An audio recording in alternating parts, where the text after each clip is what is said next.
Leistungsstand von Joshua Kimmich auf rechts? Da gab es ja auch eine wellenartige Entwicklung in den Spielen Leipzig, Freiburg, Lazio. Ja, klar, aber ich bin mir jetzt nicht sicher, ob es Sinn macht, die Viererkette jetzt erneut umzubauen oder ob wir nicht einfach die Kombinationen jetzt einmal mal so lassen, die gut funktioniert haben, und ob wir die Rechtsverteidigerposition, Sascha ist zurück im Training, aber noch nicht voll einsatzbereit. Nuss macht leider nicht die Fortschritte, die wir uns von ihm erhofft haben. Der kann nicht im Kader sein. Ich weiß jetzt nicht, ob wir die nächste personelle Veränderung auf der Rechtsverteidigerposition jetzt vornehmen, auch wenn Conny da schon gespielt hat. Deshalb mal schauen. Letzte Entscheidung ist noch nicht getroffen. Wir können Conny im Mittelfeld einsetzen oder können den Switch machen. Die Tendenz ist jetzt für mich eher, dass Conny im Mittelfeld spielt, aber die letzte Entscheidung habe ich noch nicht getroffen. Und Kimmich die letzten 3 Spiele?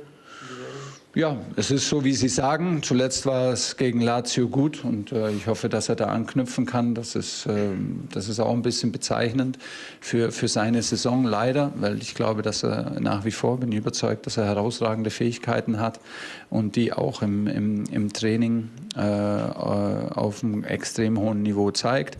Vielleicht hilft ihm, ich habe schon auch die Hoffnung gehabt, dass es ihm vielleicht sogar ein bisschen hilft, über die Seite ist, ja, ein bisschen vielleicht freier zu spielen und hat er auch getan jetzt gegen Leipzig und gegen Lazio, war es sehr gut. Ich hoffe, dass er da einfach anknüpfen kann und das auch spürt, dass er als Rechtsverteidiger hast ein bisschen mehr Freiheiten als im Ballbesitz, den wir ja haben, als im zentralen Mittelfeld. Und ja, alles gut. In Freiburg war es für ihn ähnlich kompliziert wie für uns alle als Mannschaft. Machen wir noch ein paar Fragen. Michael Schröer für die Bild-Zeitung. Hallo Herr Tuchel, wie haben Sie die Mannschaft nach diesem Viertelfinaleinzug erlebt? Ist da eine positivere Stimmung zu spüren als zuvor? Ja, natürlich. Also alles andere wäre auch verwunderlich. Ich glaube, wir haben auch noch mal eine Nachbesprechung gemacht und ihr verdeutlicht einfach, dass wir eine sehr gute Teamleistung gebracht haben, dass es auch nötig war, aber dass wir diszipliniert waren und dass wir in der Ordnung und in dem, was wir vorhaben, das mit Leben gefüllt haben. Das war das Verdienst der Spieler, haben sie gut gemacht. Die Stimmung war gut, Stimmung war jetzt auch gut, weil das klar, das ist das Minimalziel, mit dem du antrittst bei Bayern München, das Viertelfinale der Champions League. Und das war, glaube ich, spürbar, dass das auch der Meisterschaft jedes einzelnen Spielers, des Trainers für uns ganz persönlich auch war. Und wenn du diesen Schritt dann erreichst, dann gibt dir das natürlich. Das gibt dir eine Bestärkung, das nimmt dir auch ein bisschen Druck von den Schultern, dass du so ein großes Etappenziel erreicht hast, hat uns gut getan. Und dementsprechend gut war die Stimmung die letzten 2 Tage. Jetzt hoffen wir, dass wir heute nochmal ein gutes Abschlusstraining hinbekommen und mit der gleichen Energie morgen nochmal spielen. Ganz hinten Georg Holzner für den Kicker. Pardon. Hallo Herr Tuchel, ich grüße Sie. Und jetzt nur die Nachfrage noch auf der Gegenseite. Joshua Kimmich und Konrad Laimer hatten wir gerade. Wie ist der Stand bei Rafael Guerreiro und Alphonso Davies? Was spricht für wen jetzt aktuell? Für Rafa spricht, dass er die letzten Spiele durchgespielt hat und da auch ein wichtiger Teil war in 2 wichtigen Heimsiegen gegen 2 schwere Gegner. Für Fonsi, beide haben die Qualität für uns zu starten. Rafa ist ein Tick flexibler, weil er auch im Mittelfeld spielen kann und vielleicht auf der 8, auf einer 10er-Position auch mal spielen kann. Rafa hat jetzt viel gespielt, Fonsi ist bereit, hat jetzt 2 Kurzeinsätze gehabt. Ich glaube, so muss es auch sein, dass nicht jeder, der aus einer Verletzung kommt, einfach sofort wieder direkt startet und die einzige Alternative ist.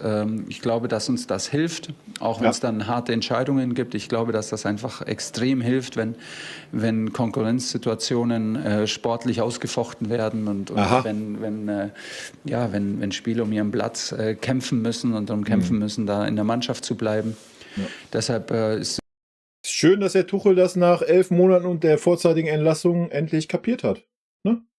Das ist wieder der Kicker dieser Pressekonferenz, Alter. Ich habe genau den richtigen Part rausgesucht. War gar nicht gewollt.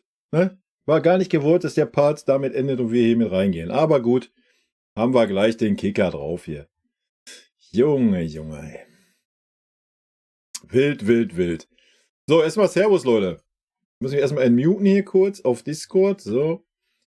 Die Mara ist natürlich auch dabei. Hallöchen. Ganz genau. So, Haubi, du warst ja wieder hier der Frühste, wa? Auf geht's, schönen Freitagabend, wünsche ich dir natürlich auch, Haubi. Rico, Servus, Kartoffelpuffer, Abend. Vidi Honka, Servus. Niklas, moin. Mara, servus. Dreirock, servus. Bavarian Red. Servus. Niklas, Kai schmunzelt. Zum Glück lebt, schnauft. Schnauft. Das war einfach mal ein kurzer Atemzug. Servus, Niklas. Apex, moin. Kohilo, servus, guten Abend. Stimme aus dem Off, genau, Kahn Bayern, servus. Marcel, servus. Colin, Gude. Und Heiko, moin. Oma, servus. Schön, dass ihr da seid. Ja, ich denke, heute wird es ein bisschen ruhiger. Ne? Deswegen habe ich auch Q&A geplant, was ich schon aufgenommen habe. Wir können gleich gerne ein bisschen auf die Tuchel-Thematik da eingehen, aber eigentlich ist das Thema Tuchel ja auch durch. Ne? Aber so ein paar grundsätzliche Sachen können wir nochmal sagen.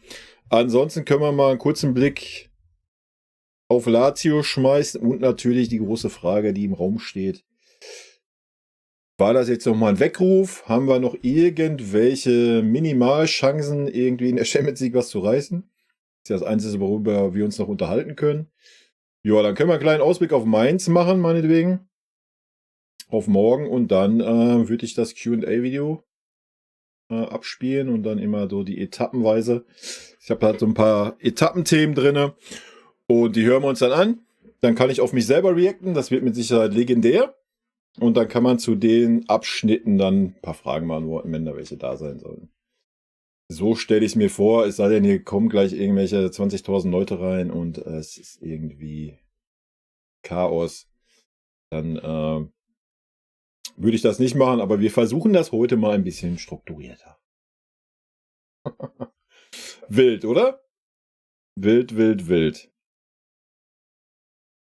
So, jetzt muss ich aber mal eben meinen Chat, erstmal muss ich den Tuchel wegmachen, sonst werde ich gleich wieder agro, weißt du? Aber ich habe auch noch den Matthias hier, den Matthias Take können wir uns noch angucken im Stammtisch. Habe ich auch noch nicht gesehen. Können wir mal gucken, wie gut er schon bayerisch spricht. Könnten sich dann der ein oder andere Spieler vielleicht auch ein Beispiel dran nehmen. Wäre vielleicht auch noch eine Geschichte, die wir machen können. Genau. So sieht's aus. Ja, fangen wir mit der Champions League an, oder was? Kein Thema. Also mein Take ist ganz klar, ja, wir sehen Fortschritte, ja. Keine Ahnung, ich würde jetzt mal, wenn man das Skala nehmen, so Spiel gegen Lazio. Das Problem ist, wir haben ja unsere Ansprüche ja schon extrem weit runtergeschraubt diese Saison, ne? Oder ich zumindest. Ich weiß nicht, wie es da euch geht. Ich tue mich gerade schwer, eine 7 zu sagen. Ich sehe es erst eher bei einer 6,5. Ja, ich würde es jetzt aber nicht zu schlecht reden, aber wenn man mal den Gegner mit einbezieht, der nicht wirklich stark war, denke ich von der Leistungsqualität, die wir hätten, also von 0 bis 10 gesehen, denke ich, war das so eine 6,5 oder eine 6,7 oder sowas. Also, ja, es war natürlich ein Schritt in die richtige Richtung nach den letzten Wochen und Monaten, keine Frage, aber auch schon das Spiel gegen Leipzig. Auch Freiburg in einigen Strecken des Spiels. Ja, aber keine Ahnung. Wenn man jetzt von der Champions League redet, da müssen wir eine Leistungssteigerung natürlich noch extrem hinlegen. Ja? Oder wir müssen einfach Lack haben. Kann ja auch sein, ne? Tagesform, Harry Kane hat einen Megatag oder sowas und netzt 3 Hütten ein und wir kriegen nur 2 oder sowas. So ein Ding kann ich mir schon vorstellen. Real und City sehe ich noch nicht mal so. Also wenn man sieht, wie Real sich schwer getan hat gegen Leipzig und wie wir gegen Leipzig gespielt haben, wenn man das ein bisschen vergleicht, weiß ich nicht, ob man da jetzt sagen muss, man wäre chancenlos. Ich denke, chancenlos ist man bei keinem Gegner, auch nicht bei City. Vielleicht kitzelt das den einen oder anderen satten Spieler ja auch nochmal, ja, wenn man gegen City spielt, so revanche-mäßig und so zeigen, ach, guck mal, nach 2 Jahren, ich reiß mir doch nochmal den Arsch auf und hab nochmal Bock, wer weiß. Vielleicht wird uns so ein großer Gegner vielleicht eher gut tun. Ja. Schwer zu sagen. Ich denke nicht, dass wir keine Chancen haben auf die Champions League, aber natürlich, wenn man realistisch ist, mit der Formkurve und die Form, die wir gerade haben, reicht es natürlich nicht. Ja, da muss natürlich noch einiges passieren. Da muss noch weiter sich gesteigert werden. Aber immerhin hat Tuchel ja heute in der PK, heute war ja ein anderer Tuchel in der PK, sein Zwillingsbruder. der mit dem kaputten C, der ja gesagt hat, er lässt die Viererkette lieber so, ja, weil es gut geklappt hat. Und der auch gesagt hat, ja, es ist gut, dass mal ein Leistungsprinzip da ist, dass die Spieler um ihre Position kämpfen müssen. Wild, ne, wenn man mal 3-4 Wochen zurückdenkt, was er da erzählt hat auf den PKs. Von daher, wer weiß. Wer weiß. Wir werden sehen, ne, wie stabil die Viererkette am Ende des Tages sein wird. Oder auch dieses Wechselspiel mit dem Goretzka, der zu einer Dreierkette hin und sowas. Aber chancenlos, nein. Wir sind immer noch der FC Bayern. Wir haben immer noch einen Harry Kane vorne drin stehen. Und ich glaube, wenn Harry Kane einen guten Tag hat und einfach ihm 2-3 Bälle einfach nur vor die Füße fallen oder sich selber den Ball holt, ist alles möglich. Ist ähnlich wie Levi. Ja. Das sind einfach dann so Topstars. Und wenn er dann noch selbst durch Einzelaktionen von so Musiala oder ein Sané oder ein Tell, wenn er denn mal spielen darf oder wen auch immer, einfach mal einen Ball kriegt und 2-3 Spieler vorne einen Sahnetag haben, denke ich, ist immer alles möglich bei uns. Ja. Wichtig wird natürlich dann, dass die defensive Stabilität da ist. Aber da sind wir ja auf einem guten Weg, wie ich fand.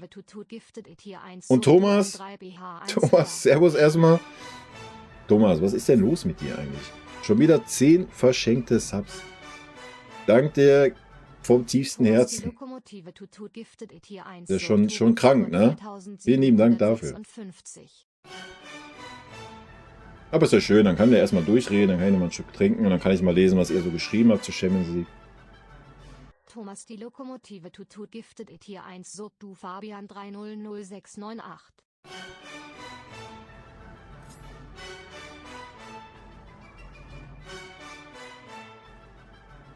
Thomas, die Lokomotive tut giftet it hier 1 Sub tu AV 899.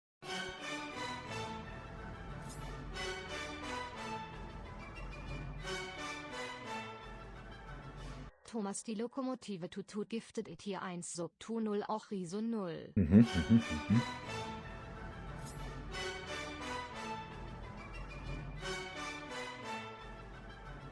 Thomas, die Lokomotive tut giftet it hier 1 Sub tu Erik Gaming 007.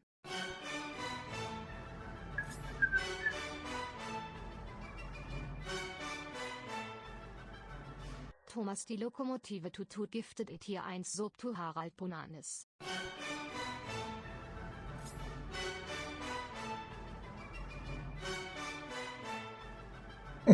Thomas, die Lokomotive tut giftet it hier 1 Sub tu Bad unterstrich Spencer 81.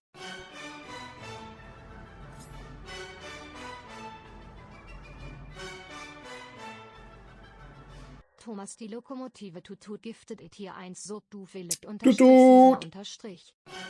Wenn das so weitergeht mit Thomas hier, dann muss ich ja noch so einen Lokomotiven-Sound extra einfügen.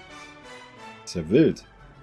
Thomas, die Lokomotive tut giftet it hier 1 Sub tu Minger unterstrich ist unterstrich rot. Wir haben's. Thomas, nochmal vielen lieben Dank für die 10 verschenkten Subs. Ja gut, ihr seid ja alle auf jeden Fall sehr pessimistisch, wie ich das hier so lese, aber was Champions League anbelangt. Wenn ein starker Gegner kommt, sind wir weg. Wenn Viertelfinale nur Dortmund oder PSV, sonst sind wir weg. Sehe ich nicht so. Sage ich euch ganz ehrlich. Sehe ich nicht so. Habe ich vor Lazio nicht gesehen. Klar geht es jetzt nicht darum, dass Lazio jetzt nicht, was weiß ich, wie ein Gegner ist oder sowas, ja. Mir ging es einfach um die Art und Weise, wie wir gespielt haben. Und da ist der Gegner am Ende des Tages zweitrangig, ja. Wichtig ist, dass man gesehen hat, dass jeder für den anderen gearbeitet hat, dass jeder den anderen abgeklatscht hat. Gerade vorne im Angriff war mal mehr Zusammenhalt zu sehen, dass sie sich auch mal abgeklatscht haben, angefeuert haben. Dass das Zusammenspiel gut geklappt hat, ja.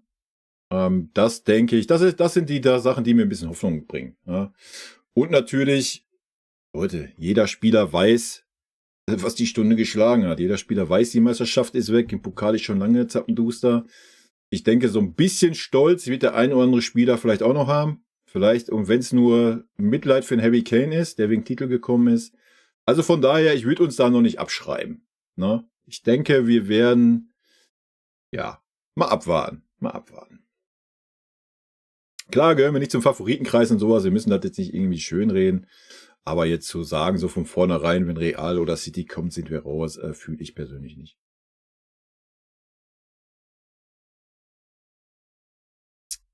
Aber wir werden sehen, ob ich recht behalte.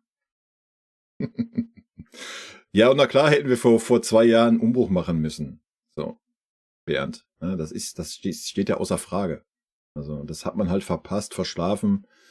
Eben aus diesen genannten Gründen, dass wir immer an den Spielern festhalten. Aber wir haben ja jetzt den Konkurrenzkampf ausgerufen, der Thomas.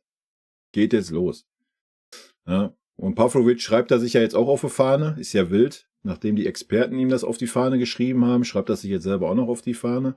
Finde ich schon frech, aber gut. Ist halt auch nochmal so ein Thema, ne? Simon!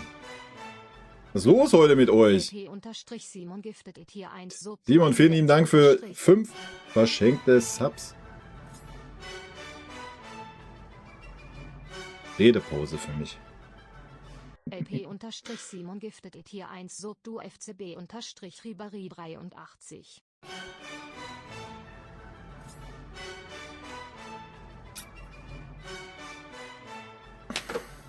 LP-Simon giftet it hier 1 Sub tu Kimper 720.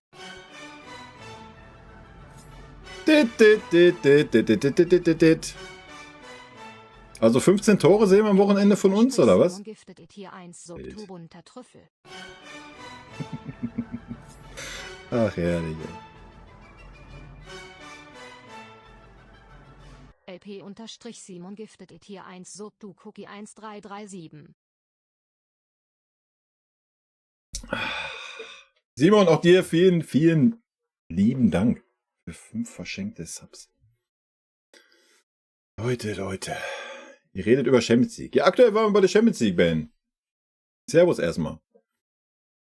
Wir waren bei Champions League gerade, ja. Ich habe halt den Take gebracht, dass wir uns nicht abschreiben sollten von vornherein. Ne? Auch wenn der Gegner Man City heißen sollte. Oder Real sehe ich sowieso komplett anders. Mal abwarten. Fernandinho hat in einem Interview behauptet, Pep hätte De Bruyne bei Bayern verhindert, weil er wusste, dass er im Jahr darauf zu City geht und City ihn holen wird. Ja, dann ist das so. Keine Ahnung. Willst du... Ich weiß es nicht. Ich weiß nicht, was da dran ist. Ne? Wie gesagt, ich bin keiner, der auf so eine Schlagzeilen irgendwas gibt. Aber selbst wenn dem so gewesen wäre... Was ist denn los jetzt hier? LP-Simon giftet it hier 1 Sub tu Samet 50a. Leute, soll ich noch kurz gehen oder was? Wollt ihr erst alle Subs verschenken? Simon, vielen lieben Dank für nochmal 5 verschenkte Subs. Wild. Wild.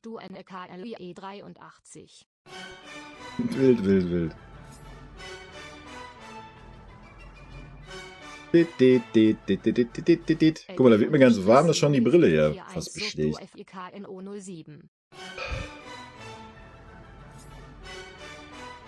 Leute, ich kann mit so viel Support nicht umgehen. LP-Simon giftet it hier 1 Sub tu King B2K89. Morgen Mainz abschießen, ja. LP-Simon giftet it hier 1 Sub du Justin 2233T. Simon, vielen lieben Dank für jetzt auch 10 verschenkte Subs heute. Leute, wild. Wild. Ganz wild. Guck mal, jetzt habt ihr mich wieder aus dem Konzept gebracht, jetzt weiß ich nicht mehr, wo ich war. Ich muss die Brille abnehmen, wie schlecht, Alter. Schönen Feiertag euch allen. Ist Feiertag oder was? Wieder was verpasst? Ist Freitag, ja. In manchen Bundesländern ist Feiertag. Was denn? Was für einer? Weiß ich nicht. Einer, wie den wir weißt nicht du haben. Ich Ja, guck dann- mal. Ei.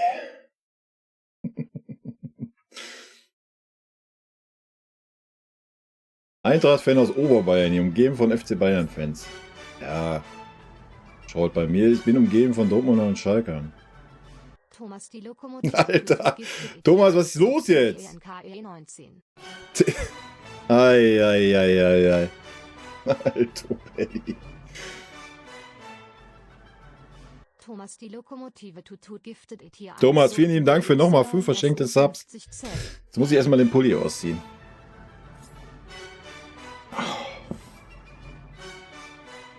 Komme ich ins Schwitzen hier. Thomas, die Lokomotive tut giftet it hier 1 Sub, du Schmirgel 1304. Wild.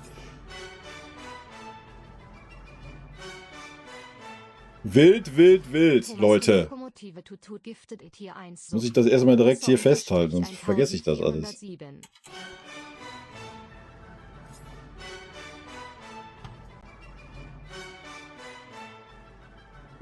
Thomas, die Lokomotive tut giftet it hier 1 Sub, du Proxias. Thomas, vielen lieben Dank nochmal für 5 verschenkte Subs. Wild, Leute. Krank. Stacken die Sub-Gifts, so viele sind ja gar nicht hier. Nee, die gehen einfach auch an Leute, die nicht da sind. Wenn die den Channel schon mal geschaut haben. Das ist bei Twitch so. Gut, wir waren beim Umbruch, wa? Leute.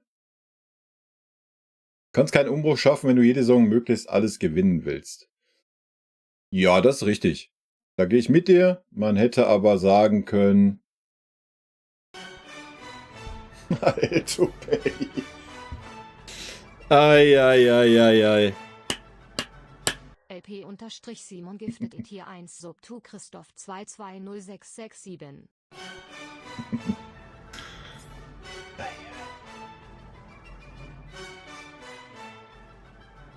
LP-Simon giftet it hier 1 Sub, tu BLITZ. Ich lass sie erstmal ausreden.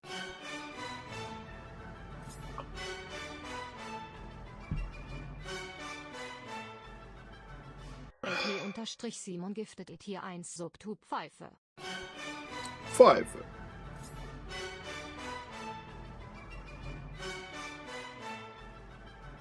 LP-Simon giftet it hier 1 Sub, du Manuel von und zu.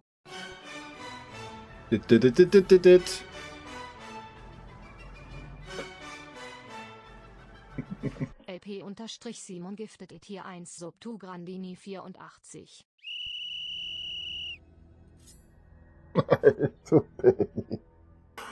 Sion, erstmal vielen lieben Dank für die 5 verschenkten Subs. Ja, der Bot kommt schon gar nicht mehr nach, ne?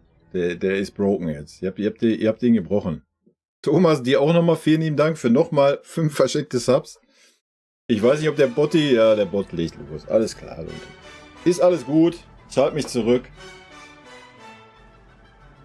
Thomas, die Lokomotive tut giftet it hier 1 Sub, tu Maxim_Kalei.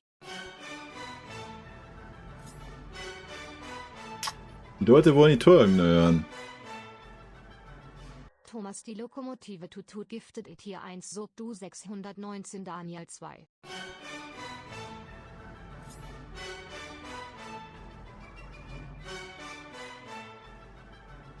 Thomas, die Lokomotive tut giftet it hier 1 Sub, du Leo King 1994.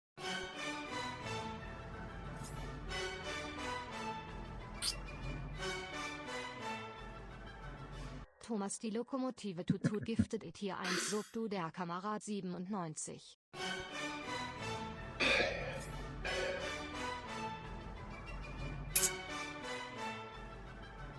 Thomas, die Lokomotive tut giftet it hier 1 Sub, du Fanatiz_d.e.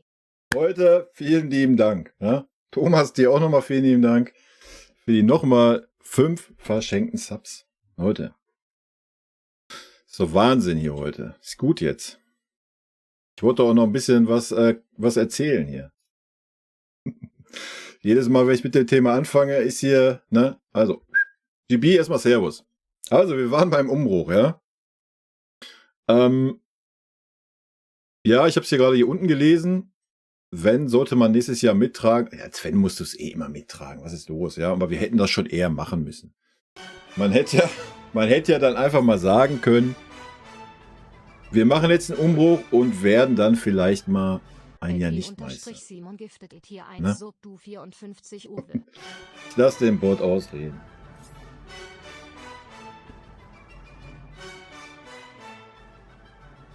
LP-Simon giftet it hier 1 Sub du Jekyll 1907. Leute, habt ihr alle im Lotto gewonnen oder was ist los? Ja, Frauentag, aber bin ich eine Frau oder was? LP-Simon giftet it hier 1 Sub du LAK. Ach, wegen Feiertag, ja.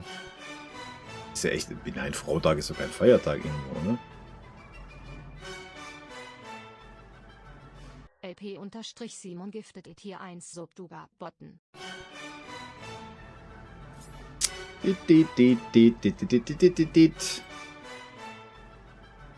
LP-Simon giftet it hier 1 Sub tu TJ 1994 Luna. Sehr gut. Simon, vielen, vielen lieben Dank für nochmal 5 verschenkte Subs. Es waren jetzt übrigens 20, ganz wild, ja. Vielen lieben Dank dafür. Leute. Darf ich jetzt? Kann ich, ja? Ich hoffe. Nee, Maxim, den Sound Error kann ich nicht ausstellen. Also kann ich schon, mache ich aber natürlich nicht.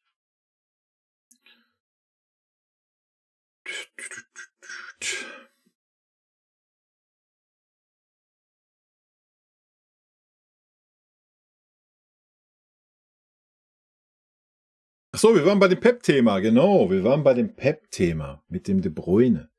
Genau, das war das. Wild. Ja, I don't know. Wie gesagt, man weiß ja nicht, was da dran ist. Und ja, weiß ich nicht. Wie lange war Pep da? 3 Jahre?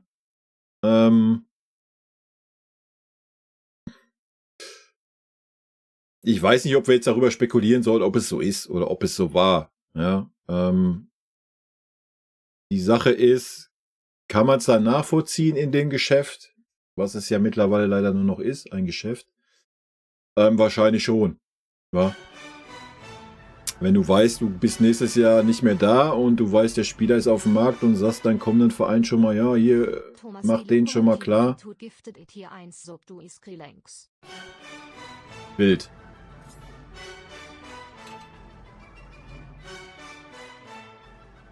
Thomas die Lokomotive tut hier giftet it hier 1 Sub du Blue Ona.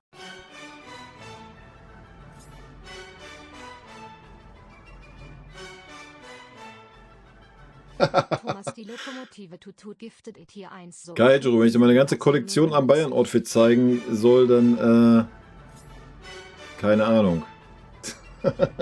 Das wird ein langer Stream. Thomas die Lokomotive tut giftet it hier 1 Sub tu Mario unterstrich. Thomas, vielen lieben Dank, ne? Vielen, vielen lieben Dank. Krank, sei krank heute, Leute. Thomas die Lokomotive Absolut tut krank. giftet it hier 1 Sub du Palais. Nee, weiß ich nicht. Ist natürlich aus unserer Sicht, wäre es eine Arschlochaktion vom Pep, gar keine Frage. Aus Trainersicht, ja, keine Ahnung. Weiß ich nicht. Wenn du jetzt den Alonso holen würdest, und als Trainer weißt du, der und der Spieler wird Leverkusen nächste Saison verlassen, dann sagst du vielleicht auch dem FC Bayern, ja, pass mal auf, geh mal da schnell hin, der will den Verein wechseln, ich würde den gerne nächstes Jahr schon mal bei uns haben. So, weißt du? Schwierig. Ist das die feine englische Art? Nee. Fußball ist aber auch nicht mehr diese Romantik, wie es früher mal war, ne? Das ist halt leider so. LP-Simon giftet it hier 1 Sub du Kryrox. Simon, vielen lieben Dank für 5 verschenkte Subs. LP-Simon giftet it Ei, hier ei, 1 ei. Sub tu Also langsam kriege ich ein schlechtes Gewissen, das ist euch hoffentlich klar, ne? Wild, wild, wild. Das sind Sachen, mit denen ich nicht umgehen kann. LP-Simon giftet it hier 1 Sub tu Vilje unterstrich Honka unterstrich Segen unterstrich GmbH. Ja, morgen wird es auch einen klaren Sieg geben. Ich habe 3-0 getippt und sollte wohl passen, denke ich.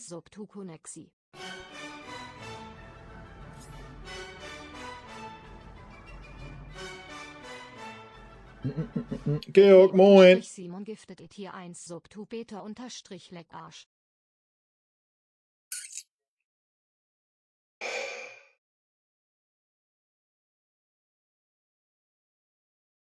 Glaubst du manchmal, dass du dich zu sehr mit dem Verein identifizierst und es dir mehr Schmerz als Freude bringt?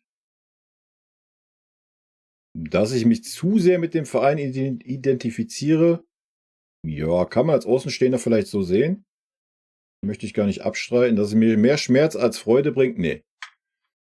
Das war früher mal so, ja. Bevor ich so diese YouTube-Geschichte gemacht habe, habe ich ja schon mal erzählt. Da war das schon so, dass mich Niederlagen echt so auch ein bisschen, gerade dann so gegen Dortmund und sowas, was hier in meiner Region ist und wo meine Kollegen sind und sowas. Ja, da hat mich das schon belastet. Ja, aber mittlerweile ist das eigentlich nicht mehr so extrem. Also, nee. Dass ich da vielleicht zu viel Herzblut drin habe manchmal oder dass der Fußball einen zu hohen Stellenwert hat in meinem Leben, ja, das mag sein. Ja, das will ich gar nicht verneinen. Also es gibt mit Sicherheit super wichtigere Sachen als Fußball, aber gut, so ist das halt einfach bei mir. Das möchte ich nicht verneinen, aber mehr Schmerz als Freude, nein. Definitiv nein. Ja, das ist, was ich dazu sagen kann. GB, servus, was ist los hier? Ja, krank, Alter. Krank. Ich möchte Kimmich bashen. Wieso denn? Er hat doch ein starkes Spiel gemacht, der Tode heute erzählt. Und sehr wahrscheinlich bleibt er auf der rechten Außenverteidigerposition. Also ist doch alles gut.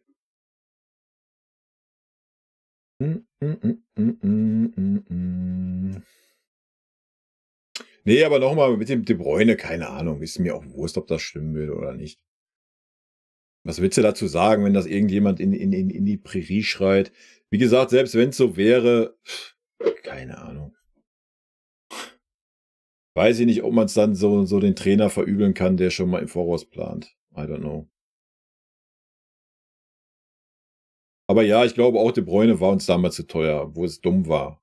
Wie bei so vielen anderen Spielern, wo man hätte einsteigen sollen. Aber ja, was willst du machen, wenn du die ganzen Spieler hast, die 20 Mille verdienen und du die nicht in Frage stellen willst? Ja, dann macht es halt keinen Sinn, da auch irgendwie 80 Mille auszugeben für so eine Posi dann, ne? Ja, das ist ja das Ding. Ist ja dasselbe gewesen mit dem Levi halt. So, ja, sonst wärst du beim Haaland vielleicht auch all in gegangen. Weiß man nicht, ne? Alex ist jetzt ein guter Kerl, ja. Habe ich heute auch gehört. Habe ich ein bisschen Angst gekriegt, aber wie gesagt, wir haben ja heute den Tuchel-Klon gesehen in der PK. Vielleicht meint er jetzt mal, was er sagt. In Mecklenburg und Berlin ist Feiertag, okay. Nur für Frauen. Ja, das wäre gut, oder?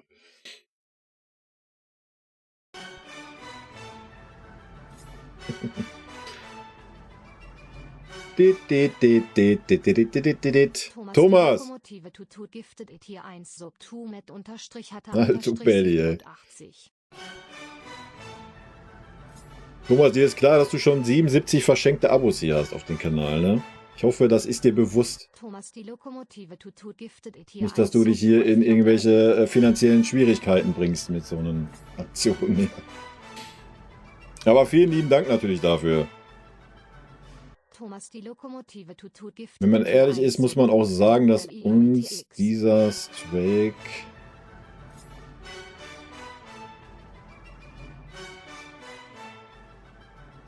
Thomas, die Lokomotive Tutut giftet it hier 1 sub 2. Ach so, den 11-jährigen Meisterschaften meinst du? Ja, das ist richtig. Das sehe ich ja genauso. Ne, habe ich ja auch schon gesagt. Kann ja für euch die Öl jetzt ein bisschen leiser machen. Thomas, die Lokomotive Tutut giftet it hier 1 sub du sie 7 Ja. Outlook.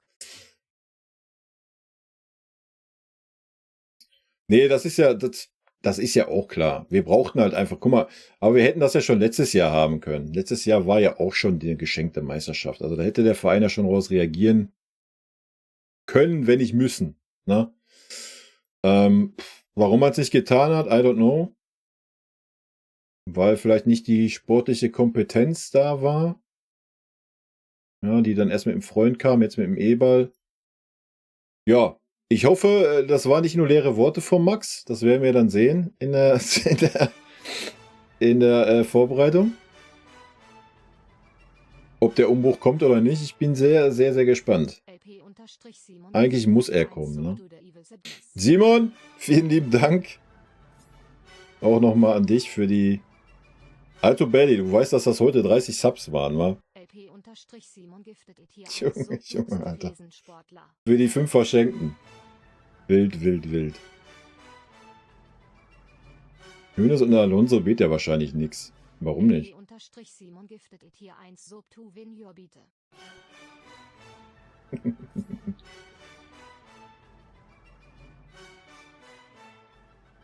Sport ist kein Mord. Nein, das ist richtig. Wenn man sich das leisten kann, ist das so alles gut und schön, ne? Aber, ne?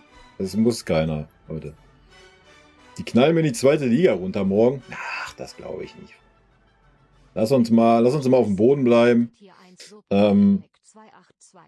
Hoffen wir, dass wir diese Leistung von Lazio bestätigen können, vielleicht eine Schippe drauflegen können. Und dann mal gucken, wohin die Reise geht, ne?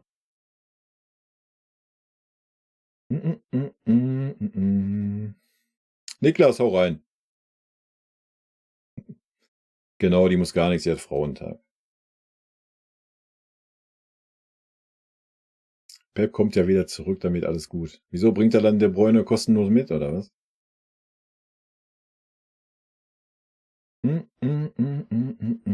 Tu mich schwer mit morgen. Ach, ich habe ein 3-0, das wird auch morgen wieder eine souveräne Kiste werden, denke ich. Ich glaube schon. Also gerade Dyer und De Ligt bringen da hinten so viel Ruhe rein und Ordnung. Denke, das wird schon. Ja, De Bruyne ist mittlerweile zu alt, das sehe ich ähnlich.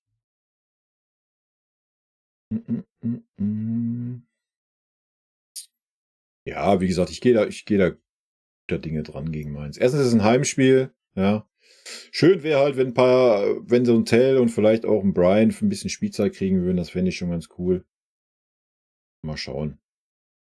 Also das Gegenargument war, dass Pep ihn wollte, aber Bayern ihn zu teuer war. Also von daher alles so spekulativ. Ja, da weiß ja eh nie, was da dran ist, wenn in irgendwelchen Zeitungen irgendwas drin steht. Also. Kai fährt nächste Woche in Urlaub. Das wäre schön, JB. Das wäre schön. Ja, ich weiß, dass der Pep aus Spanien ist. Alles gut. Erst am 31.03. genau.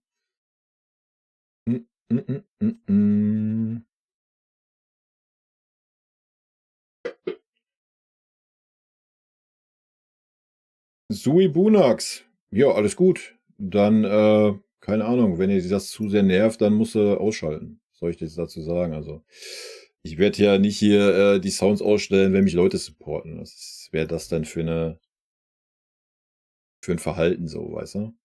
Fühle ich auch nicht. Aber ich verstehe das, alles gut. Ne? Das ist halt, wenn man live streamt, dann ist das so.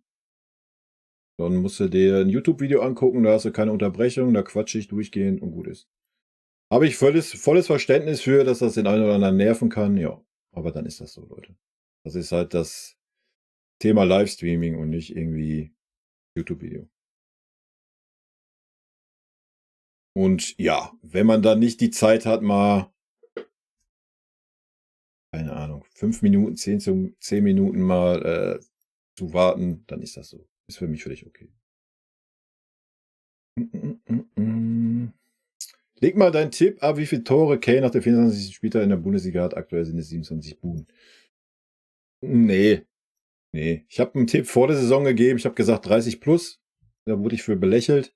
Aber bisher liege ich damit ja auf Kurs. Ob er den Levi-Rekord knackt, keine Ahnung, schwer zu sagen. Müsste schon viel gut laufen. Ne? Sind ja auch nur noch 10 Spiele oder 11 mit Mainz.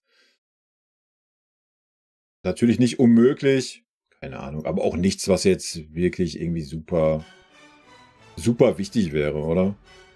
Ich meine, wir werden kein Meister. Torjägerkanone wird er sehr wahrscheinlich holen, ob das jetzt mit 35, 38 oder 40 Toren der Fall ist. Ja, mein Gott. Interessiert vielleicht Harry Kane, das weiß ich nicht, wie er tickt. Aber ansonsten. GB, wir sehen morgen ein gutes Spiel, macht dir keine Sorgen. Und natürlich sehen wir feine Kerle. Wilde PK heute wieder, ja, fand ich auch. Und Simon, erstmal vielen lieben Dank nochmal für 5 verschenkte Subs. Eieiei. Leute. Wird man dann bald mehr, was heißt bald? Jetzt stand schon mehr Subs wie Zuschauer. I love Boniface. Ja, Glückwunsch. Mara, hast du auch so ein intensives Hobby wie dein Kai? Ich hatte darauf schon geantwortet. Und das ist, was du immer sagst, ne? Bei Und mir wenn du geht den es mehr so in Richtung Deko herstellen. Ja, aber kannst ja doch auch was zu sagen und nicht nur einen so einen Satz schreiben, wenn du willst. Jetzt mal allen Ernstes, wer von den Kerlen hier kann sich denn vorstellen, was ich mache? Wenn ich denen erzähle, ich stelle was her in Silikonform mit Flüssigkeramik und Gießpulver, da rennen die dir höchstens weg. Der ein oder andere hat ja auch eine Frau zu Hause und muss das vielleicht auch Ja, dann will er das hier aber nicht auch noch. durchstehen. Silikonformel. Denkt der GB gleich an ganz andere Sachen, ne? Ja. Ah. Was denkst du, wer von den Spielern, die schon länger da sind, bald gehen muss oder sollte? Sollte, habe ich schon 100-mal gesagt. Ich wiederhole es gerne nochmal. Kimmich, Goretzka, Gnabry, Sané, Koman bin ich so bei 50-50. Mats Raui, auch wenn er nicht lange da ist, sollte meiner Meinung nach weg. Ja. Was ich denke, wer gehen wird? Ich denke, Kimmich. Und hoffentlich handelt er seinen Vertrag selber aus und nimmt deswegen den Serge gleich mit. Mal Kumpel und so, ne? Das ist meine Hoffnung, die ich habe. Der Rest, ja, werden wir sehen. Aber wie gesagt, das sind die Spieler, die einfach auch viel zu viel Geld verdienen. Wir müssen mal wieder auf ein richtiges, vernünftiges Maß kommen in unserem Kader, was Gehälter anbelangt. Ja, wäre natürlich ein harter Umbruch in dieser Mannschaft, aber ich denke, der ist einfach nötig. Ja. Und ich denke, mit dem Pavlovic haben wir schon mal einen zentralen Mann, der das auf jeden Fall kompensieren kann. Ja. Wenn du da dann noch einen guten dabei holst, sehe ich da jetzt nicht die Sorgen. Leimer hast du auch noch hinten dran oder vielleicht mehr wie hinten dran. Vielleicht klappt das auch sehr gut mit dem Pavlovic in Zukunft, wer weiß. Weil er ja schon so die Pressingmaschine ist, wäre schon ein gutes Gegenstück zum Pavlovic, denke ich. Kommt natürlich darauf an, ob ein neuer Trainer also auch so Holding-Six-Geschichten will wie Tuchel. Oder vielleicht eher eine Doppel-6, Doppel-8, das wissen wir ja noch nicht. Muss man halt mal abwarten, ne? Hi, du hast gesagt, du glaubst, Kane geht nach 2 Jahren. Wie kommst du darauf? Ich wette jede Menge Geld, dass er mindestens 4 Jahre bleibt. Ja, dann hau mal raus, jede Menge Geld. Wie lange hat der Vertrag? 3 Jahre, glaube ich. Wenn man nochmal Ablöse generieren will, ja, dann wird man ihn dann verkaufen, so wie es beim Levi auch der Fall war. Ja. Also mal abwarten. Und man darf ja auch nicht vergessen, dass der Mann nicht jünger wird. Er ist jetzt schon nicht der Schnellste, klar, das ist im Moment nicht super wichtig bei uns, weil du schnelle Außenstürme hast. Aber auch da muss man abwarten, wie ein neuer Trainer plant. Ja, ich traue Harry Kane zu, dass er noch 2 oder vielleicht auch 3 gute Jahre hat, ja. Aber wenn man dann nochmal die von den 95 Millionen vielleicht ein Drittel reinholen will, wird man ihn mit einem Jahr Vertragslaufzeit für 30 Mille abgeben. Das ist mein Take. Kann natürlich auch sein, dass Harry Kane dann bei uns seine Karriere beenden möchte und er vielleicht sogar den Vertrag erfüllt und sogar nochmal ein Jahr verlängert, ähnlich wie es mit Müller ist. Das weiß man alles nicht. Auf der anderen Seite hast du einen Tell, auf den man sehr viel setzt, wie man gesehen hat in den letzten Wochen. Und Tell ist eigentlich ein Neuner. Ja, sollten wir einen Trainer kriegen, der mit 2 Stürmern spielt, sieht das gut aus. Sollten wir einen Trainer kriegen, der nur mit einem Harry Kane vorne plant, weiß ich auch nicht. Dann, ja, ob Mathis Tell dann Außenstürmer wird oder sonst was, schwer zu sagen. Aber wie gesagt, Harry Kane ist ja jetzt auch keine 26 mehr, ne? Darf man halt alles nicht vergessen.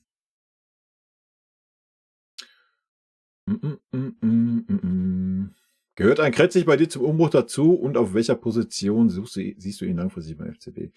Das ist schwer zu sagen, auf welcher Position. Also ich finde schon, dass er dazugehört. Also mir hat er sehr gut gefallen, auf jeden Fall. Ja. Weil er einfach auch, ja, so ein bisschen diese Thomas Müller Rolle hat, ne? So, er ist gleich auf dem Feld, macht da gleich den Einweiser. Ähnlich wie es Müller auch macht. Ja. Aber das ist schwer zu sagen, ne? Wie wir gesehen haben, kann er auf jeden Fall links spielen, er kann im Mittelfeld spielen, er kann in der Mitte spielen, hat er uns auch gezeigt. Wird halt viel vom neuen Trainer abhängen, ne?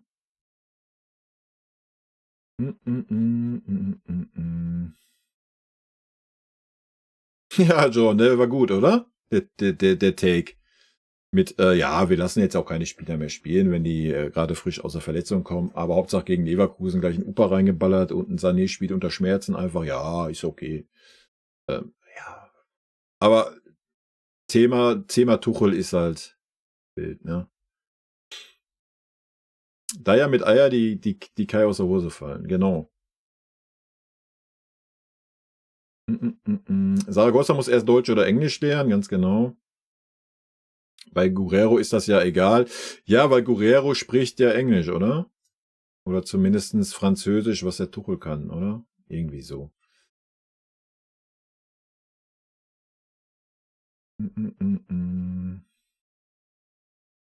Daher wird das Scheintum mit seinen 30 eingestuft. Ja, ich habe ihn nicht so eingestuft. Ja, De Bruyne, also wir wollen ja jetzt eine Mannschaft für die Zukunft aufbauen. Da musst du jetzt nicht wieder anfangen, irgendwelche abgehalfterten, in Anführungsstrichen, Stars zu verpflichten. Das ist ja Schwachsinn. Ja. Sandro Wagner hätte ich auch gefühlt, ja. Aber einen Sandro Wagner jetzt so reinzuwerfen, ich weiß halt nicht, er hat sich halt noch nicht so bewiesen mit Talententwicklung. Das kann man schwer sagen, ne? Aber so mag ich ihn. Ich habe ihn als Spieler gehasst bei uns. Sandro konnte ich nie leiden. Aber dank seiner TV-Expertengeschichte und so hat er mich auf jeden Fall überzeugt von sich.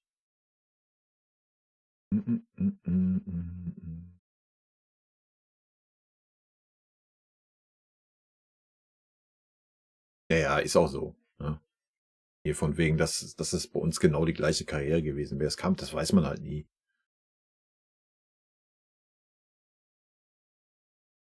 Ja, aber Leute, wir reden über Fußball, wa? Ich denke, auf dem Fußballplatz bist du jetzt nicht, um dir irgendwelche Geschichten zu erzählen. Also ich denke, Fußballer können, das weiß ich aus eigener Erfahrung, können, ohne dass sie sich sprachlich verständigen können, zusammen Fußball spielen. Ja, vielleicht nicht auf Bundesliga-Niveau, I don't know, das kann ich nicht beurteilen. Aber auf schlechterem Niveau geht das auf jeden Fall. Ja? Und ich meine, er hat ja auch schon mal 20 Minuten gespielt oder 15. Also ist ja jetzt nicht so, dass es ein Ausschlusskriterium wäre. Es ist halt einfach wieder eine weitere Rechtfertigung. Wie immer. Bayern wird Mainz abschießen. Wilder Take. Mal abwarten, wa? Leverkusen lässt gegen Wolfsburg Punkte liegen. Ja, aber dann, und dann, Vorsicker. Also wie gesagt, sind noch 33 Punkte zu vergeben, 10 Rückstand. Ja, also selbst wenn Leverkusen 3 Spiele verliert, was soll passieren? Also nee, für mich ist das Ding durch. Jetzt muss ich mal gucken, den konnte ich schon wieder nicht mehr lesen hier. Irgendwas mit hast du?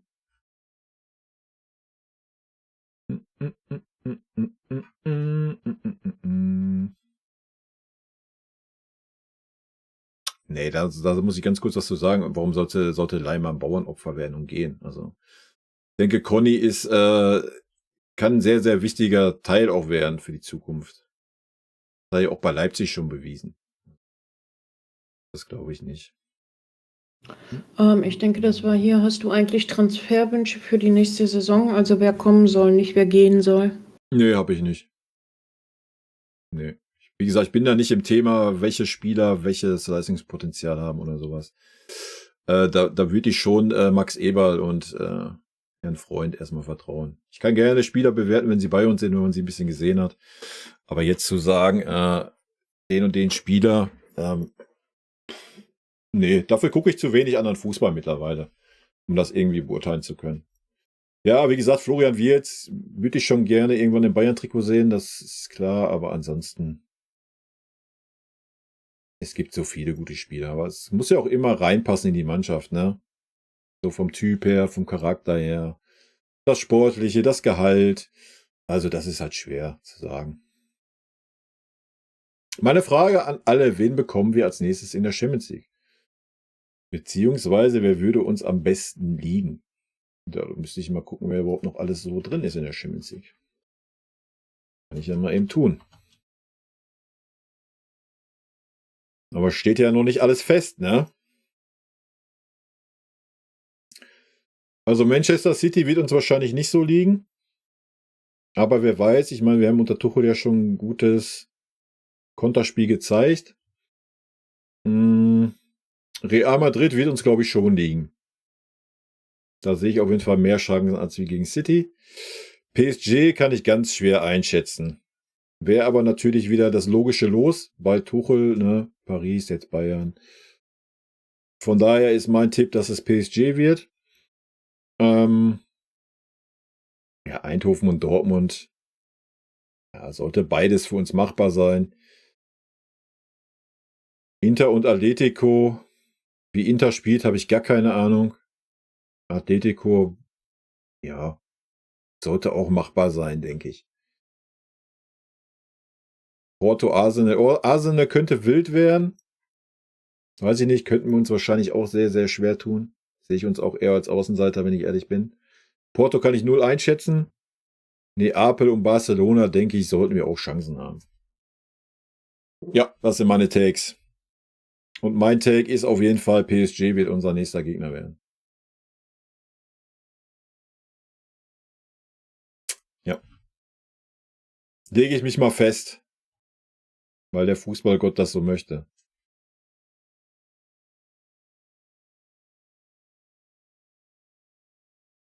Upa verständigt sich ja meist mit Ellenbogen.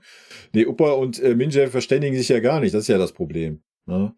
Aber ich denke, das ist auch mehr ein Problem in der Vierer-Abwehrkette, als wie wenn du links außen bist.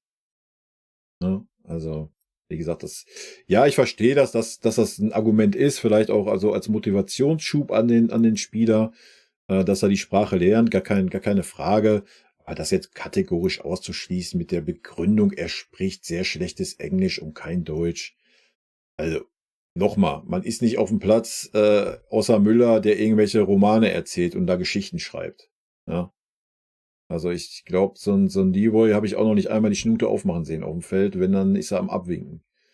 Also, das fühle ich halt gar nicht. Aber ja, ich verstehe das, dass man sagt, er ist deswegen noch nicht so integriert in die Mannschaft und so weiter, ist noch so eine Art Fremdkörper. Ja, das verstehe ich schon, ne? Schon klar. Aber man kann ihnen ja trotzdem ein bisschen Spielzeit geben. Man muss ihn dann nicht irgendwie von Anfang an reinwerfen. Obwohl ich das fühlen würde, in der Bundesliga ist gelaufen.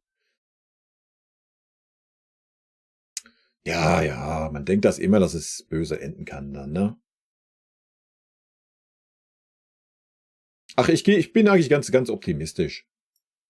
Ich glaube, wie gesagt, ein Name, der einen besseren Klang hat, würde uns wahrscheinlich gut tun, als wie andersrum. Obwohl ja fast nur noch große Namen drin sind. Von daher. Zubimendi wird der Königstransfer, falls Alonso kommt. Ein wildes Hobby. Gut, das ist nicht an mich gerichtet. Ja, guck mal. Ja. Die Mara erzählt, weißt du, gibt hier keinen.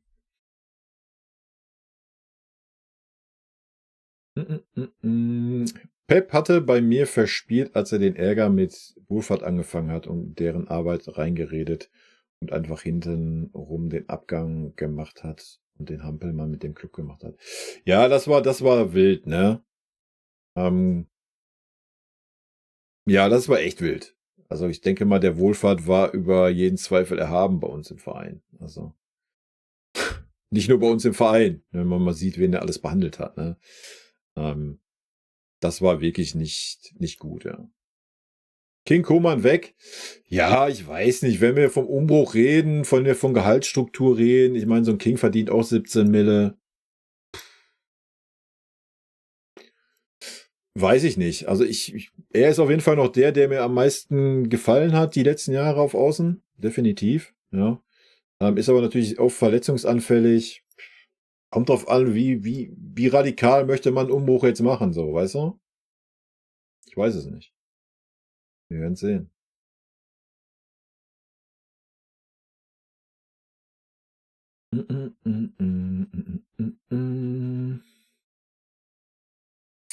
Ihr habt heute gegönnt, Simon, ja, auf jeden Fall. Vielen lieben Dank nochmal an euch beide. Wilder Take. Knabri, der feine Kerl. Ja, Knabri ist ein ganz feiner Kerl, ne? Aber ist ja Pavlovic ja jetzt auch. Was das Allerwichtigste ist, weil wir wissen, dass er ein guter Kerl ist. Da muss ich den feinen Kerl auch nochmal rausschneiden jetzt. Das ist ja auch wild. Wen bekommst du nicht los? Den Gnabry? Den Gnabry wirst du, wie gesagt, nur los, wenn der Kimmich wechselt. Ich kann mir das schon vorstellen, dass der Kimmich echt sagt, so, ja, könnte den Serge nicht auch gebrauchen. Weißt du? Ähnlich wie es beim Harry Kane und Dyer war. So. Da geht was. War lange auch dafür, dass Sané nicht nach Bayern passt. Inzwischen denke ich, er sollte bleiben, auch wenn die Leistung hoffentlich leider nicht stimmt. Ja, das ist ja völlig okay, Anonymous. Ich sehe das anders. Wegen mir kann er die Koffer packen. Wir brauchen keine Spieler, die nur 10 gute Spiele im Jahr machen. Oder 15. Und Leimer, nee, ich denke, Conny ist über jeden Zweifel erhaben. Also wenn man sieht, was er leisten kann. Ja, ist natürlich auch ein bisschen verletzungsanfällig, das ist richtig. Aber der will jetzt auch nicht so krass die Kohle bei uns verdienen. Also. Gestern das Zeug war das Video mit dem Kollegen zusammengeschaut. Also wie sehr die verwöhnt werden, da kann ich fast nicht mehr aus dem Lachen raus. Richtig krass, oder? Richtig krass. Also wenn ich gesehen habe, dass sie selbst die Kaugummis da hingelegt bekommen, dann weiß die, also da ist bei mir auch echt alles vorbei. Ganz wild. Kriegst du noch nicht mehr 10 eigenen Kaugummis mitzubringen. Wir bekommen eine falsche Neu, wenn Pep zurückkommt. Nee, wir brauchen Pep nicht zurück. Wir müssen jetzt mal in eine andere Richtung gehen, denke ich.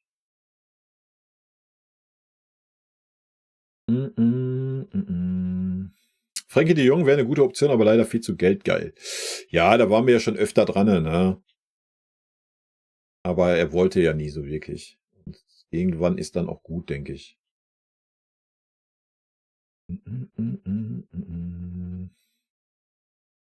Wir haben ein Budget von 100 Millionen. Ja, aber wir müssen ja auch nicht warum müssen wir jetzt aus der obersten Schublade wieder was holen? Also ich denke, ja, vielleicht im zentralen Mittelfeld, ja, kann man drüber streiten, aber ansonsten denke ich, ist doch eine Achse da. Ja. Du hast einen De Ligt hinten, du hast einen Harry Kane vorne.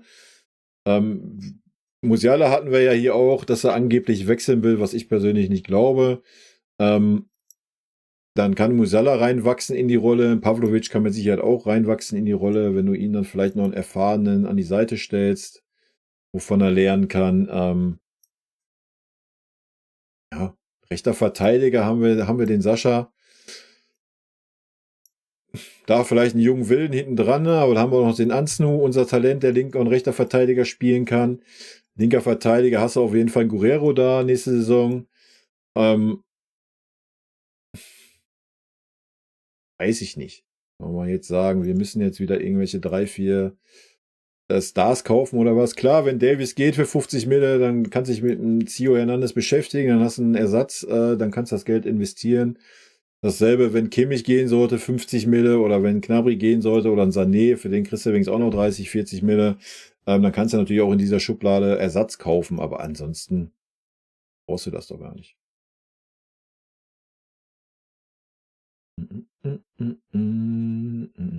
Genau, Stani kommt zurück. Kretzig sollte man auch nicht vergessen. Für mich auf jeden Fall auch Potenzial. Also von daher, also rechte Verteidigerposition kannst du Mazraoui verkaufen und wenn Stani zurück ist, hast du trotzdem 2 rechte Verteidiger mit dem Sascha. Ja, und hast auch noch einen Leimer, der diese Position zur Not auch noch spielen könnte. Und nochmal, vielleicht ist die Kombo Pavlovic-Leimer in der Mitte genau das Passende. Ne? Weil der eine ist der aus der Tiefe das Spiel eröffnet. Der Conny ist der vorne richtig marschiert und drauf geht. Das macht ein Pavlovic ja nicht so, was ja auch okay ist nicht seine Aufgabe. Könnte eine sehr gute Kombo sein, ja. Und dann sind wir an Quadrado, oder wie er heißt, von Schalke sind wir dran. Ja, wenn du da dann nochmal 2 Talente hinten dran hast, klar, dann können wir sagen, ist vielleicht alles ein bisschen zu jung, aber ich denke, ein Leimer hat ja auch schon genug Erfahrung gesammelt. Also von daher, ja, immer mal abwarten.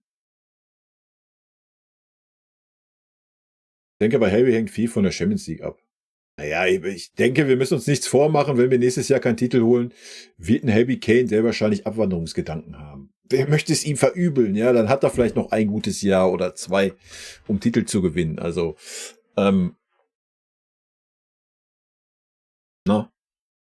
sollte klar sein. Man sollte sich nach Guirassy umschauen. Ja, sollte man auf jeden Fall. Gehe ich 100% mit. Der Ausstiegsklausel soll ja angeblich ein bisschen höher sein, ist aber auch wurscht. Selbst wenn die 30 Mille wäre, ja, sollte man sich auf jeden Fall damit beschäftigen, ob er charakterlich und so in diese Mannschaft passen würde. Ja, gehe ich mit. Stanley sollte Teil des Neuaufbruchs werden. Ja, warum nicht? Sehr, sehr guter Spieler, weil er halt Innenverteidiger und rechter Verteidiger spielen kann. Ne?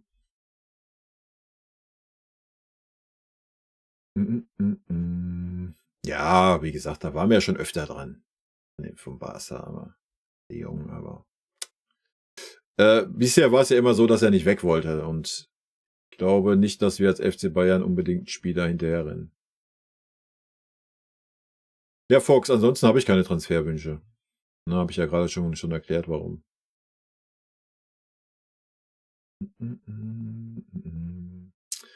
Ja, das ist schon angepasst, Simon. Das ist unser Fly passiert.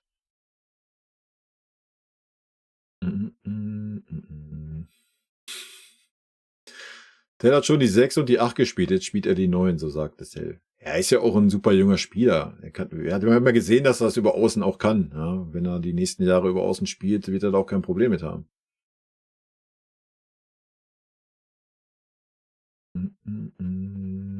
Warum ein Sané spielt? Ich glaube aus eigenem Antrieb, weil er sich für die EM beweisen will. Ist natürlich nicht sinnvoll, verletzt bei einer EM aufzulaufen. Es ist nicht sinnvoll, wenn man nicht das volle Leistungspotenzial hat. Ja, ich verstehe den Trainer da halt dann nicht in dem Moment.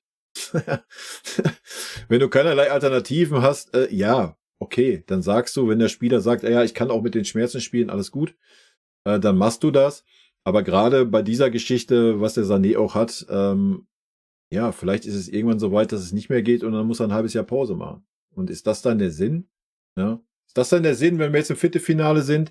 Oder lass uns im Viertelfinale weiterkommen, es steht das Halbfinale an und dann kann Sané gar nicht mehr spielen. So, ist das dann der Sinn, den man jetzt macht, um ihm zu sagen, wir müssen ihn in ein Spiel gegen Mainz 05 in der Bundesliga spielen lassen? In der Liga, wo nichts mehr geht, ist für mich völlig sinnfrei. Ja, verstehe ich absolut nicht diese Aussagen. Sorry, da muss ein Trainer, da muss die medizinische Abteilung, da muss ein Verein diesen Spieler einfach vor sich selbst schützen. Fertig. Und sagen, pass auf, sieh erstmal zu, dass du fit wirst, denk mal auch an die EM meinetwegen. Klar, nochmal, wenn wir keine Alternativen haben, ja, dann schmeiß ihn rein. Ja, aber das haben wir. Von daher, und Taylor hat ja sogar ein Tor gemacht im Spiel davor, also ist ja jetzt nicht so, dass das jetzt eine super schlechte Alternative ist. Also von daher ist das ein ganz dumme Aussage, meiner Meinung nach. Und man hat sie in den letzten Wochen ja angemerkt. Ja. Ich denke, das steht auch außer Frage. Vielleicht wäre er dann gar nicht so auch in der Kritik von mir zum Beispiel. Ja. Vielleicht wäre er dann vom Kopf her frei und würde die Dinge einfach mal wieder machen. Und die Dinge auch mal wieder vorbereiten oder hätte das Vertrauen, in 1:1 zu gehen und so weiter. Ja, ich weiß nicht, ob man ihm da unbedingt einen Gefallen tut, zu sagen, ja, das wird schon gehen, der beißt schon auf die Zähne, der spielt dann gegen Mainz, Alter. Gegen Mainz im Spiel, was keine Sau interessiert, wenn man ehrlich ist. Also, verstehe ich nicht. Geht in meinen Kopf nicht rein. Und dann setzt man sich wieder im Halbfinale ein. Jetzt ist der Liro verletzt, ich habe keine Alternative, ich habe keinen, der eingespielt ist. Ja. Das hören wir uns dann wieder an. Ja. Traum, oder?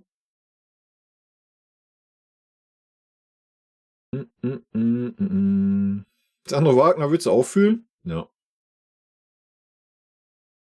Der Junge als Tausch für Kimmich und Gnabry. Ja, war ja schon mal im Gespräch der Tausch, aber hat ja nicht stattgefunden.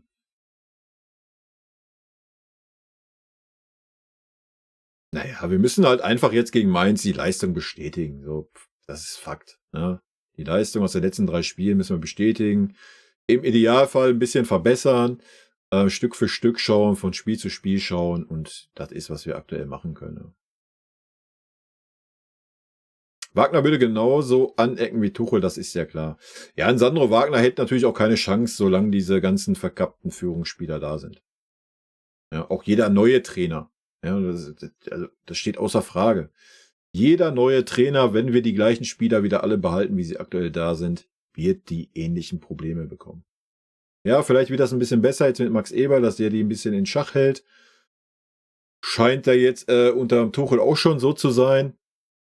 Hat Tuchel ja auch ein bisschen durchklingen lassen, so mit Eberl.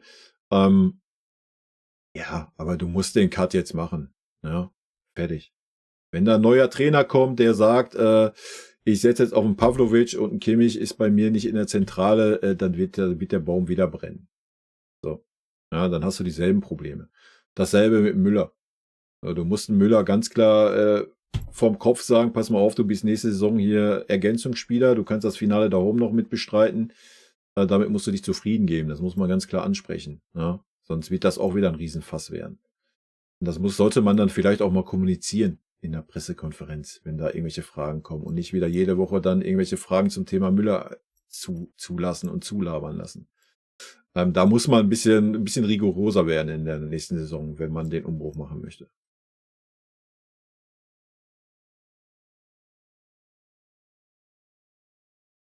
Und gibt es nicht sogar Vertragsklauseln, dass ein Spieler so und so oft spielen wird und wenn er nicht spielt, Bayern Strafe zahlt? Wenn er eine Stammplatz garantiert, gibt es sowas, aber ich kann mir nicht vorstellen, dass wir sowas bei uns haben. Und ich glaube nicht, dass dann da drin steht, dass der Spieler verletzt zu spielen hat. Wenn das jetzt auf den Sané bezogen ist. Hintermannschaft der nächsten Saison, Stani, Dyer de Ligt, Boe im Tor Ulle. Ja, der war gut. Der war gut. Im Tor Ulle war gut. Hat mich beeindruckt. Ja, wird natürlich nicht passieren.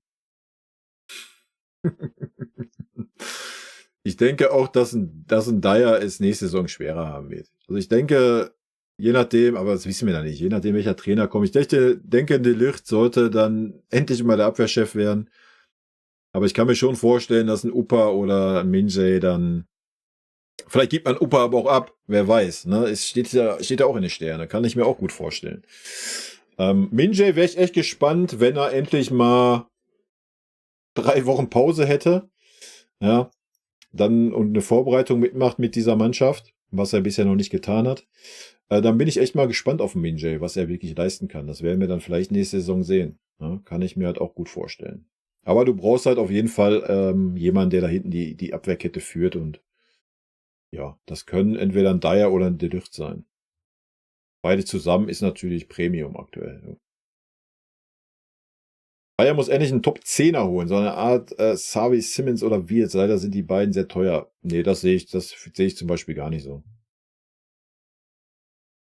Jamal ist für keinen Spielmacher. Doch, für mich ist er schon ein Spielmacher. Ja, diese Saison, frage mich nicht warum, vielleicht auch dank Tuchel, keine Ahnung, hat er eine ganz, ganz andere Spielweise gehabt wie letzte Saison. Also letzte Saison war er ganz klar ein Spielmacher. Ja, und ein sehr guter, hat viele Angriffe eingeleitet, hat ein super Kombinationsspiel gehabt. Hat natürlich auch seine Dribblings versucht, was auch völlig legitim ist. Aber seitdem Tuchel da ist, war die Devise halt einfach, Leute, macht alles alleine da vorne und guckt mal, was geht. So hat man das Gefühl gehabt, ja. Ob es ein Sané ist, ob es ein Musiala ist. Und ich kann mir nicht vorstellen, dass die Spieler das von sich aus erzählen. Ja, über 11 Monate. Also, nee, da würde ich Musiala gar nicht so jetzt abstrafen. Aber das werden wir vielleicht nächste Saison dann auch sehen, wie das sein wird. Und zum Thema Wechsel bei Musiala, ja, keine Ahnung. Wie gesagt, das ist immer, die Reporter schreiben immer viel, damit sie was zu schreiben haben. Ne? Er hat noch Vertrag, 2 Jahre und alles ist doch gut. Ja, also nächstes Jahr wird er auf jeden Fall noch bei uns spielen, da bin ich mir sicher. Und ja, wenn er dann vielleicht auch mal wieder auf der Position spielen darf, die er gerne spielen kann und möchte, denke ich, wird das vielleicht auch anders aussehen. Also mal abwarten.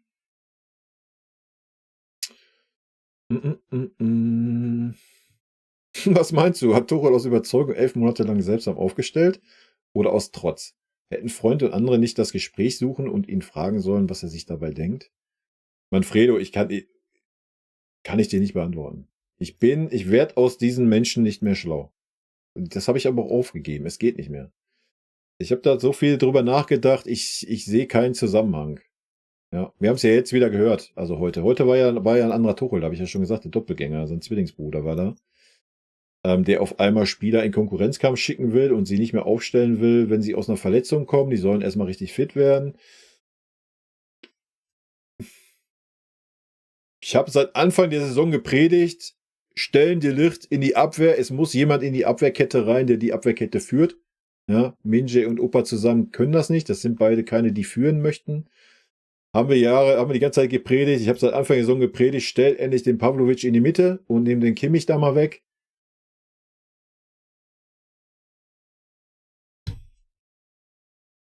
Dann haben wir die Argumente gehört vor 3-4 Wochen auf der PK. Ja, wir müssen an Langzeitfolgen denken, wir müssen an die Stimmung in der Mannschaft denken, deswegen kann ich nicht nach Leistung aufstellen. Und jetzt setzt er sich heute da in die PK und sagt, ja, das ist super geil, endlich können wir die Spieler mal nach Leistung bringen. Und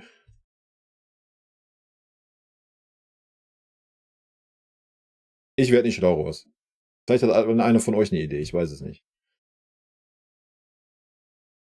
Aber anscheinend kann das ja jetzt auf einmal anders. Also, warum? Ich weiß es nicht. Vielleicht ist jetzt auf einmal De Ligt der nette Kerl. Ja, I don't know. Ich bin sprachlos. Der Bunazar, der setzt sich zur Ruhe jetzt. Der setzt sich zur Ruhe. Ich bin mir ziemlich sicher, dass die Mannschaft für den Endspurt nochmal alles tut. Ich glaube wirklich, dass Eberl einen riesen Impact hat. Ja, sollte er auch haben. Ne? Und ich denke, die Ansage in der PK war auch klar. Ja, wir gucken uns die nächsten Monate an, wer mit dem Herzen für den FC Bayern hier sich einen Arsch aufreißt und wer das nicht tut. Ich denke, die Ansage war klar. Und dann ist auch klar, dass wenn die Spieler unbedingt beim FC Bayern bleiben wollen, sie dann jetzt ein bisschen andere Herangehensweise an den Tag legen müssen. Ne? Ich denke, das war schon die richtige Aussage zum Start. Und wenn er das dann noch, er hat es ja auch gesagt, er führt mit jedem Spieler Einzelgespräche, um da zu schauen, wie Stand der Dinge ist und so weiter. Ich denke, das hat schon Impact, ja. Wenn wir den richtigen Trainer holen, haben wir ein gutes Grundgerüst. Tell 18, Pavlovic 19, Saragossa 22, Kretzig 21, Wanner 17. Wanner haben wir auch noch, stimmt. Stanisic 23, Boetz 23, De Ligt 24, Musiala 21. Jo. Kannst du Davies noch mit reinnehmen, der ist auch noch nicht weg. Ja, wer weiß. Das sehe ich ähnlich. Dazu dann, klar, du musst immer eine gute Mischung haben, ne? Deswegen ist auch so ein Eric Dyer nächstes Jahr Gold wert, bin ich mir 100% sicher. Leimer hast du auch noch vergessen, ist glaube ich jetzt 27 oder was? Oder auch noch 28. Ja, du musst auch 2, 3 erfahrene Haudegen dabei haben. Hast natürlich einen Harry Kane mit super viel Erfahrung da vorne, hast noch einen Müller als Teilzeitkraft vielleicht nächste Saison mit super viel Erfahrung. Manuel Neuer darf man nicht vergessen mit super viel Erfahrung. Auch wenn das auf dem Platz vielleicht nicht so viel ausmacht, aber in der Kabine vielleicht. Das ist schon dann eine gute Mischung.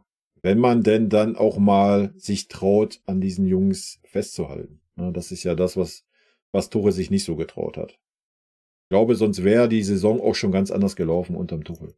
Aber Mitleid habe ich mit dem Tuchel nicht, habe ich in der Reaction schon gesagt. Das hat er sich selber eingebrockt.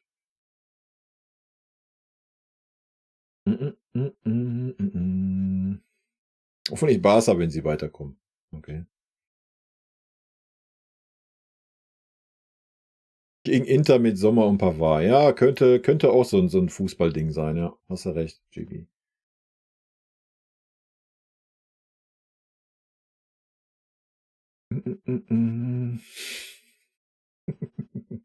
Der geilste Transfer soll ja Ciro Hernandez sein. Haben ja schon die Bekanntschaft mit dem Undankbaren. Ich weiß gar nicht. Ich glaube,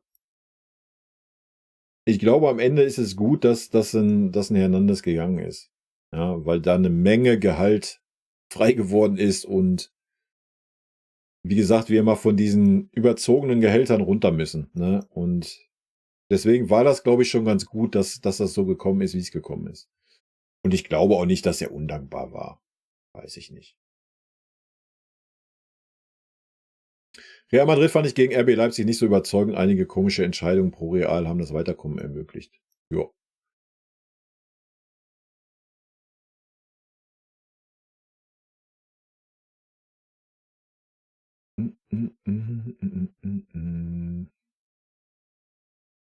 Ich würde eine spielstarke Mannschaft präferieren, wo wir mal kontern dürften.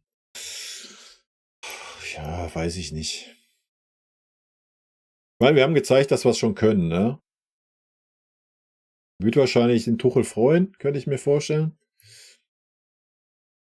Ja, Leimer muss auf jeden Fall bleiben. Da brauchen wir nicht drüber reden.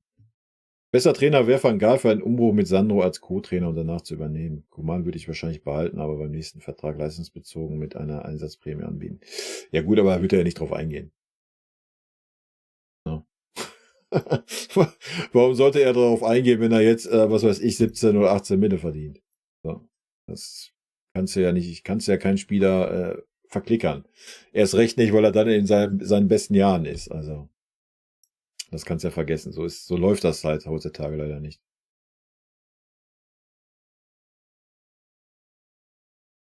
Und Van Gaal macht keinen Sinn, ne? Also, da brauchen wir nicht drüber reden.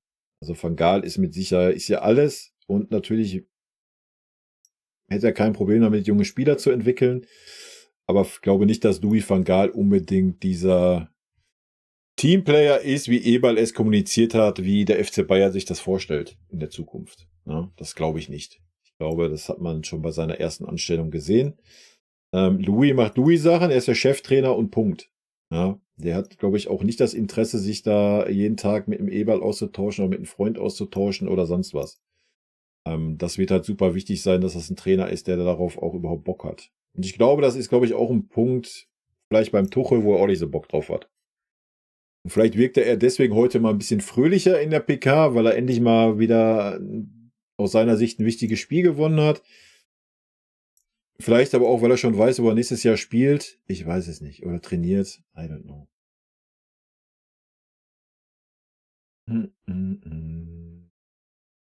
Bei der Reaction auf den Zeugwart habe ich nur ein Bild der Frauennationalmannschaft im Kopf, wie 80% der Spielerinnen abends beim Zeugwart sind und bei der Wäsche helfen. Und jetzt kommt mir nicht mit, sind aber Frauen im Chat. Der Männerfußball ist einfach abgehoben. Ja, na klar ist der Männerfußball einfach abgehoben. Natürlich. Nochmal, die legen die Kaugummis dahin. Ja, die legen die Kaugummis dahin. Also, der Spieler kommt dahin mit einem Kulturbeutel. Das ist alles, was der macht. Und geht wieder mit dem Kulturbeutel. Der kriegt jeden kleinen Furz abgenommen. Ja? Also, die müssen gar nichts selber machen. Na klar ist das abgehoben. Aber schon lange. Aber so ist das in der heutigen Zeit einfach. Ja? Das ist schon wild. Der neue Trainer soll Talente entwickeln und fördern können. So ein Trainer, der nur fertige Spieler kann, braucht der FC Bayern nicht. Ja, aber das ist ja klar. Ja, das ist ja auch das Anforderungsprofil an den neuen Trainer. Im Sommer sind einige sehr gute Spieler für relativ wenig Geld zu haben, müssen nur endlich mal anfangen auszumisten.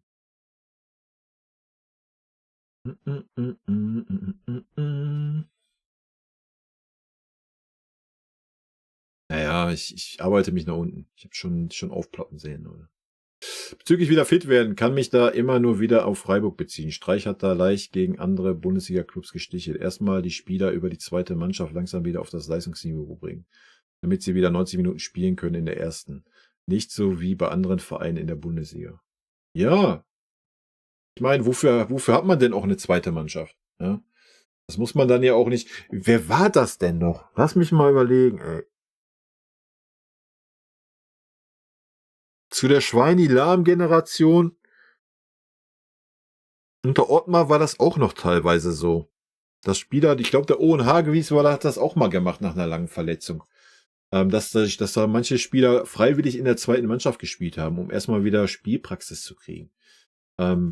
Ja, dafür hat man ja eine zweite Mannschaft. Ja, könnte natürlich so ein Gnabry mal machen, aber wahrscheinlich ist das unter seiner Gucci-Geschichte, dass er dann in der 4. Liga aufläuft. Ja. Und stellt euch mal vor, da performt er dann nicht. Was wären das für Schlagzeilen? Gnabry, es reicht noch nicht mal mehr für die 4. Liga. Bild sprach zuerst mit ihm. Gehen Sie jetzt in die 5. Liga zu Schalke 04. Wild, oder? Aber ja, wäre natürlich schön, wenn das manche Spieler von sich auch sagen würden. Ja. Wir haben nächste Saison einen Umbruch, da ist nichts mit Finale da oben. Ach, das würde ich gar nicht sagen, habe ich ja auch schon gesagt. Guck mal, wenn du die Achse nimmst, die wir gerade jetzt hier schon öfter gelesen haben, die wir trotzdem haben werden nächstes Jahr. Ja. Diese Achse muss dann einfach nur vom Trainer den Rücken gestärkt bekommen, dass sie auch die Führung dieser Mannschaft übernehmen darf. Ja. Dann kann ich mir schon vorstellen, dass trotzdem was geht. Ja. Also eine Vorrunde in der Champions League werden wir wohl überstehen. Das heißt, du hast dann auch noch mal ein halbes Jahr Zeit, wenn wir denn die Spieler schon im Sommer und frühzeitig verpflichten, dass die Mannschaft sich finden kann. Dann hat sie eine Halbserie Zeit, um sich zu finden. Also ganz ausschließen würde ich das nicht. Ja. Dass es natürlich dann kein Selbstläufer ist klar, ja. Schon traurig, wenn man überlegt, wo ist er hin, dass es erst einen Eber gebraucht hat, der die Peitsche schwingt, um die Truppe einigermaßen in den Griff zu bekommen. Ja, gebe ich dir recht. Problem ist, wer hätte es machen sollen? Und Uli hätte es machen können, ja, aber Uli hat ja nichts mehr im operativen Geschäft zu tun. Christoph Freund war gerade ist selber neu gewesen, ja, muss sich selber erstmal finden, gucken, wo seine Kompetenzen liegen. Kriegt dann zu hören, nachdem er 2 Wochen im Club ist, ja, du wirst noch einen Sportvorstand bekommen. Ein Chrissy, der keine sportliche Kompetenz hat, ein Heiner, der keinerlei sportliche Kompetenz hat. Ich meine, der macht trotzdem die Schnute auf und da kommt meistens nicht so viel Schlaues bei raus. So, wer hätte das machen sollen? Na? Das ist halt ein Riesenproblem gewesen, ja. Als ob man Tuchel einfach glauben kann, was er in der PK von sich gibt. Ja, wie die letzten Monate gezeigt haben, nein.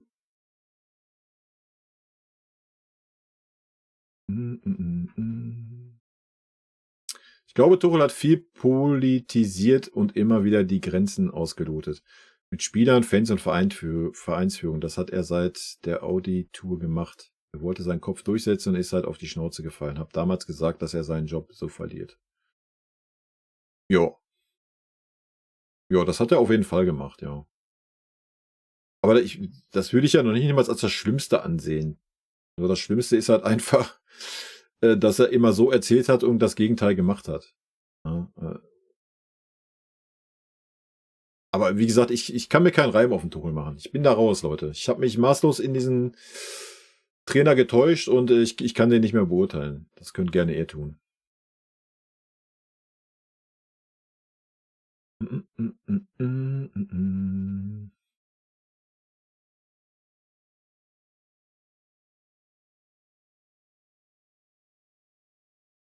Ja, ich weiß nicht, ob man da dem Brazzo oder Daniel Schuld geben kann, dass er da alles versaut hat, aber wenn, dann müsste man ja erstmal Uli die Schuld geben, dass er den Brazzo geholt hat, beziehungsweise ihn dann so wenig an die Hand genommen hat und ihn dann so lange das hat machen lassen vielleicht.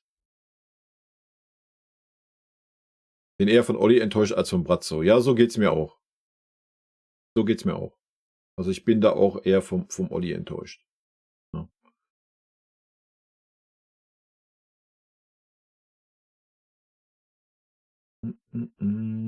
Klar hat Brazzo die Gehaltsstruktur, aber da war der Olli genauso beteiligt. Ja, ich kann mich an die Fotos erinnern von Kimmich und Olli und Brazzo schön auf dem Balkon in München irgendwo auf der Terrasse. Oh ja, der Juso hat seinen Vertrag ohne Berater mit uns ausgehandelt. Ich würde da gerne mal einen Blick reinwerfen. Ich sag's euch, wie es ist. Ich würde da echt gerne mal einen Blick reinwerfen, was da so drin steht. Also da kannst du den Olli halt auch nicht rausnehmen, ne? Was die Gehaltsstruktur anbelangt. Also.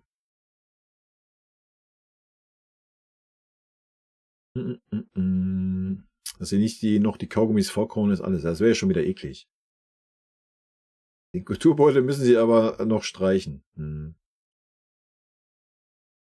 Tuchel hat das ziemlich ausgereizt, weil der Vorstand es zugelassen hat, weil da kaum noch wer etwas mit Fußball zu tun hat, nur noch Finanzfuzis. Jetzt ist Eberl da und zeigt den Thomas, wie der Hase hoppelt. Ja. Also wie gesagt, so ein Uli und so ein Kalle sind immer im Hintergrund da im Aufsichtsrat. Also ja. Also nochmal, die Eberl-Verpflichtung kann uns nicht schaden. Ne? Also es kann, wie man sieht, ja auch schon so mit den kleinen Effekt, den wir aktuell sehen, schon auch ein bisschen auf Eberls Rechnung setzen. Die Verpflichtung von Hernandez war mir von Anfang an weiß ich nicht, der Hintergedanke, dass man De Ligt hatte holen können für weniger Geld und Gehalt sogar.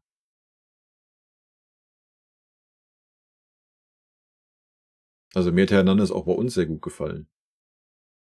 Das muss ich mal ganz klar sagen. Ja, er war für mich immer einer, der 110% gegeben hat, der sich nicht zu schade war für keinen Zweikampf, für keinen Lauf, für gar nichts. Ja, am Anfang mit seinen Hingefalle, das war super ätzend, aber das hat man ihn ja dann ja relativ schnell, so nach 3 Monaten ausgetrieben gehabt. Er war bei uns halt viel verletzt, ja, das ist so das Thema. Ja. Ja, finde den Fehler. Lieber wechselt zu Schalke zurück. Ja, wegen mir. Es ist EM, da ziehen sich Transfers immer wie Kaugummi. Ja, von gestandenen Stars, ja. Gnabry, Sané, Kimmich und Goretzka müssen weg. Ja, sehe ich genauso. Es wird einfach Zeit. Ich glaube, das ist für die Spieler besser, für den Verein besser und für den aufnehmenden Verein wahrscheinlich auch. Weil die Spieler haben ja ein gewisses Leistungspotenzial, was sie bei uns aber einfach nicht mehr abrufen können. Warum auch immer. Darf ich mal kurz dazwischen grätschen? Aber ganz kurz. Mir fällt gerade auf, dass du überwiegend nur den Twitch-Chat liest. Siehst du das auf YouTube gar nicht? Ist Error hier in der Dingens oder was? Ja, würde ich behaupten. Okay. Ja, Leute, dann tut mir das leid, ey. Dann muss ich mal den Chat extra rein. Den Mann hier. Also gerade war die ganze Zeit noch gemischt hier. Bild. Warte mal. Ich mach das mal einmal neu hier.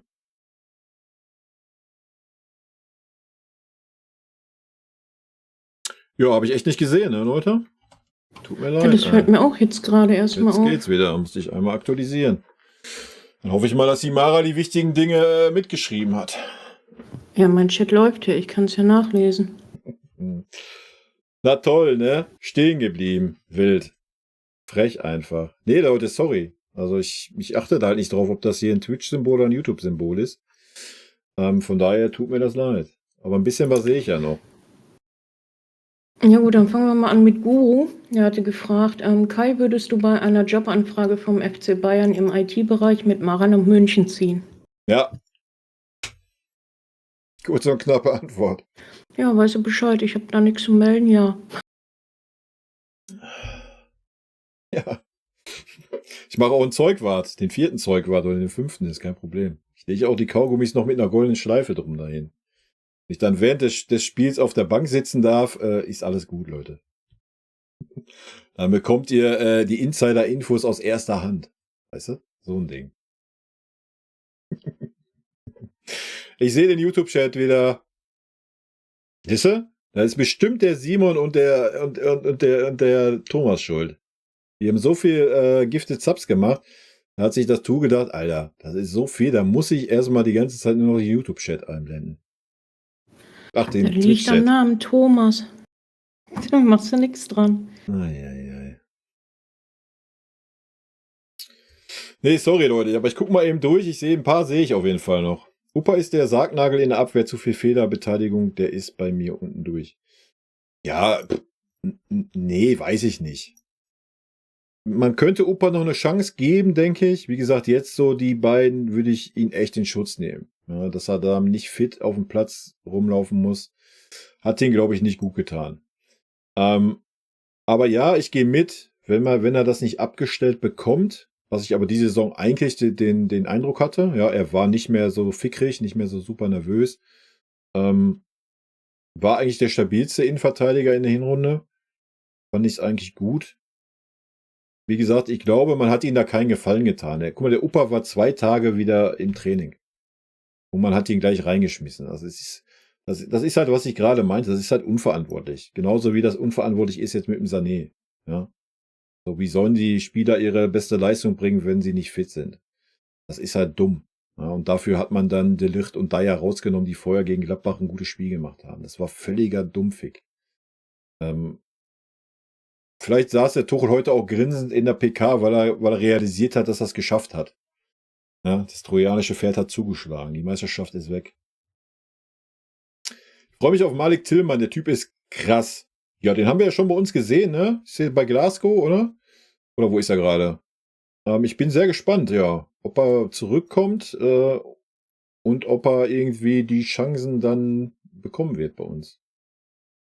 Natürlich nochmal ein anderes Level als irgendwie bei so einem Club. Mal gucken. Ja, Ibrahimovic und Vidovic hat man auch nicht mehr auf dem Zettel, weil die irgendwo auch rumtouren, ne? Wanner entwickelt sich gut in Elversberg, habe ich auch mitgekriegt, ja. Aber Wanner hat man bei uns ja auch nie wirklich die Chance gegeben. Ja, wenn, dann hat man ihn als linker Verteidiger aufgestellt, was absolut nicht seine Position ist, war auch komplett lächerlich.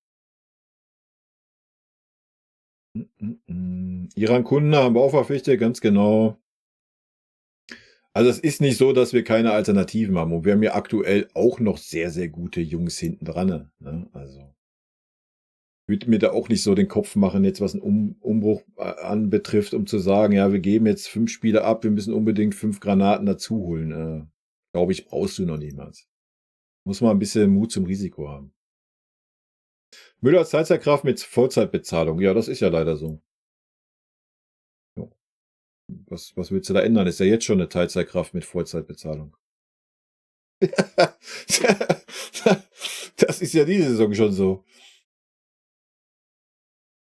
Tuchels Wandlung hängt mit Eber zusammen, da er ihm die Hände in die Wunde legt und Klartext redet und nicht wie der Vorstand, die sich verstecken.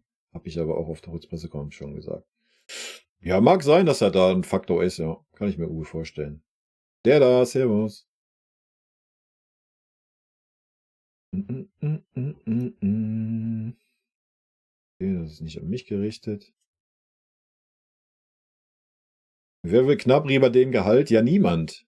Niemand möchte Gnabry über den Gehalt. Deswegen sage ich ja, man muss in Gnabry halt sagen, du sitzt bei uns auf der Bank oder du wechselst den Verein. Und dann sagt ein Serge vielleicht, ach ja, ich habe mir genug Gucci-Taschen gekauft in den letzten 5 Jahren beim FC Bayern. Ich habe die 100 Mille auf der Kante liegen und wechselt den Verein und verdient dann irgendwo 10 Millionen. Oder er sitzt bei uns auf der Bank und ist in einem Jahr dann ablösefrei und ist weg. Das sind die Dinger. Aber nochmal, wenn der Josh wechselt, bin ich guter Dinge, dass der Josh, was ein Fuchs ist, dass er den neuen Verein vom Serge überzeugen wird. Weil dass die ein gutes Verständnis auf dem Feld haben, ist ja nun mal nicht wegzudiskutieren. Ne? Muss man ja auch sagen. So, dann sage ich mal eben schönen Abend noch an den Thomas, unsere Lokomotive. Der muss nämlich jetzt weg. Thomas, krank, Alter. Ich wünsche dir einen wunderschönen guten Abend und ja, krank einfach. Vielen, vielen lieben Dank für deinen Support heute. Und auch vorher. Wild. Wild, wild, wild. Stehen geblieben war ich bei deiner letzten Frage. Ja, dann musst du die nochmal raushauen. Eieiei. Ja, dafür ist die Mara da im Hintergrund, ne? Die ist das Auge. Ja, alles im Blick hier. Ach, bei PSW ist der Malik jetzt, okay. Ja, kann ich nichts zu sagen. Ich habe keine PSW-Spiele gesehen. Kann ich auch nur das irgendwie, was man so liest halt. Kann ich dir sagen, wenn er bei uns ist. Ich denke, das ist nochmal eine andere Geschichte, ob du bei PSW spielst, ob du bei Glasgow spielst, ob du in der Serie A bei irgendeinem No-Name-Club spielst oder ob du dann beim FC Bayern spielst. Da ist natürlich ein anderer Druck da und eine andere Erwartungshaltung. Also, das darf man ja auch nicht vergessen. Aber ist doch schön, dass die Jungs diese Entwicklung nehmen, ne? Und dass er das Potenzial hatte, hat man ja auch schon gesehen gehabt bei uns. So. Aber nochmal, wir sind ja nun mal, oder wir waren bisher nicht der Verein, wo man diesen Spielern viele Chancen gegeben hat. Erinnert euch nur an Zirkzee. Ja, der hat auch vollkommen überzeugt und dann hat man ihn verteufelt. Ja. So ähnlich, wie man es mit dem Tell die Saison gemacht hat. Ja. Aber das wird ja jetzt in Zukunft besser werden. Laut Aussage unseres Vereins und Eberl. Ja, wir werden sehen. Er wird die PK ins Jahr 2024 holen. Ja, das ist ja auch keine Kunst. Heute wieder direkt zum Start. Ja, hier, da, 3. Reihe hinten, warte mal auf Mikrofon. Das ist schon wild.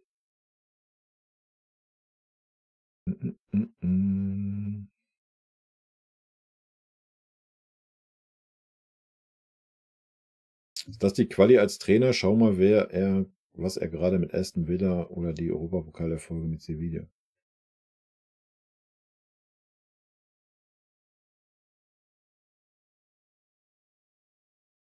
Ja, wie gesagt, ich denke, bei uns der neue Trainer muss halt schon ein bisschen teamfähig sein, gehe ich von aus, wenn man das so interpretiert, was der Eber so erzählt. Sollte Bock haben, Spieler zu entwickeln, sollte ein klares offensives Konzept haben. Ich denke, das wurde auch rausgestrichen in den letzten Wochen. Ja, und ich denke, da gibt es einige. Ja? Da gibt es nicht nur einen Alonso, meiner Meinung nach.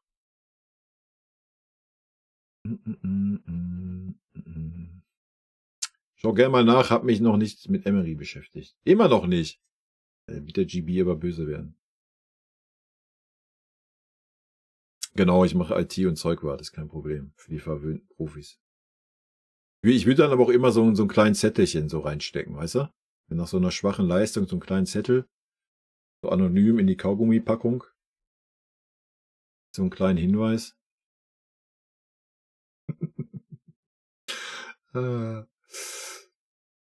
Quali wird so, wie ich Eberl und Freund verstehe, dass ein Trainer junge Spieler fördern muss. Ja, das haben sie ja klar kommuniziert. Ja, also, dass er das können muss. Oder auch wollen. Wollen ist ja so das Thema. Ich denke, auch ein Tuchel kann das, aber er möchte es einfach nicht.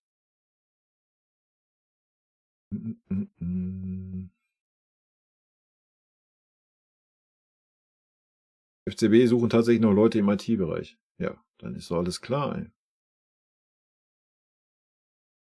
Dann hast du einen gescheiten Maulwurf, ja. Muss ich mich zwar mit Maske hier auf YouTube hinsetzen, weil wäre sonst schlecht, ne? Oder wir setzen die Mara dann hin. Bitte was?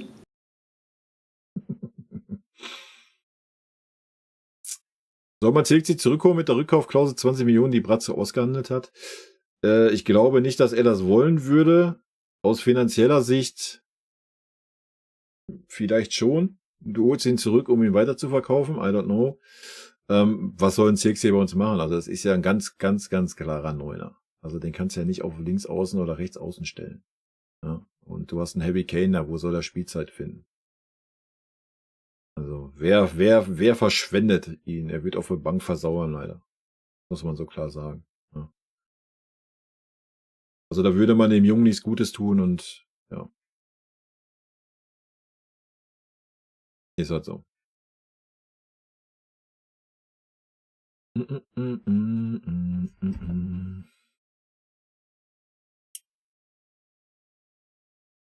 Er kann halt gute Mannschaften formen, die als Team überperformen. Genauso soll ein Trainer sein.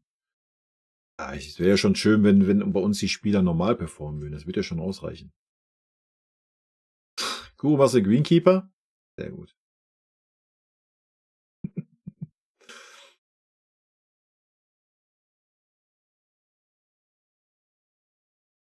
Wie viel würdest du für Alonso zahlen, damit er kommt? Ich würde da gar nichts für zahlen. Ich weiß, dass wir sehr wahrscheinlich 20, 30 Mille zahlen müssen, ja. Ich weiß nicht, wo wir mittlerweile angekommen sind. Ich meine, das haben wir schon beim Nagelsmann gemacht. Ich weiß es nicht. Ja, aber klar kannst du argumentieren. Ein Trainer ist natürlich noch wichtiger wie dann so die Mannschaft, aber wenn wir jetzt bei jedem Trainer irgendwie 20, 30 Millionen hinlegen, um ihn zu verpflichten, ich weiß auch nicht, ob das der richtige Weg ist, ey. Keine Ahnung. Ich weiß auch nicht, ob Alonso so das Heilmittel sein wird, was sich alle erhoffen, so.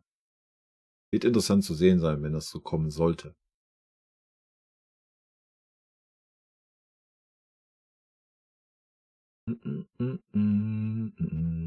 Also wenn wir die Inside-Job noch etwas weiter spinnen will, unter dem Co-Trainer Tuchel war da auch ein Spieler namens Nagelsmann bei dem FCA.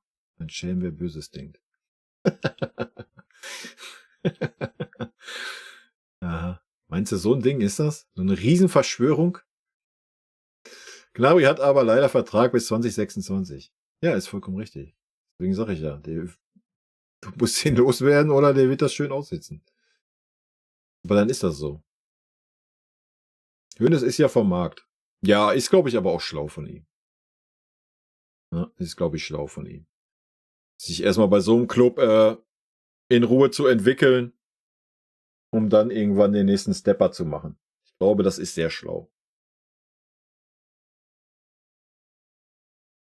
Zug TLC ist abgefahren, sehe ich genauso. Ja. So wie das aussieht, können wir dann gleich auch mal in das Q&A rein, ne? Das Ja, wird ja auch können noch wir ein bisschen tun. Zeit in Anspruch Das ist ja nehmen. der Plan, ne? Das Zeugwart-Video war richtig interessant, aber irgendwie auch etwas ernüchternd. Eigentlich schon ein Traumjob, aber man ist schon echt der Depp vom Dienst. Was heißt der Depp vom Dienst? Du hast halt, wenn das Trikot nicht da ist oder der Schuh nicht da ist, dann bist du vielleicht der Depp vom Dienst, ja. Oder meinst du jetzt so auf die Arbeiten, die man macht? Ja, du bist halt,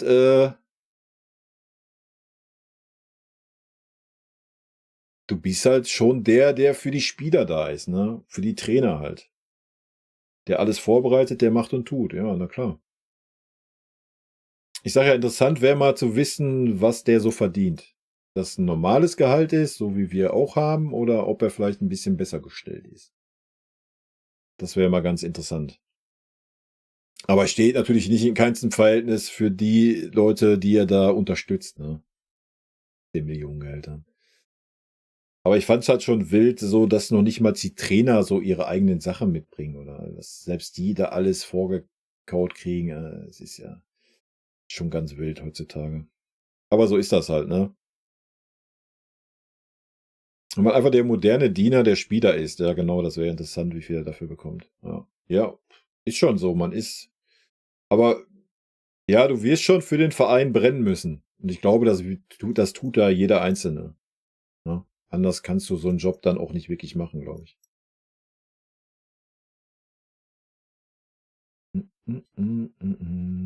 Vielleicht gibt es einen professionellen Schuhbinder. Das machen die alle mit. Das sind 4 Zeugwarte.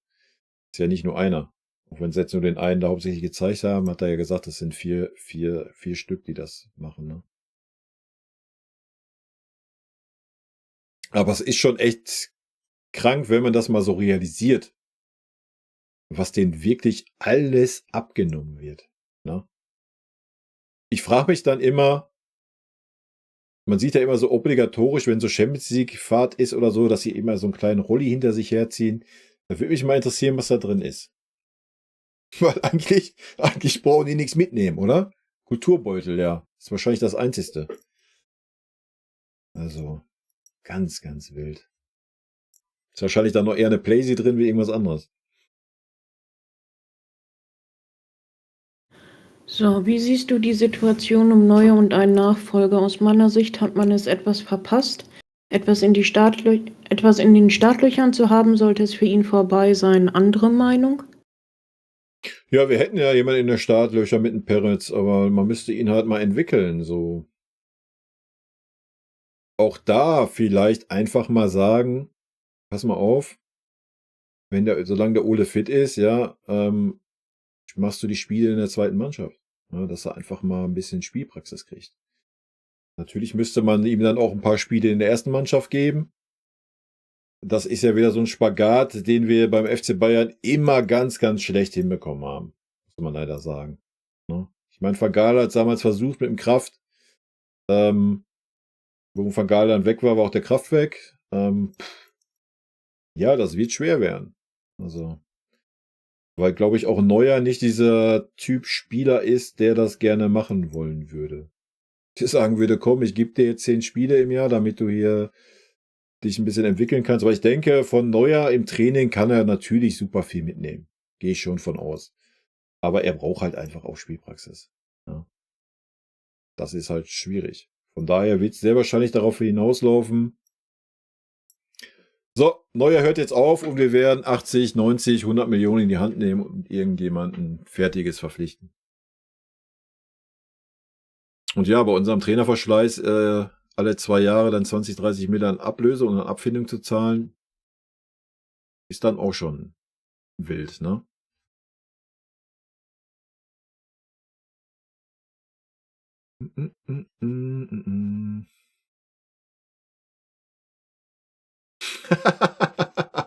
Der ist auch gut. Der ist gut.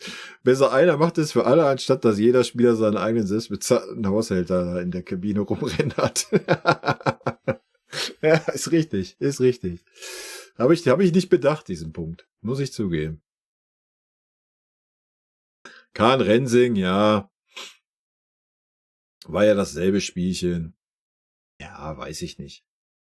Ist halt auch nicht so einfach, ne? Auch so Kahn war ja so ein Ausnahmekeeper und jetzt Neuer ist das auch. Ist natürlich dann auch nicht einfach, da jetzt so einen Jungen das Erbe antreten zu lassen, ne? Ist halt super schwierig auch. Wir werden sehen, ob es versucht werden wird oder halt nicht. Ich bin auch sehr gespannt. Du kannst doch mal deinen Chat aktualisieren. Warum? Ah, okay. Weil er wieder nicht läuft.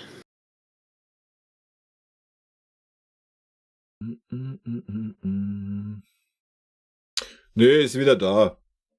Ist wieder da, oder? Ja. Zu Frimpong kann ich nichts sagen. Was soll ich sagen? Ist mit Sicherheit kein schlechten. Aber wie gesagt, ich habe von Leverkusen 3 Spiele gesehen dieses Jahr.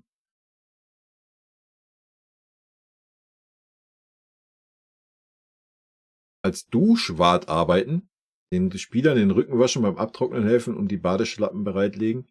Wenn ich dafür auf die Trainerbank sitzen darf während der Spiele, können wir darüber diskutieren. Sonst natürlich nicht.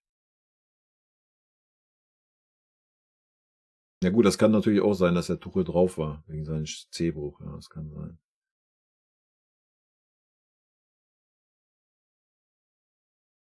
Felsi, danke.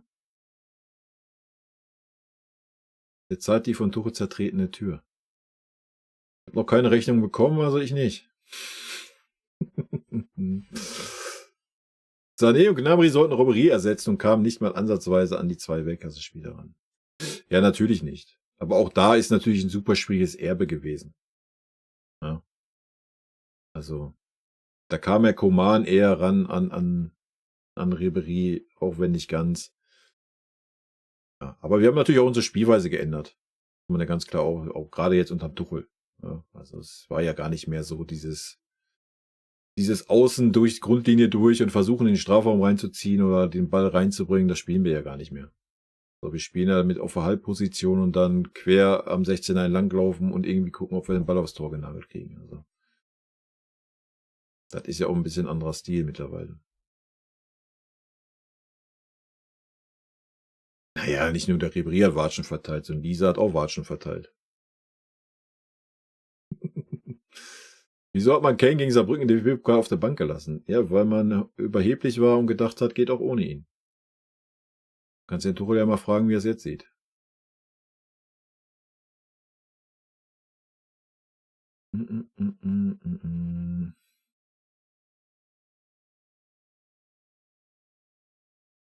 Ja, aber ich glaube, das können wir halt einfach nicht nachvollziehen. Ne? Es wäre mal super interessant, wie das in anderen Clubs ist. Das würde mich echt mal interessieren. Also mit diesen alles und jedes abnehmen. Wahrscheinlich ist das bei jedem Bundesliga-Club so, oder? Vielleicht in Freiburg nicht, weil da Christian Streich ist, der da vielleicht noch gegenarbeitet. Beziehungsweise ich kann es mir nicht vorstellen, dass ein Christian Streich in die Kabine geht und da liegt alle seine Kleidung zusammengelegt und da liegt sein Kaugummistreifen drauf. Würde mich aber mal interessieren. Also wenn das auch beim Christian Streich so wäre, dann ist, glaube ich, auch Hopfen und Malz im Profifußball dahin, oder?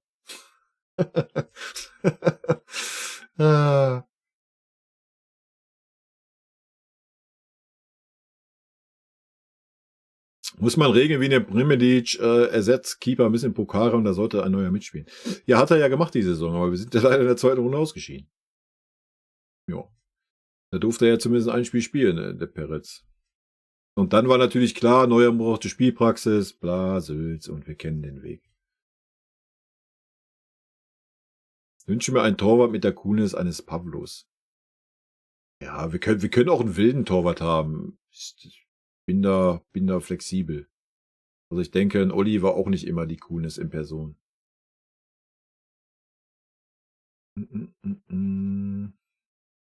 Dieser Junge von Bayern, Würzgurt, wurde doch von allen gelobt. Den Torwart meinst du? Ja, der war auch wild, ne? Was man da gesehen hat. Vielleicht sehen wir den irgendwann bei uns so.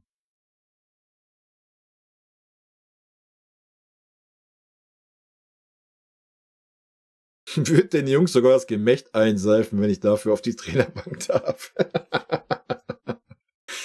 Ei. Ja, weil ich glaube, da würde es bei mir aufhören.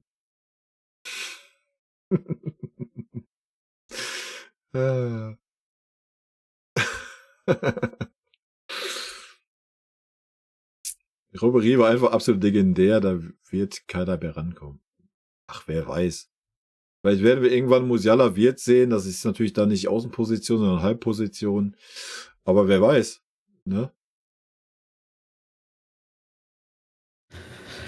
So, da haben wir den Niklas noch mit. Ich fand es etwas lächerlich, wie der Typ aus dem Video dann extra hervorgehoben hatte, was Müller für Schienbeinschoner nutzt, damit die restliche Dekadenz geschmälert wird. Fail war leider nur, dass er die definitiv nicht seit der E-Jugend nutzt. Damals hatten sie noch keine 4 Sterne. Das waren Aufkleber, glaube ich, ne? Wenn man das richtig gesehen hat, waren das, glaube ich, Aufkleber auf den Schienbeinschonern. Und ich glaube, er hat das gesagt, weil das einfach nur so kleine Schienbeinschoner waren. Ja. Was aber auch viele Spieler haben. Also wenn ich das mal an meine Zeit erinnere, da hast du mit Dingens um den Knöchel drum und hast du nicht gesehen und nicht einfach hier so ein Schienbeinschoner gefühlt so groß, 10 Zentimeter reingesteckt. Ich glaube, das war darauf bezogen. Ich glaube nicht, dass das darauf bezogen war, von wegen, guck mal, warum auch. Ja, der weiß ja, welchen Job er hat. Er weiß ja auch, was er da macht. Also. Nee, so war das, glaube ich, nicht gemeint.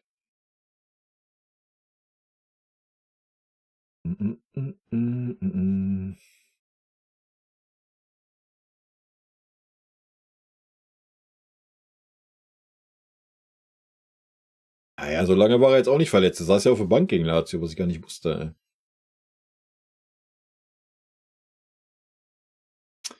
Kimmich unter der Dusche mit seinem Pornobalken den Rücken schrubben, der Traum aller schlaflosen Nächte.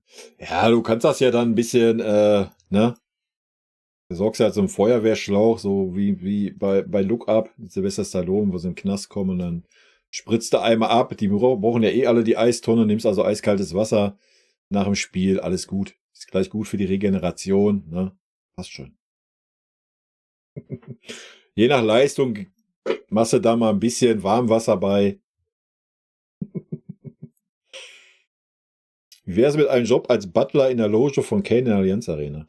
Ja, ich habe damals mal ein Praktikum als Koch gemacht. In so einem gehobenen Restaurant. Und da war ich halt 2 Wochen oder 3 Wochen Küche und da musste man auch eine Woche so Gästeempfang machen und die Sachen zum Tisch bringen. Kann ich also, wenn es nötig ist. Aber da muss ich schon auf die Trainerbank sitzen dürfen, sonst macht das keinen Sinn, ne?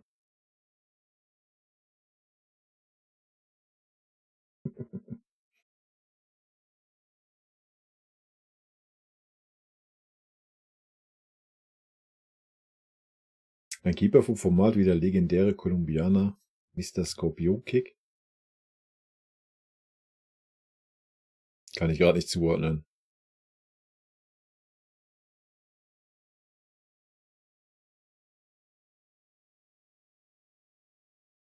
Ja, solche Schienbeinschoner habe ich halt auch gehabt.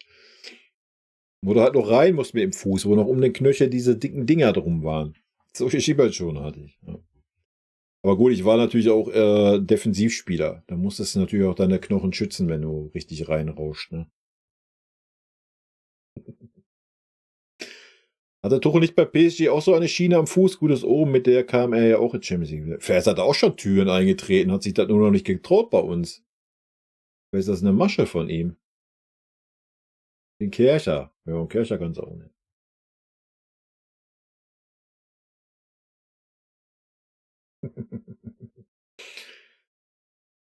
Ja, ja, ob Look up, Lock up.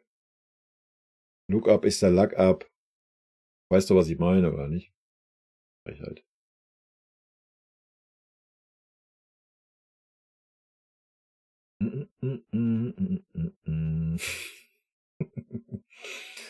Nacht und in der Kabine duschen sind doch alle katzengrau. Ja, englisches Essen, da sind die nicht so hoch, die Ansprüche. Das kriegen wir hin.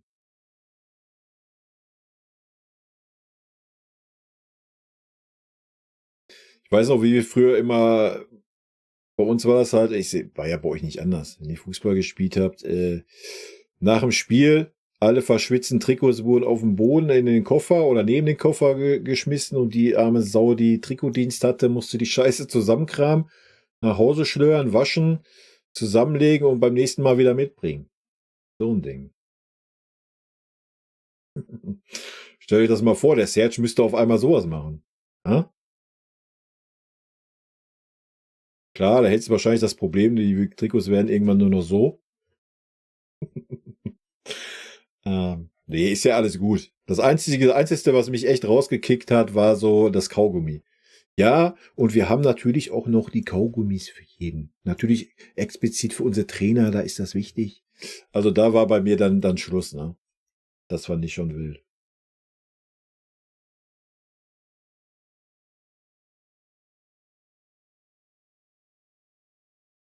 Ich muss mit Pommes. Ja, das kriegst du ja in Bayern nicht. Da gibt es wahrscheinlich eine schöne Semmel mit Leberkäse. Leberkäse, genau. Ja, sehr gut, Leute. Würde ich sagen, gehen wir jetzt gleich mal in das Video rein. Weiß nicht, ob es jemand von euch interessiert, werden wir sehen. Ist auch nicht so wild. Dann brauche ich ein bisschen weniger labern, kann ich auf mich selbst reacten. Ist doch gut. Aber soweit sind wir ja durch.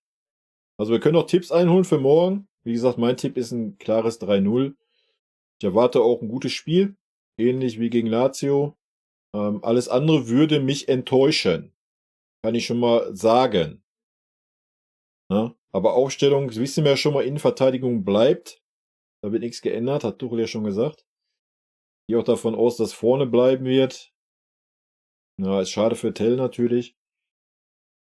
Na, Pavlovic ist ja gesperrt. Ich bin gespannt, wie viele Kommentare und im Taktikfuchs stehen. Der Pavlovic ist doch gesperrt, den kannst du nicht aufstellen. Ich sage 10. Ich weiß nicht, wie viele Kommentare da sind. Komm, ich guck mal. Wer von euch hat's reingeschrieben? Ich sehe es eh. Ihr könnt euch outen. Also das letzte Mal ja relativ gut geklappt hat. Mit meinem Tipp gegen Bayern sage ich 2-1 für Mainz. Aha. Was ist das denn für eine Aussage? Hast du gerade gehört? Ach, 30 Kommentare nur. Okay, dann sind nur 5, die es mit dem Pavlovic schreiben.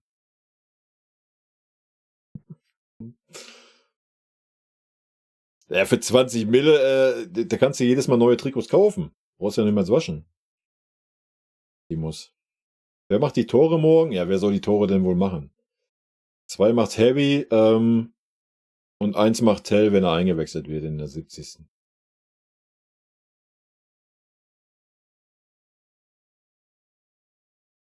Ja gut, wir müssen natürlich auf Pavlovic verzichten, das wird interessant sein. Ich würde mir natürlich einen Leimer wünschen, weil ich glaube, Leimer macht das Spiel auch auf jeden Fall schneller, als wie ein gewissen Kimmich auf der Position machen würde. Bin sehr gespannt, wie er sich da entscheidet.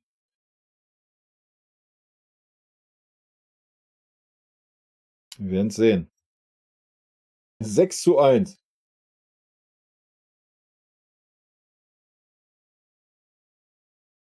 Als Kölner gönne ich den Leverkusen den Titel nicht. Ja, musst du auch nicht, aber der Zug ist leider abgefahren. Und das andere würde mich überraschen. Baus in der Haus, guten Abend. Mara ist die einzige, die mir Paroli bieten kann. Kommt drauf an, bei was, aber ja, sehr wahrscheinlich eine der wenigen, ja.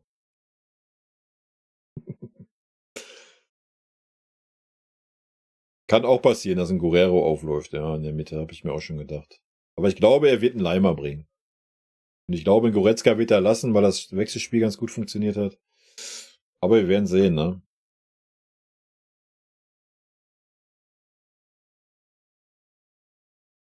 Im FCZ hat der Verein 10 Trikots an Spieler verschenkt, wenn sie dem Fan geben. Danach musste der Spieler selber bezahlen. Ja, es juckt die Spieler ja natürlich bei uns auch, wenn die 20 Millionen verdienen, ob die dann ein Trikot, was 100 kostet, selber bezahlen müssen.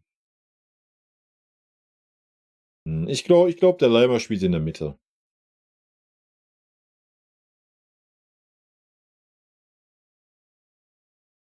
Weil Tuchel muss ja nicht mehr auf Langzeitwirkungen, weißt du? Den Take habe ich noch im Hinterkopf. Und dann ist ihm scheißegal, ob ein Kimmich bockig ist. Das hat er doch quasi schon gesagt mit Kimmich. Was hat er gesagt? Er hat gesagt, er hat sich noch nicht entschieden, ob ein Kimmich rechts bleibt oder nicht. Sätze von Angelo Stiller. Ja, Angelo hat den Zinken von, wie heißt er? Hier, dem französischen Schauspieler. Gérard Depardieu. Ganz genau. Fast wie aus dem Gesicht geschnitten. Ja, ist halt auch den Kimmich-Goretzka-Hype zum Opfer gefallen, ne? Hat ja bei uns schon gut performt in der zweiten Mannschaft. Und macht seine Rolle gut in Augsburg, ne? Ja. Also 5-1, 3-1, 4-1, 4-2, 2-1, 1-1, 1-1. Snackmonster, was ist da los? Ah, bin ich mit meinem 3-0 ja gut dabei. Hast noch kurz einen runtergeschrieben, Niklas? Sehr gut. Werde ich dann extra beantworten.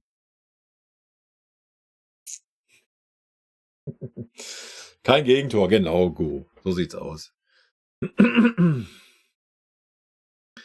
Davis ist ein feiner Kerl, der muss mal wieder spielen.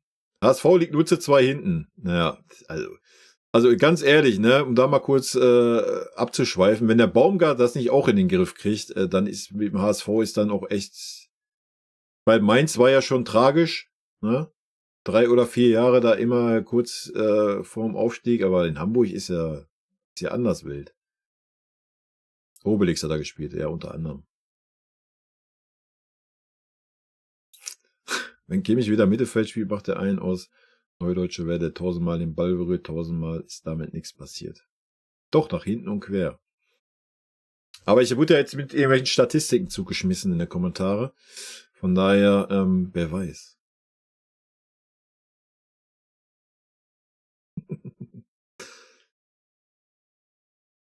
Er hat gesagt, dass es nicht viel Sinn macht, die eigentliche Kette zu zerreißen, ungefähr so. Ja, aber er hat auch gesagt, dass Sascha schon wieder im Training ist. Das reicht noch nicht ganz. Also ein Kimmich wird ja nicht rechter Verteidiger bleiben. Von daher. Aber für mich macht es auch keinen Sinn. Ne? Also ich gehe da mit. Q&A und ja, Q&A und ich habe da nochmal erklärt, wie ich immer mit den Kommentaren verfahre und sowas. Keine Ahnung, ob euch das interessiert. Die Fragen, die halt immer wieder im Stream kamen und die Fragen, die ich gesammelt hatte unter dem Feedback-Video, die beantworte ich da halt. Und ja, dann ist hier nochmal die Möglichkeit, da nochmal nachzufragen. Ich werde dann so einen Abschnitt abspielen, wie zum Thema Arbeit, was ich da so erzähle. Und wenn ihr dann noch da Nachfragen habt, könnt ihr das tun. Und dann habe ich einmal so eine runde Sache, habe einmal alles beantwortet. Und ja, das ist der Gedanke dahinter. Die Mara hat übrigens für 5000 Punkte Stehen eingelöst, also erheben Sie sich. Wer hat das gemacht? Mara. Kenne ich nicht. Lernst du dann kennen, ist dann dein schlimmster Albtraum. Ach, herrlich.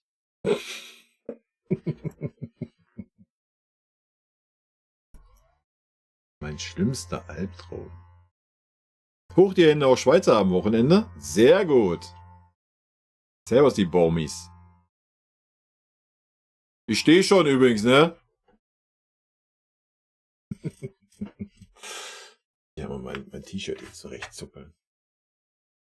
Geht's ja nicht, ey. Wie war meine Woche? Meine Woche war sehr gut eigentlich. Ich kann mich nicht beschweren. Arbeitstechnisch war es okay. Mittwoch waren wir bei meiner Schwester abends auf Geburtstag. Joa. War eine gute Woche. Und jetzt ist zum Glück Wochenend. Hoffe, deine Woche war auch gut. Das stellt morgen Opa und Kim auf. Nee. Viel Spaß. Ja, Alex. Ja, Rix. Ja, wir werden morgen schon einen Sieg holen. Ist das deine Frau eigentlich? Das muss die Frau beantworten. Da der Herr ja nicht aus dem Knick kommt, bin ich immer noch nur die Freundin. Ja. HSV macht wieder HSV-Sachen. Mit elektrisch verstellbaren Tisch. Ja, ich bin halt ITler, ne? Ich sitze den ganzen Tag auf dem Arsch. Und an unserem neuen Standort hatten wir halt diese Tische. Und wenn du halt 8 Stunden wirklich nur auf dem Arsch sitzt, ist es halt schön, dass du die Möglichkeit hast, so nach 90 Minuten mal eine halbe Stunde zu stehen. So im Wechsel. Das ist schon ganz geil. Und deswegen habe ich mir das dann zu Hause auch gegönnt. Aber da ich das oft genug vergesse, habe ich ja dann eine nette Mara im Hintergrund, die mir das dann um die Ohren ballert.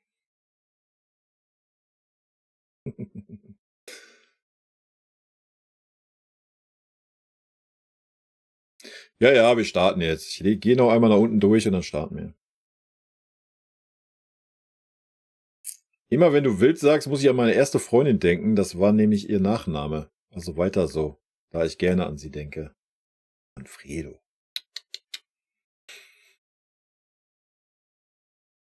Hast du gut fertig gemacht. Okay. In voller Pracht stehen. Ja, in voller Pracht nicht. Siehst ja nur den Oberkörper, ne? WhatsApp, hau rein.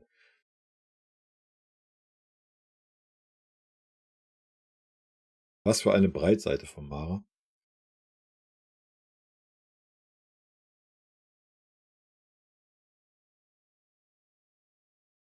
Wenn Bayern die Meisterschaft holt und Champions League will, bekommst du einen Antrag. Ich glaube, sowas würde ich nicht vom FC Bayern abhängig machen. Also den Alert musst du aber von der Grafik her nochmal kleiner machen, auf YouTube zumindest.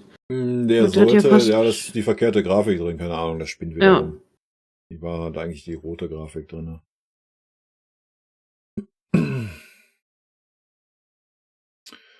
Ja, ich hatte noch eine Tischplatte, ne? Ich habe vorher auch schon verstellbaren Tisch gehabt, aber hier noch so mit Kurbeln. Beziehungsweise da waren an der Seite dann so Räder, die du drehen musstest. Das war super umständlich. Das war dann eher so gedacht, ja, den stellst du dir dann einmal auf die Höhe ein, wie du ihn haben willst.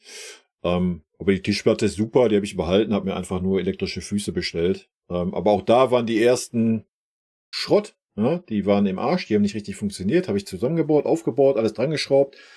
Fahr das Ding hoch, fahr nochmal runter. Nächsten Tag will ich hochfahren, fährt nur ein Fuß hoch. Dann stand der ganze Tisch so. War eine super wilde Aktion. Dann wieder alles, den hast du auch nicht mehr reingekriegt. Der ging nicht mehr rein, der Fuß.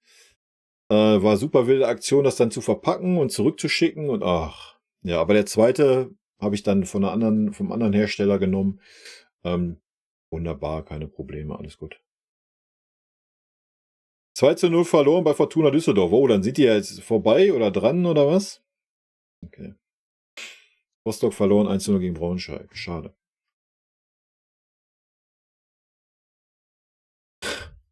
Sehr gut, ich bin durch. Wir gehen ins Video. Muss ich nur mal eben hier. Zack. Das wird wild jetzt, ne? Aber ich mache mich einfach klein. Ganz klein.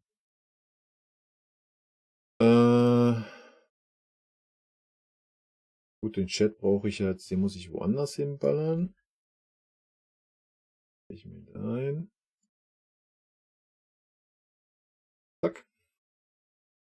Gut, Leute, wie gesagt, ist so ein bisschen am Anfang Standardsache, wie ich mit Kommentare verfahre. Die meisten, die hier jetzt sind, wissen das ja, ne?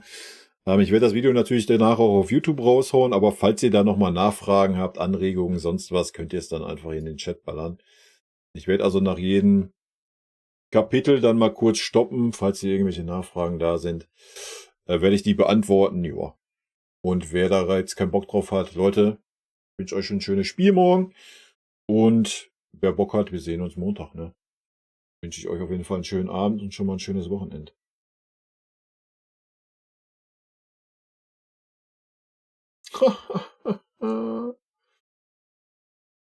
Ein Ergotherapeuten-Hüpfball ist auch ganz gut. Bild. Nee, da stehe ich lieber. Mit so einem Hüpfball, da falle ich wahrscheinlich noch runter. Servus, Glück auf und herzlich willkommen zu dem Q&A-Video. Jetzt habt ihr den doppelten, ne? Ich hoffe, ihr kommt damit klar, der doppelten Dosis. Ja, Leute, ich bekomme ja immer wieder im Stream auch dieselben Fragen gestellt, ja, weil natürlich viele aktuell gerade die letzten paar Wochen neu dazugekommen sind hier auf dem Kanal. Und deswegen habe ich jetzt nochmal ein neues Q&A-Video gemacht, wo ich die wichtigsten Fragen, die immer wieder kommen, beantworte und ihr euch das einfach anschauen könnt. Wenn ihr das ist sehr gut. Ich kann jetzt reingehen ins Q&A. Möchte ich noch ganz kurz was in eigener Sache sagen zu der Sache, wie ich mit Kommentaren umgehe. Also Kommentare hier auf dem Red Munich-Kanal beantworte ich nur von der Spielanalyse, ja, zu dem jeweiligen Spiel. Die beantworte ich dann in Videoform, heißt, ich gucke mir die Kommentare an, lese die vor und gebe euch dann eine Antwort im Video. Ja, nicht schriftlich, weil das einfach viel zu lange dauern würde. Alle anderen Kommentare von allen anderen Videos lese ich natürlich. Das merkt ihr bei sehr, sehr vielen Kommentaren daran, dass ihr ein Herzchen bekommt. Das mache nur ich. Ich habe hier keinen Moderator oder sonst was. Ja, die Mara ist hier noch, die auch Rechte hat. Die beantwortet aber keine Kommentare. Aber sollte da mal irgendwer irgendwo aus der Reihe tanzen, ich keine Zeit haben oder sowas, hat sie noch die Möglichkeit, diesen zu sperren. Aber ansonsten lese ich jeden Kommentar. Ich saug die Kommentare auch immer auf und nehme das dann mit in den Stream rein, wo ich dann immer so ein bisschen die Stimmung mitnehme. Montags und Freitags streamen wir ja auch. Ja, so ist, wie ich mit Kommentare umgehe. Nur als Info für die, die vielleicht neu hier auf dem Channel sind. Und da vielleicht auch nochmal der Hinweis zu den Kommentaren, weil ich auch zwischendurch mal was gelesen habe. Ja, hier werden ja Kommentare gelöscht, was soll das? Also erstens, wenn das so wäre, hast du Pech gehabt. Ja, wir sind hier nicht bei Wünscht dir was, wir sind hier nicht bei ich muss eure Kommentare stehen lassen, weil ihr das so wollt. Nee, wir sind hier beim Red Munich-Kanal, das ist mein Kanal, das ist also eine Diktatur. Und wenn ich meine, du bist ein Idiot, du schreibst irgendeine Scheiße, dann blende ich dich aus, das ist mir scheißegal, ob du dich dann gekränkt fühlst oder sonst was. Schreib einfach nicht irgendeine Scheiße, dann passiert sowas nicht. Aber klare Ansage, oder? Ich lösche keine Kommentare, Leute. Ja, wie gesagt, ich lösche keine Kommentare. Wenn, blende ich die Leute aus. Das seht ihr auch wenn in meinen Videos. Wenn ich das Video mache, ich beantworte eure Kommentare. Ist da irgendeine Hohlbirne bei, wird der direkt ausgeblendet. Dann kann der hier auf dem Kanal, kann er was schreiben. Ich weiß gar nicht, ob man noch schreiben kann. Auf jeden Fall wird es nicht mehr angezeigt. So, ich lösche keine einzelnen Kommentare. Wenn, blende ich Leute direkt aus. Ja. Erlaubnis ist erteilt, ne? Aber dann zügig bitte. ZZ. Und das mache ich eigentlich auch nur, wenn man merkt, dass diese Leute auf ein Niveau diskutieren wollen, was unterste Schublade ist. Ja, dann werden die Leute ausgeblendet oder wenn sie beleidigend werden. Nicht nur mir gegenüber, ich habe da gar kein Problem mit. Wenn ich aber so eine Diskussion sehe in irgendeinem Verlauf in den Kommentaren und dann ist jemand, der den anderen beleidigt, dann blende ich den hier auf dem Kanal aus. Und wenn der vorher 50 Nachrichten geschrieben hat, die alle okay waren, wenn hier beleidigt wird, diskriminiert wird oder sonst was, blende ich euch einfach. Ja, das muss ich gleich auch mal, weil das Schöne ist, er erzählt ja weiter. Also kann ich das ja aus. Ja, da bin ich schmerzfrei, Leute. Gut, also wisst ihr, wie ich mit Kommentare umgehe. Und jetzt würde ich sagen, gehen wir rein in das Q&A. Viel Spaß. Welche Social Media nutzt du? Ja, Thema Social Media. Ich nutze eigentlich kein Social Media, außer die Kommentare auf YouTube von euch. So, die lese ich. Beantworten tue ich sie in Videoform oder den einen anderen auch mal im kurzen Satz. Aber die lese ich alle auf meinem Kanal. Ansonsten habe ich mit Social Media nichts zu tun. Social Media ist für mich das Böse, ist der Abschaum der Gesellschaft. Ja, ich habe einen Instagram-Account, da findet auch was statt, da macht die Mara so Shorts drauf, einfach um hier nochmal den einen oder anderen Abonnenten auf YouTube zu bringen, ja, weil man den Kanal nicht unbedingt so findet auf YouTube. Dasselbe auf TikTok und dasselbe, ich weiß gar nicht auf Facebook, ob da überhaupt irgendwas passiert. Ich habe diese Kanäle, auch Twitter, ich nutze sie aber nicht aktiv. Ja, wenn ihr mich auf Instagram oder so anschreibt, werdet ihr keine Antwort bekommen. Da hat auch noch die Mara Zugriff, da hat mein Schwager noch Zugriff, der das hier immer so schöne Bildchen machen kann und sowas. Einfach nur, um da ein bisschen Präsenz zu haben, um den einen oder anderen noch hier auf YouTube zu bringen. Ansonsten, ich nutze Social Media nicht. Erstens bin ich nicht dieser Mensch, der das mag, immer das Handy in der Hand zu haben und da irgendwie zu gucken, habe ich eine neue Nachricht, bla, Sülz, das ist nicht meine Welt. Und zum anderen habe ich da keine Zeit und auch keine Lust zu. Ja, ich habe hier meine Bubble mit euch hier in den Kommentaren, mit euch auf dem Discord, ja, wo ich natürlich auch alles lese, auch wenn ich selten mich da an den Diskussionen dann beteilige. Ab und wann passiert das aber auch. Das ist auch der einzige Weg, um das mal zu erwähnen, wie ihr mich erreichen könnt, wenn ihr irgendwas habt oder irgendwas von mir wollt, schreibt mich über einen Discord-Server an. Das ist der Way to go. Alles andere, wie gesagt, auf allen anderen Social-Media-Plattformen bin ich nicht erreichbar. Zum Thema Social Media, ja, keine Ahnung, da müsste ich jetzt super weit ausholen, das ist hier fehl am Platz, müsste ich mal ein extra Video zu machen. Ich weiß nicht, ob das sinnig ist auf dem Bayern-Kanal. Von daher bin ich da unentschlossen. Aber Social Media ist halt einfach, wo sich jeder hinter irgendeinem Nicknamen auskotzen kann, ja, und viele Leute auch denken, dass sie anonym sind, was sie gar nicht sind, das ist nochmal ein anderes Thema, und das ist nicht meine Welt, ja, ich mag das nicht und auch nicht dieses TikTok mit einer Aufmerksamkeitsspanne von 10 Sekunden und sowas, das ist alles nicht meine Welt, Leute, ja, ja, das beschreibt es eigentlich am besten. Ja, wild, erstmal Chico, alles gut, ne, alles ist gut. Corley, du hast doch jetzt ein Smartphone? Ja, ich kenne da noch jemanden. Aus meiner Gaming-Community. Also das ist auch schon wild. So ganz ohne Smartphone geht es bei mir natürlich nicht, allein schon arbeitstechnisch. Aber wie ich schon sagte, also keine Ahnung. Das Handy ist bei mir jetzt nicht wichtig, außer wenn ich auf dem Scheißhaus sitze, dann ist das Handy wichtig. Sonst ist es bei mir nicht wirklich wichtig. Ja, da kommen wir gleich noch zu. Die wirst du gleich beantwortet bekommen. Wie alt bist du? Ja, Leute, wie ich gesagt habe, schon jetzt, ich bin 75er Baujahr, je nachdem, wann ihr das Video seht, könnt ihr euch das ausrechnen. 13.8. habe ich Geburtstag, natürlich der 13. Ja, Freitag der 13. ist natürlich der beste Tag, um Euro-Jackpot zu spielen. Ja. Arbeitest du im Homeoffice und/oder kannst du dir deine Arbeitszeit frei einteilen? Also, ich bin ITler, ich arbeite im On-Site, also meine Berufsbezeichnung ist On-Site-System-Engineer. Ich bin am Ende des Tages ein ITler, der für einen Standort da ist, für ein Logistikzentrum, wo ich dafür zur Sorge getragen habe, dass die Arbeitsplätze laufen, dass das Netzwerk läuft. Da gibt es noch einen Bürotrakt, dass die Löwe natürlich Sachen laufen. FC Bayern-Fan ist so ständig. Dass irgendwelche Überwachungskameras auf Fernseher übertragen werden und.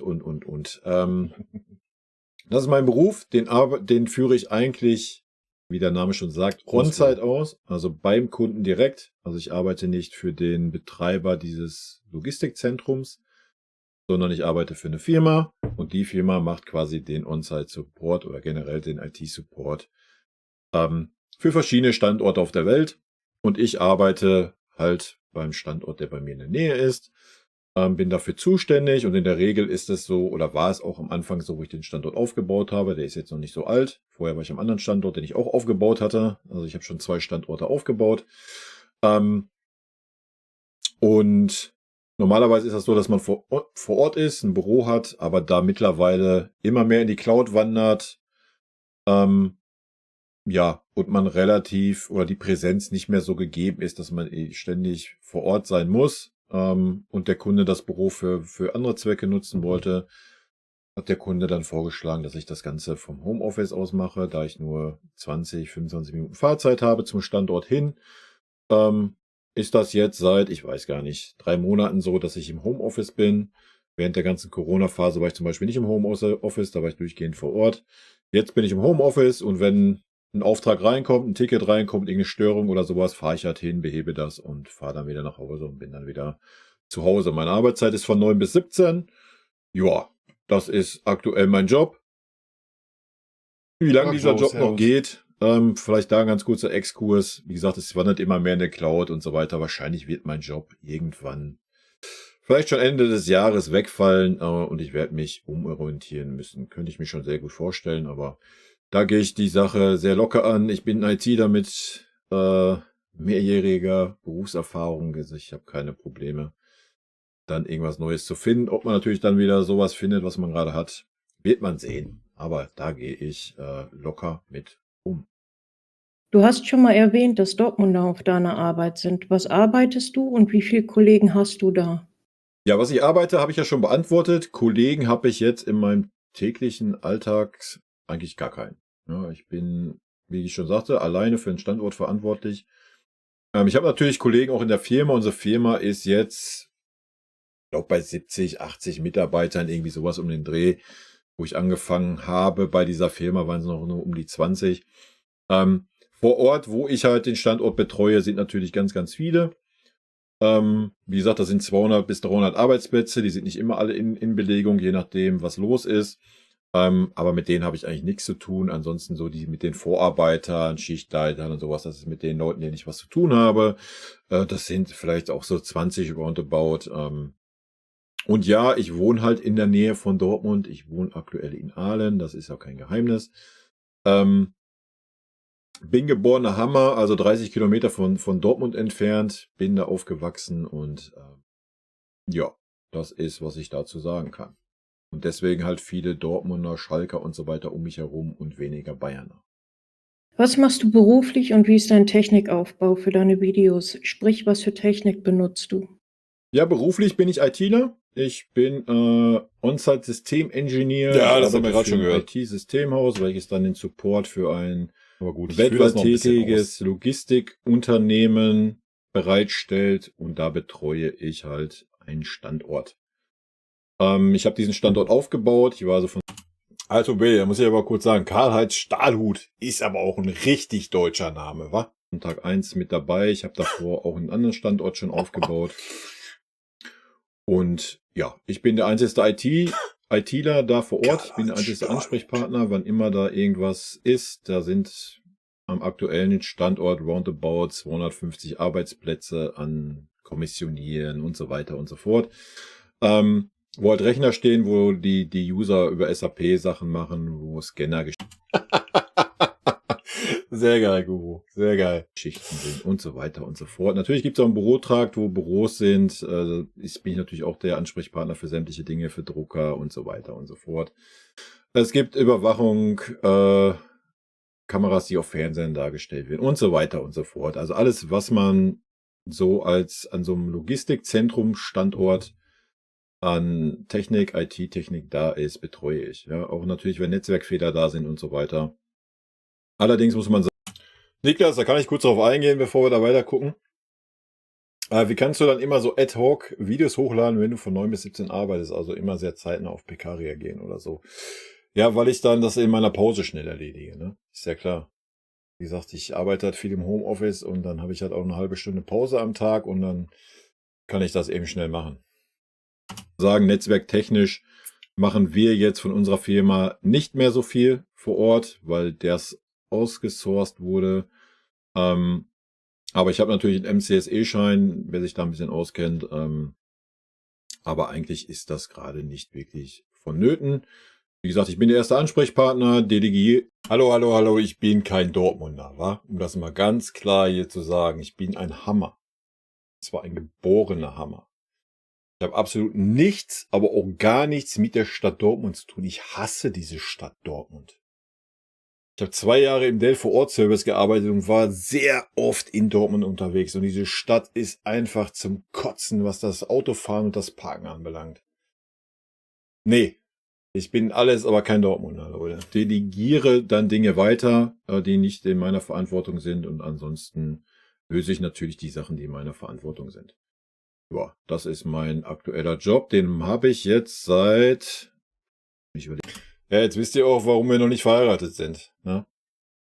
Mara ist in Dortmund geboren. 2018, glaube ich, seit 6 Jahren bin ich jetzt in dieser Firma. Vorher war ich jahrelang im Vor-Ort-Service tätig. Bedeutet, ich habe viele Firmen angefahren, ab und wann auch mal einen Privatkunden.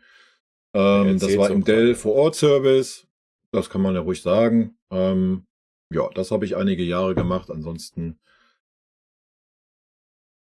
IT-technisch habe ich sonst auch noch ganz früher mal in so einer ganz normalen PC-Schmiede angefangen. Ja, wieder so der Werdegang halt ist. Ne?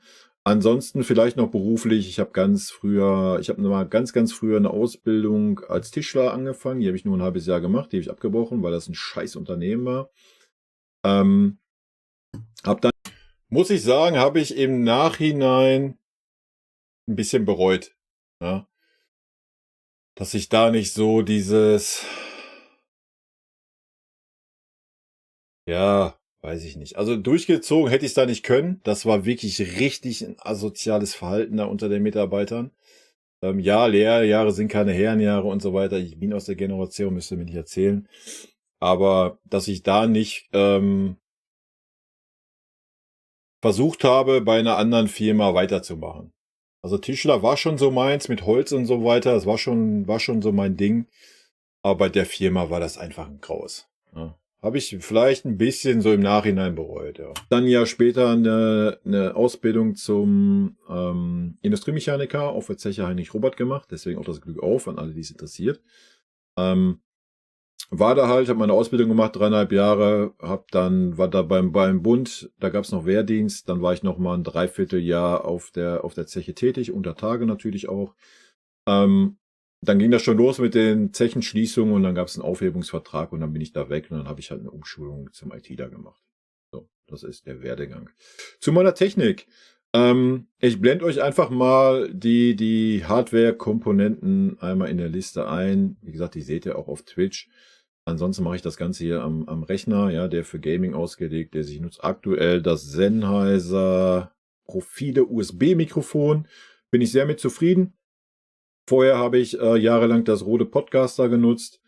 Habe ganz viele Mikrofone ausprobiert, aber alles halt über USB aktuell. Habe natürlich auch hier Mikrofonarm und so gehabt. Das will ich aber nicht mehr, weil dann immer das Mikrofon hier so im Bild ist. Und das, ja, ich weiß, gehört irgendwo dazu. Ich fühle das nicht. Deswegen habe ich mich für diese Sennheiser entschieden, weil das steht vor mir auf dem Tisch. Ja, es ist nicht im Sichtfeld, dass ihr das seht. Und ich denke, ich bin einigermaßen gut zu verstehen. Aber ja, na klar, wird da vielleicht im Laufe des Jahres, je nachdem, wenn der Kanal natürlich wächst und so weiter und man ein bisschen mehr Spielraum hat, kann man da natürlich auch dann daran denken, das dann noch ein bisschen zu professionalisieren, was den Ton anbelangt. Aber ich bin so erstmal eigentlich zufrieden. Okay, gehe ich kurz darauf ein. Hast du auch fundierte Programmier- und SW-Entwicklungskenntnisse? Bin auch ITler. Nee, habe ich leider nicht. Natürlich habe ich in meiner, ich habe halt IT-System, Informatiker, aber mit nicht Anwendungstechnik gelernt. Von daher hatten wir nur 3 Monate Programmieren. Ja, habe ich im Nachhinein auch ein bisschen bereut, wenn ich ehrlich bin. Ich habe eine Phase gehabt, wo ich mich viel damit beschäftigt habe, privat dann halt. Aber in meiner Arbeitsstellen war es nie irgendwie vonnöten, dass ich große Programmierkenntnisse hatte. Aber mir hat das damals sehr viel Spaß gemacht. Und wie gesagt, ich habe mich da, ja, so im Nachhinein wäre es der bessere Move gewesen zu sagen, ich mache Anwendungstechnik allein schon aus dem Grunde, dass es einfacher ist, freiberuflich zu arbeiten. Ne? Das wäre wahrscheinlich für mich der bessere Way to go gewesen, aber ja, ich bin so auch zufrieden. Natürlich hätte ich jetzt noch sagen können, keine Ahnung, ich bilde mich da noch weiter, sonst was, ja, hätte man natürlich tun können. Aber der Drang war dann auch nicht wirklich da zu sagen, ich investiere da jetzt nochmal massig an Zeit. Wie gesagt, ich habe es ja schon mal an anderer Stelle gesagt, ich arbeite um zu leben und nicht umgekehrt. So, und von daher bin ich zufrieden, wie es aktuell ist. Aber ja, auch das hätte ich wahrscheinlich anders machen können. So Anwendungstechnik wäre wahrscheinlich das Bessere für mich gewesen. Neben dem Job beschäftige ich mich schon mit einigen Sachen, ne? Wie gesagt, auch so mit Mods und so eine Geschichte. Von daher wäre das auf jeden Fall so im Nachgang der bessere Move gewesen, in Anwendungstechnik reinzugehen. Ja, anstatt in Systemtechnik. Ja.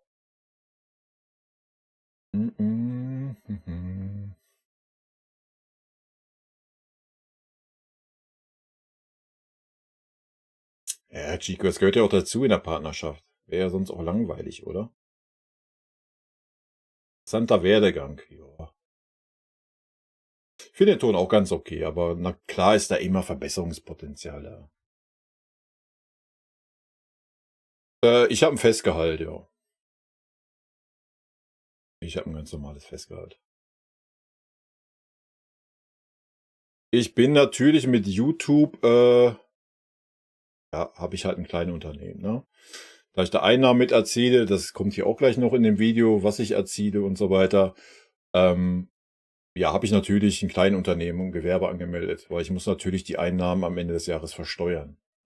Also, das sollte klar sein, ne? Also, wenn wir jetzt so ein, keine Ahnung, als Beispiel, wir nehmen 5 Sub auf Twitch, derjenige zahlt 20 €, davon aktuell ist es noch so, dass Twitch sich 50% reinzieht, ja, sind 10 €, die an mich gehen. Am Ende des Jahres werden die versteuert und dann bleiben da 5 € von über. So, je nachdem, was man dann halt an Ausgaben hat, wer sich da ein bisschen auskennt, ist es auch mal ein bisschen mehr. Aber ja, natürlich wird's versteuert dann, ne?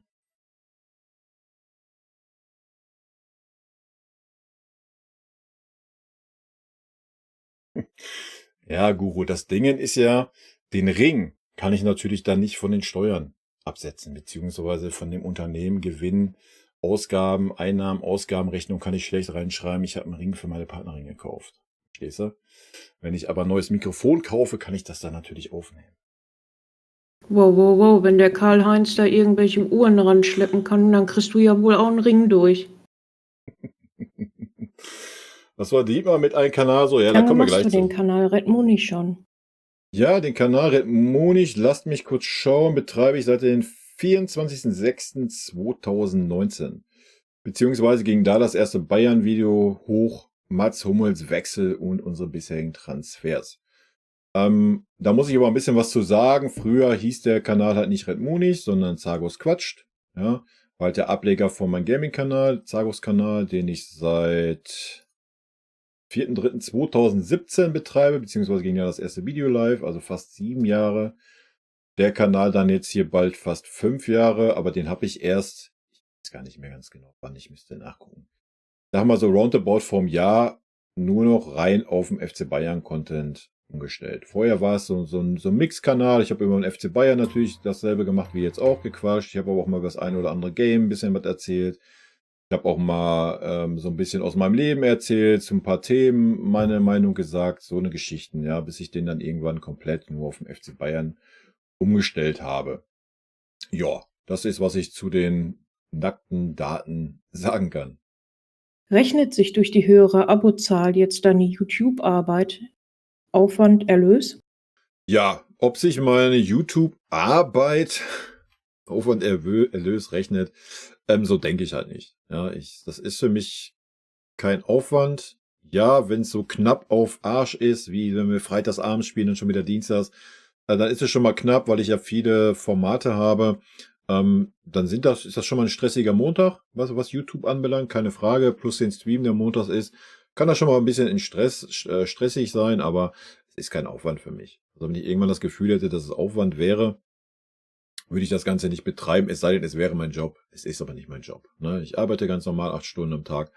Das ist mein Hobby. Und ob sich das Ganze rechnet, weiß ich nicht. Das muss immer jeder für sich sehen. Ich kann euch gerne die Zahlen sagen. Ich habe im letzten Jahr, also 2023, habe ich einen Umsatz auf YouTube gehabt von 2.538,76 €. Gut, das Ganze wird versteuert, da gehen 50% von weg, so grob über den Daumen. Bedeutet, ich habe ja 1.200 75 oder 80 Euro im ganzen Jahr verdient, wenn man das so nennen möchte. Ja, könnt ihr euch ausrechnen. Ne? Das ist ein Huni im Monat. So. Ja, das ist natürlich, dieses Jahr wird es ein bisschen mehr sein, allein weil der Kanal nochmal gewachsen ist und natürlich, weil ich natürlich auch Twitch mache und dann natürlich auch ein paar Leute den Prime da lassen, was übrigens kosten. Oder so wie heute, dass einfach mal, was waren 60 oder 70 verschenkte Subs kommen. Ja, na klar, los ist. Oder mich ein paar Leute bei Ko-fi unterstützen. Natürlich wird das dieses Jahr ein bisschen mehr sein. Aber das kann ich jetzt noch nicht sagen. Ja, natürlich war jetzt so ein kleiner Peak jetzt im Februar, weil wir in einer Woche 3 Niederlagen hatten. Das seht ihr dann allein an den Aufrufzahlen. Da ist natürlich dann ein Peak und das Ganze richtet sich nun mal nach Aufrufzahlen und nach Werbung, die geschaltet ist auf YouTube. Und ja, von daher wird das nächste Jahr natürlich ein bisschen anders aussehen. Aber das wird natürlich auch wieder abflachen und dann hast du die Sommerpause und so, wo wenig los ist und so weiter und so fort. Also das kann ich nicht vorhersagen. Muss ich auch nicht, weil wie gesagt, ich davon nicht lebe. Ja, ich habe einen ganz normalen Job und nochmal, wenn ich das als Aufwand sehen würde oder mit dem Hintergedanken sage, ja, ich mache das jetzt, um Geld zu verdienen, dann wäre es, glaube ich, auch nicht so, wie es ist. Ja, also, nee, ja, das habe ich nicht. Traust du dich zu sagen, wie viel du mit dem ganzen Kram durchschnittlich im Jahr verdienst, oder magst du dich wenigstens in eine Gehaltsgruppe, Beruf einordnen? Ja, habe ich ja schon beantwortet in einer anderen Frage. Wie gesagt, im letzten Jahr war es jetzt mit dem YouTube-Kanal 2.500 Euro Umsatz. Davon kann man nicht leben. Ja, ich arbeite ganz normal. Ja. Das wäre auch wild, wenn man davon leben könnte. Natürlich liegt es am Misserfolg des FC Bayern. Komme ich gleich auch noch zu. Gibt es eine Frage zu? Das ist nicht mein Beruf, YouTube zu machen. Das sollte klar sein. Und nee, ich habe da gar kein Problem mit. Ich mache eigentlich auch immer Ende des Jahres ein Video auf meinen Kanälen oder auf meinen aktiven Kanälen, wo ich dann auch zeige, was ich verdient habe, wie die Aufrufe waren, ob es besser war, ob es schlechter war und so weiter und so fort. Das mache ich eigentlich immer, da bin ich recht transparent, habe da auch kein Problem mit. Ja, das dazu. Warum ist der Kanal gerade jetzt so stark gewachsen, nur weil der FC Bayern so schlecht spielt? Hast du ein Ziel oder Wunsch für deine Kanalgröße? Der Kanal ist jetzt gerade so gewachsen, weil der FC Bayern so schlecht spielt. Dasselbe habe ich letztes Jahr schon mal gehabt, wo das Ganze mit Nagelsmann war. Wenn der FC Bayern, der große FC Bayern, verliert, wenn der Favorit strauchelt, dann ist doch klar, dann will sich doch jeder irgendwie dann daran ergötzen, dass da irgendein Bayern-Fan ist, der rumheult oder sonst was. Ja, das gibt es hier natürlich auf dem Kanal nicht, ja. Auch wenn der ein oder andere hohle Mensch das vielleicht dann so interpretiert, wenn man hier ein bisschen kritischer ist. Aber ich habe ja auch schon ganz, ganz viele Kommentare gehabt, die gesagt haben, oh ja, ich bin gekommen, um mich in dem Elend des FC Bayern-Fans zu suhlen und bin dann geblieben, weil deine Art und Weise gut ist. Ja, das ist eigentlich immer so das schönste Dope, was ich lesen kann irgendwie. Ziele, nee. Was soll ich für Ziele haben, Leute? Ich habe das hier, wie gesagt, ich mache das seit 5 Jahren, knapp 5 Jahre. Ich habe das für 100 Klicks ohne Kommentare gemacht. Ich kann mal kurz gucken. 2 Kommentare, 3 Kommentare. Grüße gehen raus an Gerhard Berger an dieser Stelle, ne, der von Tag 1 an dabei ist auf diesem Kanal. Lob und Anerkennung dafür. Gut, ich gucke mal eben kurz durch.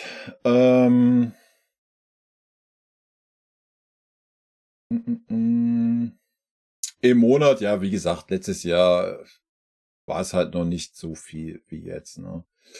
Also letztes Jahr war es netto, kannst du so einen Huni rechnen, der da rumkam. Das wird dieses Jahr natürlich sehr wahrscheinlich ein bisschen mehr sein. Ich kann es halt nicht vorhersagen, wie die Entwicklung weitergeht. Ne? Aktuell, ja, 5.000 Abonnenten, 5 bis zwischen 2 und 8.000 Klicks, sag ich mal.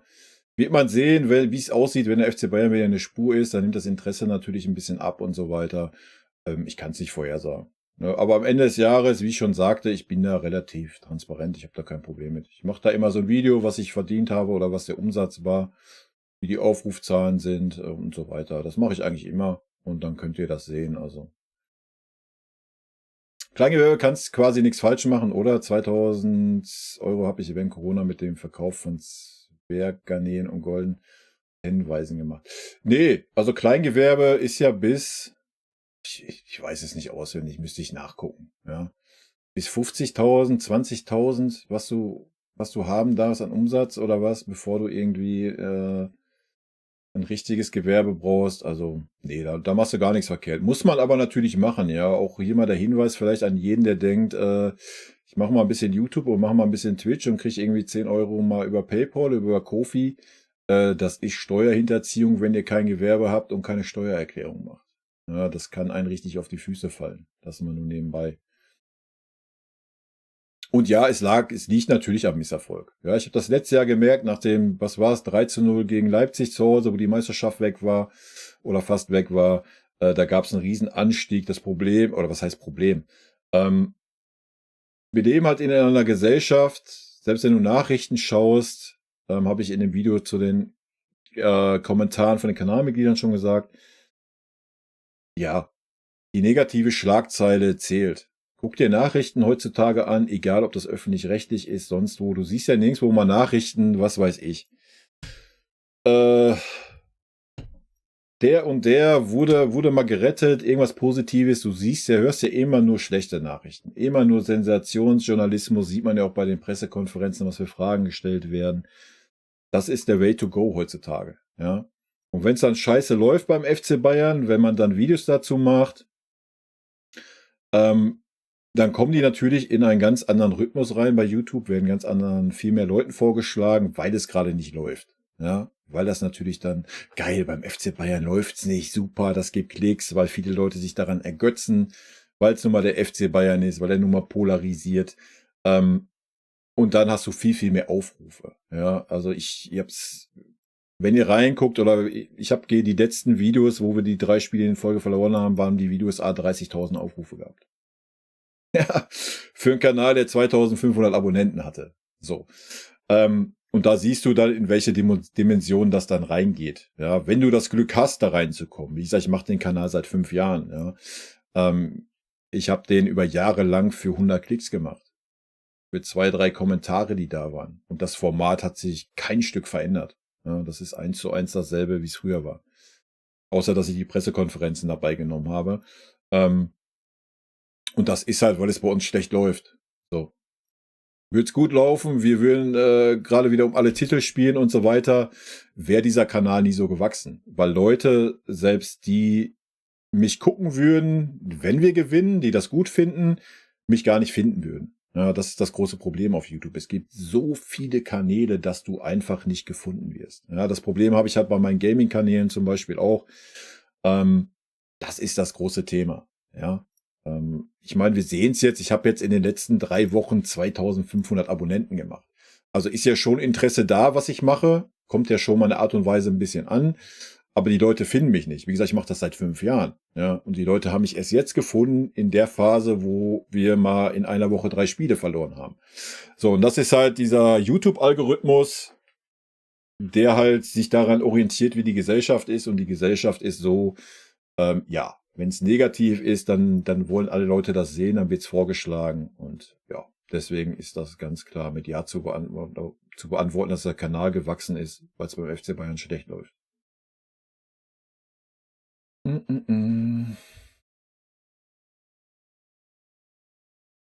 Genau. Audio. Ganz genau. Man findet es heutzutage einfach klasse, sich am Misserfolg anderer aufzugeilen. Und dann am besten den anderen auch noch auf Social Media dann noch richtig einen reinzudrücken. Ne? So. Ist für mich, keine Ahnung. Mir geht das am Arsch vorbei, aber es sind natürlich ganz arme Menschen, die sowas machen. Ich meine, am Misserfolg ist ja noch okay, wenn man das macht auf Social Media, da muss man mit leben. Gerade als großer FC Bayern musst du damit leben, dass du den Spott dann abbekommst. Ist auch völlig zu Recht, sollen sie sich gönnen nach 11 Meisterschaften in Folge. Da habe ich da volles Verständnis für. Ja, dass man sich da richtig ergötzt, dass der FC Bayern mal so für FC Bayern-Verhältnisse abkackt, ist völlig fein. Habe ich persönlich kein Problem mit. Wenn es dann aber irgendwie in Social Media so auf körperliche Sachen geht oder geistige oder sowas, dann deswegen, ich bin kein Social-Media-Typ. Ja.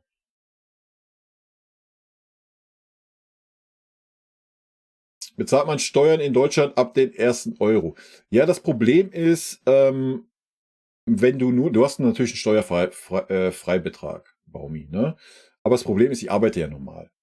So, und das ist ja eine und dieselbe Kiste. Ja, würde ich jetzt nicht arbeiten, sondern nur diesen Verdienst haben, dann wäre ich, glaube ich, im Steuerfreibetrag, ne, aufs Jahr gesehen. Dann bräuchte ich wahrscheinlich keine Steuern zahlen. Aber da ich arbeite, zahle ich ganz normal Steuern und das andere ist dann halt zusätzliches Einkommen und deswegen wird es nachversteuert. Ne? Und wenn es natürlich weiter wächst und ich mehr verdiene, dann wird wahrscheinlich auch schon eine Schätzung gemacht und dann muss ich schon im Voraus Steuern zahlen. Das kann natürlich auch passieren. Klar, wäre ich jetzt arbeitslos oder sonst was, dann wird das ein bisschen anders aussehen, weil du dann einen gewissen Steuerfreibetrag hast. Ja. Oder wäre ich selbstständig und hätte nur diese Einnahmen, dann wäre ich auch in diesem Steuerfreibetrag und würde wahrscheinlich gar keine Steuern zahlen oder wenn, auf jeden Fall eine Menge weniger. Aber auch im Erfolg habe ich auf YouTube Bayern-Channels gesucht, da kommen dann immer diese YouTube-Channels, die FIFA spielen. Ja, das ist ja, was ich sage. Also du findest mich ja gar nicht. Ja, du kannst ja suchen. Ja, das ist ja das Problem. Also selbst wenn du das Interesse hast, kannst du explizit suchen. Ja, du wirst diese Kanäle nicht finden. Weil der YouTube-Algorithmus sagt, es ist kein Interesse an diesen Kanälen. Deswegen werden dir diese Kanäle erst gar nicht vorgeschlagen. Ja, so geht's ganz, ganz vielen YouTubern. Wie gesagt, so geht's mir auch auf meinen Gaming-Channels teilweise. Auch da habe ich Channels, wo ich aus meiner Sicht, was ich selbstbewusst sagen kann, viel, viel besseren Content mache als große Channels, wo ich denselben Content mache. Ja, aber du hast keine Chance. Die Zeiten sind vorbei auf YouTube. Da muss sich keiner irgendwie irgendwas anderes denken. Du musst viel Glück haben oder du musst Leute haben, die dich von vornherein pushen, die dich unterstützen. Dann hast du vielleicht eine Chance oder musst halt irgendwas Außergewöhnliches machen, was es so noch nicht gibt. Oder du musst dann das Glück haben, so wie mein Channel jetzt letztes Jahr und dieses Jahr, ja, dass es dann mal strauchelt und YouTube dann sagt, so, wir schlagen dich jetzt mal anderen Leuten vor. Ne? Das ist das halt.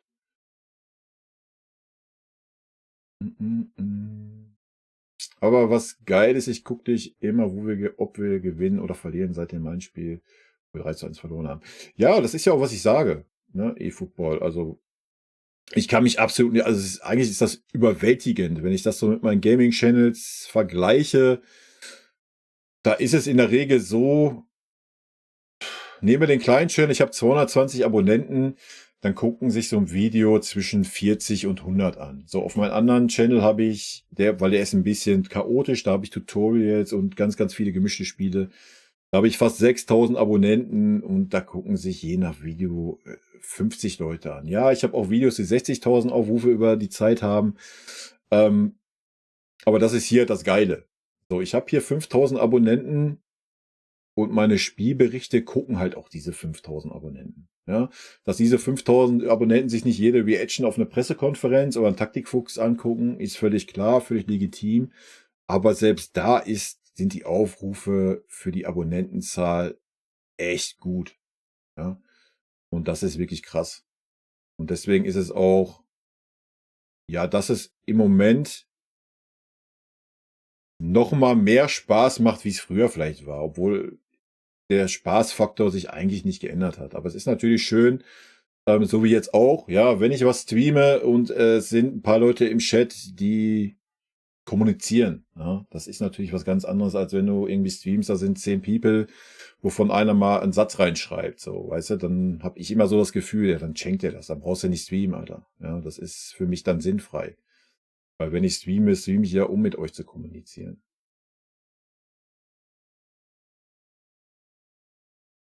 Wenn nicht genug Werbung in seine Videos schalte, wird traurigerweise noch weniger auf YouTube gepusht. Ja, das kann sogar sein. Das mache ich ja auch relativ wenig, eigentlich gar nicht. Nur vor dem Video und nach dem Video. Bei super langen Videos mache ich das dann so alle 45 Minuten, ja. Aber klar, würde ich jetzt, würde ich in meinen Videos 2, 3 Werbespots reinballern, bin ich natürlich für YouTube attraktiver, weil mehr Werbung auf meinem Content ist, ja. Völlig richtig, ja. Du wurdest mir letztes Jahr kurz nach dem knappen Meisterschaftserfolg so random vorgeschlagen auf YouTube. Ja, Niklas, siehst du?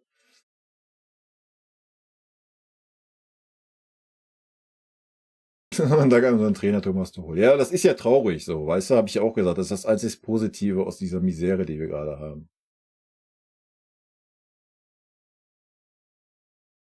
Ja, der Algorithmus ist voll schräg. Am Video bei mir 2300 Aufrufe, der andere. Ja, gut, du hast natürlich, ich habe mir das ja angeguckt, du hast natürlich auch super. Nicht böse gemeint, aber super Clickbait-Thumbnails. Ja, und wenn dann da irgendwie so ein super Clickbaity ist, dann klicken da ganz, ganz viele Leute natürlich drauf und dann kommst du auf die Aufrufe. Was natürlich auch völlig legitim ist, gerade als wenn du anfängst, würde ich das nicht anders machen. Ja, würde ich Clickbait knallhart durchziehen. Dann werden ein paar Leute da bleiben und das ist ja auch gut so. Ja, aber auch da ist das, wenn du irgendwann in so ein das Glück hast, dann in irgendwie so eine Schleife zu kommen oder irgendwo mal vorgeschlagen wirst, ja, der Algorithmus ist halt ganz wild. Bei Niederlagen auch etwa 50 Mitteilungen mehr. Ja, sag ich ja. Das ist halt. Genau, das rechnet sich oben drauf dann, genau. Nee, ich bin in Steuerklasse 1. Was machst du auf deinen Gaming-Channels? Ah, die sind relativ, also mein 7 Days to Die Channel, spiele ich halt 7 Days to Die, wer das Spiel kennt. Ja, habe ich ja gerade gesagt. Der andere Gaming-Channel ist relativ verwahrlost mittlerweile, weil einfach dieser Channel natürlich eine Menge Zeit kostet. Ja? Und mir das gerade halt einfach mehr Spaß macht. Für Saskia war es aber ein Red Monig-Kanal. Ne? Ich weiß übrigens jetzt, warum ich noch Single bin. Ich sitze Freitagabend bei euch im Channel. Ach, Guru. Mein Gott. Gibt Schlimmeres. In der heutigen Zeit findest du trotzdem die richtige. Soll ich einen Aufruf für dich machen, oder was? Ja.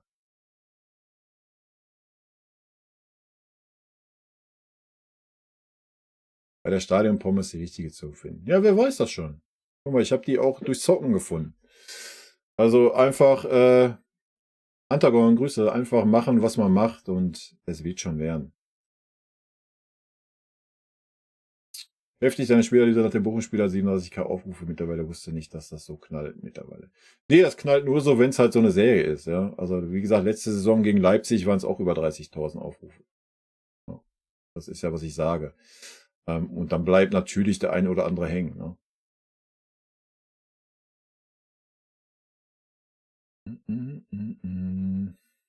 Bei einem Video von 1 bis 3 Stunden stört eine Werbung. Nein, das ist richtig. Also wenn ein Video lang ist, so 1,5 Stunden, dann mache ich auch eine Werbung mittig rein. Aber ich weiß selber, wie mich das nervt, wenn ich ein Video gucke, wo irgendwie was 10 Minuten geht und da sind 3 Werbungen drin, dann mache ich die Scheiße aus. So, sage ich ganz ehrlich. Habe ich keinen Bock drauf. Und deswegen ist das hier halt auch nicht so. Ja, ist es mal ein bisschen länger, dann haue ich mal eine Werbung in die Mitte rein. Oder wenn ich weiß, wie so, ich weiß gar nicht, habe ich es bei Bochum gemacht, bei irgendeiner Spielanalyse, die eine halbe Stunde ging, habe ich eine in die Mitte reingehauen, weil ich wusste, es kommen die ganzen, die sich wieder in unserem Elend suhlen. Und da habe ich mir gedacht, komm, dann nehme ich eure Zeit mit, Alter, und drück euch eine Werbung rein. Da war ich dann Arschloch. Aber ansonsten habt ihr keine Werbung mit in dem Video. So. Ja, entweder guckt man sich die vorm Video an und nach dem Video, wenn man meint, oder man hat einen Werbeblocker drauf und drauf geschissen.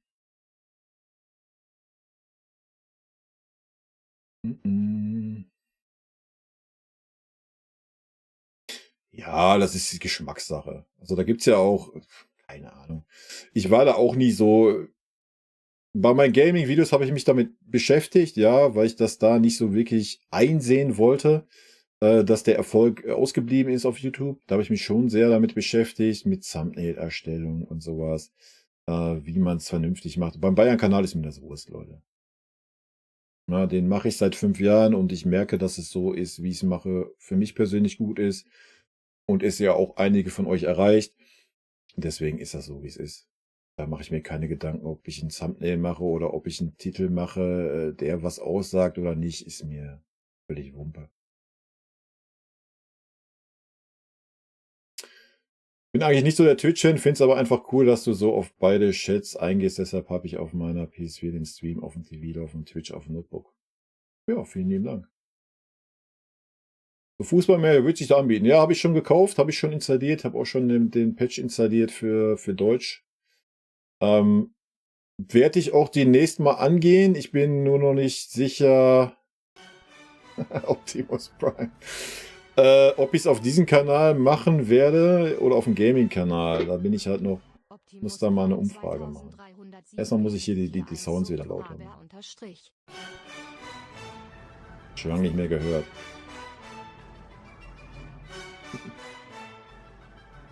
Optimus Prime 2307 giftet et hier 1 Subduell A in JA01. Optimus Prime, auf jeden Fall schon mal vielen, vielen lieben Dank für deine 5 verschenkten Subs. Optimus Bild heute, Prime Leute. 2307 giftet et hier 1 Subdu Magic Jan 89.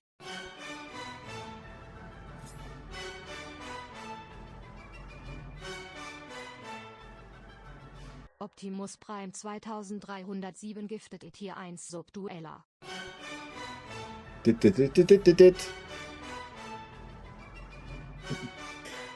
Nee, Fußballmanager wird auf jeden Fall was kommen. Optimus Prime 2307 Hab ich ja schon mal gemacht, giftet et eine hier 1 Saison im Subdu Stream. der Chemnitzer 97. Optimus Prime, nochmal vielen lieben Dank dafür. Danke, dass du so spärlich mit Werbung bist. Hör mir dein Content immer gerne an, wenn ich unterwegs bin. Ja, wie gesagt, ich mag das halt auch nicht so mittendrin.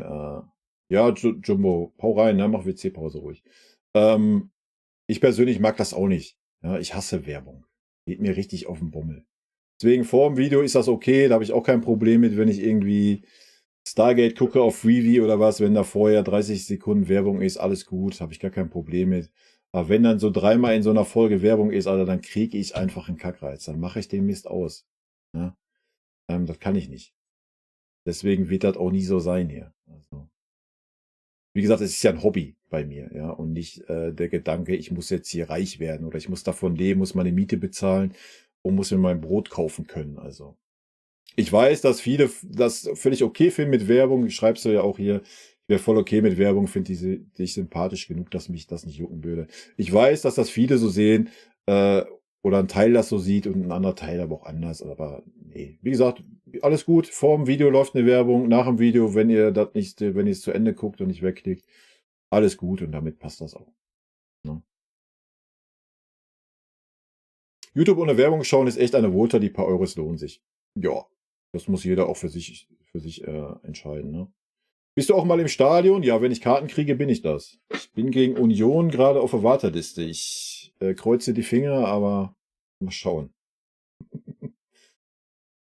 Auf Spotify kommen die Clips viel später, kein Vorwurf, nur aufgefallen, habe manchmal drauf geschaut und dann klar YouTube. Ja, es kommen ja auch nur die Spielanalysen, ne? Auf Spotify. Und ja, ich habe da keinen Einfluss drauf. Also manchmal vergesse ich das, dann kommt es wirklich einen Tag später.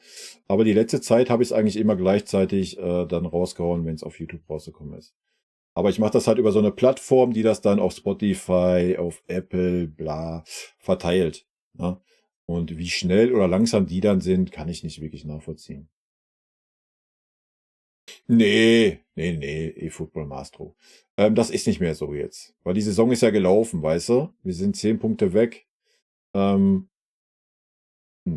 Die Phase war jetzt mit diesen 3 Niederlagen, ja, deswegen ist er so explodiert. Jetzt wäre das nicht mehr so wild. Es wäre nochmal so wild, sollten wir nochmal rankommen und dann nochmal so eine Phase haben oder sollten wir Champions League spielen und sollten richtig fett auf die Fresse kriegen, dann wäre das vielleicht nochmal ein kleiner Peak, aber da verzichte ich sehr gerne auf den Peak. Ja? Lass uns lieber in der Champions League weit kommen. Ja, ich weiß, dass einige YouTube Premium haben, aber ja, wie gesagt, das ist meine Meinung zur Werbung. Ich habe mal ein paar Wochen lang coole Shorts hochgeladen, teilweise mehr 1000 Aufrufe gehabt, aber neben deinem normalen Job und als totaler Naturbursche und digitaler Nerd ist's hart an. Ja, Shorts macht die Mara ja so ein bisschen bei mir jetzt, ja. Nee, nicht von EA Sports. VR Football 2024. Von dem Anstoßmacher. Ich weiß ja nicht, wie jung oder alt du bist. Ich weiß nicht, ob du Anstoß noch kennst. Anstoß 3.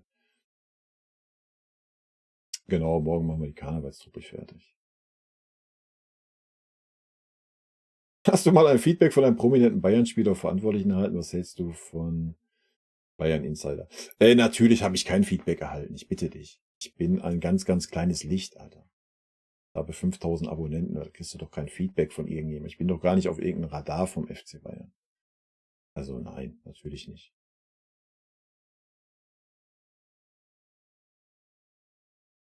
Ja, Guru, das ist auch völlig okay. Sage SG1 oder Atlantis. Erst SG1 nochmal, danach Atlantis natürlich. Ah. Ja, aber das ist halt mit Kosten verbunden, Chico. Ne? Ich habe das halt damals gemacht, weil 1, 2 Leute das sich gewünscht haben, habe ich das mal ausprobiert. Problem ist, ich muss halt Speicherplatz kaufen und wenn ich jedes Video auch auf Spotify laden würde, wären die Kosten in kein Verhältnis leider. Ne? Das ist so das Problem, deswegen kommen dann nur die Speed-Analysen. Zu viel Werbung ist scheiße, ganz genau. Ich komme aus Hamm.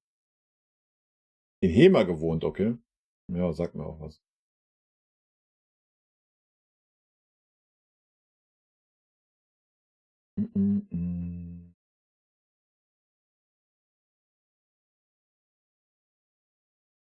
Wirst du es Musiala übel nehmen, wenn er zum Beispiel zur City geht? Nein. Ja, das Argument mit dem Ballon d'Or oder wie man immer es ausspricht, Door oder was weiß ich was, ist für mich kein Argument. Aber natürlich will ich es ihn nicht übel nehmen. Was ist los? Also. Wenn ich beim FC Bayern spielen will, soll wechseln. Punkt.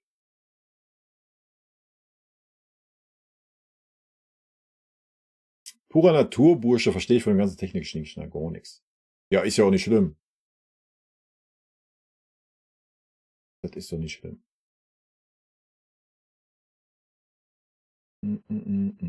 Ja, wenn du Anschluss 3 nicht kennst, bist du auf jeden Fall zu jung, hast du auf jeden Fall den besten Manager aller Zeiten verpasst.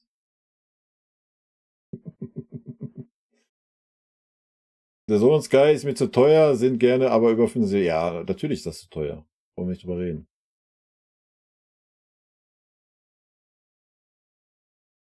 Ja, alles gut, Guru, ne? Also, ihr müsst kein schlechtes Gewissen haben, wenn ihr mit einem Werbeblocker guckt, beim besten Willen. Also, wie gesagt, ich hasse selber Werbung.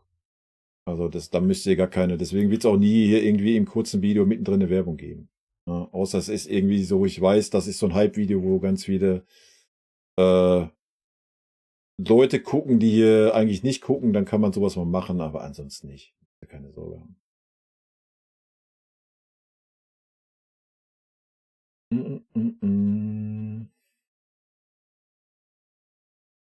Ja, was heißt viele Kosten? Ich zahle aktuell, ich zahle halt immer 25 ein und komme so 2 Monate hin. So, ja, aber das ist dann nur die Spielanalyse. Jetzt überlege ich mal, das ist ein Video, was relativ kurz ist, halbe Stunde. Wenn du jetzt rechnest, ich würde jede Reaction mitmachen und so weiter, dann wird das locker auf das Dreifache steigen. Und dafür, dass das irgendwie 10, 12 Leute hören, ja, du kannst halt auch über YouTube mittlerweile, YouTube Musik, ja, kannst du auf dem Handy installieren. Ich weiß, wenn du ein YouTube-Video guckst, da das im Hintergrund machst, dann hörst du es nicht mehr, aber du kannst ja YouTube Musik nehmen, da findest du auch Red Munich Podcast, da sind alle Videos drin. Von der Reaction auf Pressekonferenz, da kannst du einfach die Playlist, da ist jedes Video vom Kanal drin. Und das sollte auch gehen, wenn es im Hintergrund ist, YouTube-Musik.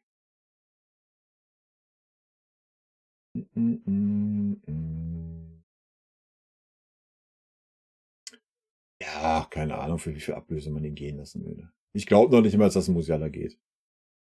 Und wenn, wird es wahrscheinlich auch nicht unter 100 Mille gehen. Ja, da brauchen wir nicht reden, dass es abgekappertes Spiel ist. Also wenn Messi da mit Teilzeitjob das Ding immer noch gewinnt. Ist das negativ für einen YouTuber, wenn man mit Werbeblocker Videos schaut? Ja, natürlich. Weil der YouTuber dann keine Einnahmen generiert. Ganz klar. Wenn du mit deinem Video fertig bist, könntest du ja vielleicht den Hintergrund wieder ändern. Also die Szene. Auf den Chat gehen. Nee, ich bin noch nicht fertig. Ich mache jetzt weiter mit dem Video. Ach so, das wusste ich nicht. 58 Aufrufe. Ich wollte nur kurz die Kommentare beantworten im Chat. 2 mag ich Bewertungen. Ja, und ich habe es trotzdem weitergemacht, weil es einfach für mich gut war, mich nach dem Spiel hinzusetzen und mir das von der Seele zu reden, wie ich das sehe. Das hat mir persönlich geholfen, damit besser umzugehen. Aber Ziele jetzt, wir haben jetzt 5000 Abonnenten erreicht. Vielen lieben Dank an dieser Stelle erstmal dafür und natürlich auch an dieser Stelle mal vielen lieben Dank für den absolut kranken Support, der teilweise da, der heute eine andere Stufe erreicht hat. Da ist, ja. Aber Ziele habe ich natürlich nicht, ja. Natürlich, ja, könnte ich mich jetzt hin und sagen, ja geil, ich habe 100.000 als Ziel, ich will hier, oder ich habe 1 Million als Ziel und will hier den goldenen YouTube-Button an die Wand hängen. Leute, dafür bin ich viel zu polarisierend und viel zu meinungsstark. Ja, man wird als meinungsstarker YouTuber halt immer nur so einen begrenzten Teil erreichen können. Ja. Auch allein an Bayern-Fans. Klar gibt es super viele Bayern-Fans auf dieser Welt, aber ganz, ganz wenige Bayern-Fans sind ja erstmal so tief drin in der Materie und sehen dann den Fußball auch immer ein bisschen kritischer. Das hat natürlich auch was mit dem Alter zu tun und so weiter. Aber deswegen werde ich nie in diese Sphären vorstoßen und das ist auch völlig okay. Ja. Dass ich überhaupt 5000 Abonnenten jetzt hier auf YouTube habe, ist für mich absolut krank, wenn ich mir dann manchmal so mich hinsetze und denke, Alter Betty, stell dir mal vor, jetzt wären hier 5000 Leute. Und gerade auf diesem Kanal ist es ja so, dass ich sogar noch mehr Views auf den Videos habe oder dass ich auf Videos, die vielleicht nur so ein Teil interessieren, sind trotzdem 1000, 2000 Views drauf, ja. Das ist ja krank. Auf meinem Gaming-Kanal habe ich fast 6000 Abonnenten und da habe ich 50 Views auf Videos, ja. Von daher ist das wirklich krank und Ziele habe ich nicht. Natürlich wäre es schön, keine Ahnung. Es würde irgendwann komplett durch die Decke gehen und ich könnte mich hier hinsetzen und könnte sagen, ja, alles ist gut. Ich brauche meinen Arsch nicht mehr auf die Arbeit bewegen. Ich mache jetzt hier YouTube, indem ich über den FC Bayern quatsche. Ja, wer würde da Nein zu sagen? Ja, aber das ist nichts, woran ich denke oder mir Gedanken mache oder ja, und schon gar nicht, wenn man in diesen Bereichen ist, wo ich gerade bin. Ja, also da muss man sich nichts vormachen. Das würde bei mir auch nicht passieren. Ja. Nee, Ziele habe ich nicht. Ich bin für alles dankbar, was passiert. Ist natürlich traurig, dass es aus diesen negativen Situationen entsteht. Aber da vielleicht mal ganz kurz, wie ich das sehe. Das Ding ist halt, Sehr gut. Die Ihr seid ja unterhalten. YouTube-Algorithmus Ich ist hole eine mal Bitch. noch ein Bierchen. ja, ist genauso wie die Presse ist genauso wie unsere heutige Gesellschaft ist. Drama, Skandale ist das, was Leute lesen wollen. Leute wollen nicht lesen, ach guck mal, da ist jemand, dem geht's gut. Das interessiert keine Sau. Leute wollen lesen, ach guck mal, da liegt einer in der Gosse, da treten wir nochmal rein und wir fühlen uns so überlegen, weil wir besser sind, bla, Sülz. So, das ist unsere Gesellschaft. Und das spiegelt YouTube wieder, ja. Und wenn es beim FC Bayern nicht läuft, bekommen alle FC Bayern Videos eine Menge mehr Klicks, wie ich gerade schon gesagt habe, weil Leute dann irgendwelche Bayern-Fans sehen wollen, die leiden. Und dadurch kommt man in einen anderen Algorithmus, dadurch wird man anderen Leuten vorgeschlagen. Ansonsten findet dich halt einfach keine Sau auf YouTube. Ja, das ist so das große Problem. Das ist auch das Problem, was ich jahrelang hatte. Wie gesagt, ich mache diesen Content jetzt hier seit knapp 5 Jahren. Ich mache das nicht jetzt erst seit 3 Monaten oder sowas, ja. Und das ist so das Thema, ne? Aber nochmal, Ziele, nö. Wünsche, nö. Ich nehm's, wie es kommt. Ja, vielleicht ist auch in einem Jahr sitze ich hier und es gucken nur noch wieder 100 Leute zu, weil, keine Ahnung, den Leuten mir meine Art und Weise auf den Sack geht oder sonst was. Kann doch alles sein. Und dann ist das so und dann ist das fein. Deswegen genieße ich den Moment, ja, und lebe nicht irgendwie in irgendeiner Traumvorstellung oder sowas. Ja. Werden deine Videos nur für Leute sein, die dafür bezahlen? Nein, natürlich werden meine Videos nicht für Leute sein, die dafür bezahlen oder die nur dafür bezahlen. Also es gibt hier kein Video, was ihr nicht sehen könnt, wo ihr irgendwie dafür bezahlen müsstet. Also meine Videos, die ich mache, die sind für jeden einsehbar. Ja. Die Leute, die mir gönnen wollen, die machen Daumen, gucken sich den Werbespot an, der vorm Video läuft. Die Leute, die nicht gönnen, hauen einen Werbeblocker rein, alles ist gut. Habe ich gar kein Problem mit. Ansonsten ist jedes Video von jedem sichtbar. Es gibt natürlich eine Ausnahme, das ist, ich mache jeden Freitag nochmal ein Video, wo ich nochmal explizit die Kommentare von den Kanalmitgliedern in Videoform bearbeite, so wie ich es mache, mit ich beantworte eure Kommentare bei den Spielanalysen für jeden.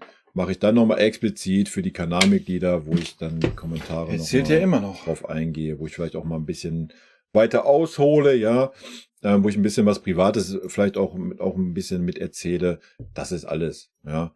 Und das mache ich nur, weil es aktuell halt gerade so läuft beim FC Bayern, dadurch eine Menge Kommentare da sind und ich einfach nicht die Zeit habe, diese ganzen Kommentare zu beantworten, ja. Und ich schon der Meinung bin, wenn jemand mich hier unterstützt mit einer Kanalmitgliedschaft, dann hat das auch auf jeden Fall verdient, dass ich seine Kommentare nochmal gesondert beachte und beantworte. Ja. Das ist mir persönlich halt wichtig und deswegen habe ich das jetzt eingeführt vor 2 Wochen. Das ist aber auch das Einzige und das wird auch das Einzige sein. Ja. Ihr braucht hier keine Angst haben, dass hier irgendwann Content kommen wird, wo es heißt, den können nur Kanalmitglieder sehen. Ja, das wird nicht passieren. Ja, es kann mal sein, wenn ich irgendwie ein Video plane, ja, wenn ich ein Video fertig habe, ich habe es schon hochgeladen, ich plane es aber erst in 2 Tagen zu veröffentlichen, dass dann die Kanalmitglieder schon mal 2 Tage vorher da Zugriff drauf haben. Ja, das kann schon mal vielleicht passieren in der Zukunft, aber mehr auch nicht. Ja, es wird niemals so sein, dass ihr hier zahlen müsst, um irgendeinen Content von mir zu sehen. Das wird nicht passieren, Leute. Das kann ich euch versprechen. Da könnt ihr auch jederzeit mich an diesen Worten, die ich jetzt hier gerade gesagt habe, messen. Hast du Ja, so sieht's aus. So, jetzt muss ich mal eben den Chat hier nachlesen, ne?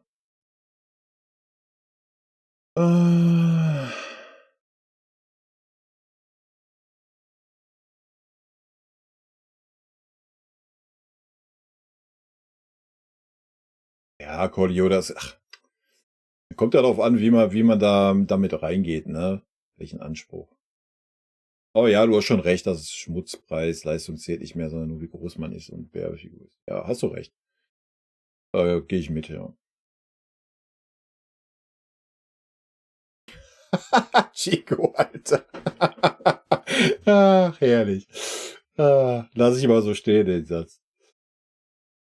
Rattenhals, bleib so wie du bist, es hat macht Spaß, dich zu schauen. Grüße an alle Bayern-Fans. Ja, vielen lieben Dank. Das reicht mir. So. Super, Leute. München eigentlich blau-weiß? Natürlich nicht. Die Stadtfarben von München sind schwarz-gelb. No, nur mal als kleiner Tipp.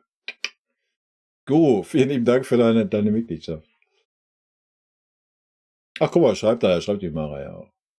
Mara ist auf Zack. Auf Zack.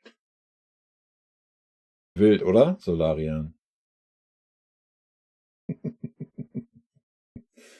Könntest deine Reichweite klar schneller erhöhen, wenn du auf jede Schlagzeile ein Video machst. Find dein Format perfekt, nicht jeden Scheiß mitmachen. Hast hier einen.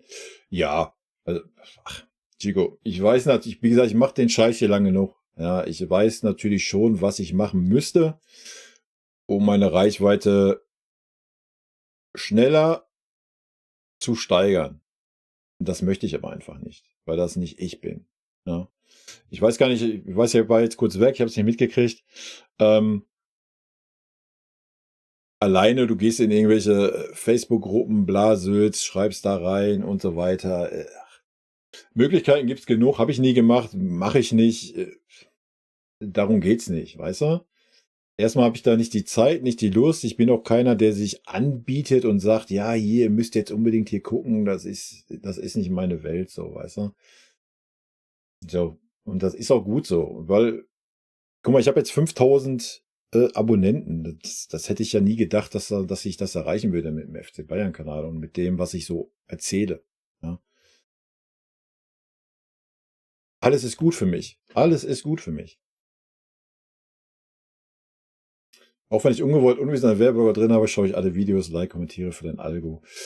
Ja, Guru, alles gut. Also, nochmal, hier muss keiner irgendwie schlechtes Gewissen haben. Wenn euch Werbung so annervt, wie sie mich annervt, haut einen Werbeblocker rein. Habe ich gar kein Problem mit, Leute. Ganz ehrlich, macht euch da keinen Kopf. Trotzdem danke, Guru, ne? Bin kein Gewinner. Was passiert hier gerade? Wir gucken das Q&A-Video, was auf meinem Kanal rauskommt und wenn da noch Nachfragen sind, beantworte ich die jetzt gerade.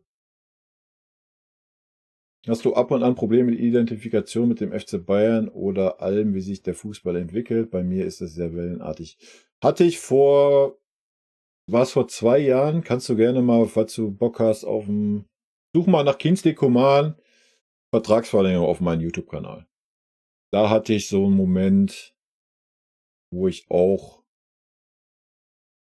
oder auch der Alaba-Moment, ja, da war so, dass ich kurz davor war zu sagen, so, eigentlich ist der Fußball nur noch ein Drecksgeschäft, ne? Ja, habe ich gehabt. Habe ich, seitdem ich den Kanal hier mache, habe ich das nicht mehr.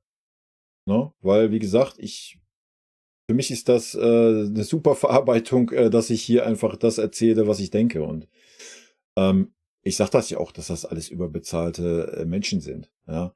Da mache ich gar kein Hehl draus. Und ja, das hat mir geholfen. Ansonsten wäre es wahrscheinlich auch anders. Ja, vielleicht, ich war kurz vor dem Punkt zu sagen, so, Break. Ja, was Fußball anbelangt. Mach einfach mal, lass mal ein Jahr weg den Fußball, so, weißt du? Ob es dann soweit gekommen wäre, ich das geschafft hätte, wäre eine andere Sache gewesen. Aber ja, da war der Punkt bei mir erreicht. Ja? Wo diese Koman und dann diese Knabri-Geschichte und ach, das war wild. Dieses dauernde und teilweise schon aggressive Clickbait, das manche Leute machen, finde ich einfach so armselig. Wenn man sowas nötig hat, um Aufrufe zu machen, sollte man sich eher Gedanken machen, ob der eigene Kanal überhaupt Daseinsberechtigung hat. Ja, das Problem ist aber, wie ich ja gerade schon sagte, du wirst anders nicht gefunden. Ja, man muss das schon verstehen bei den Leuten, die das machen, weil die Leute klicken dich nicht an sonst.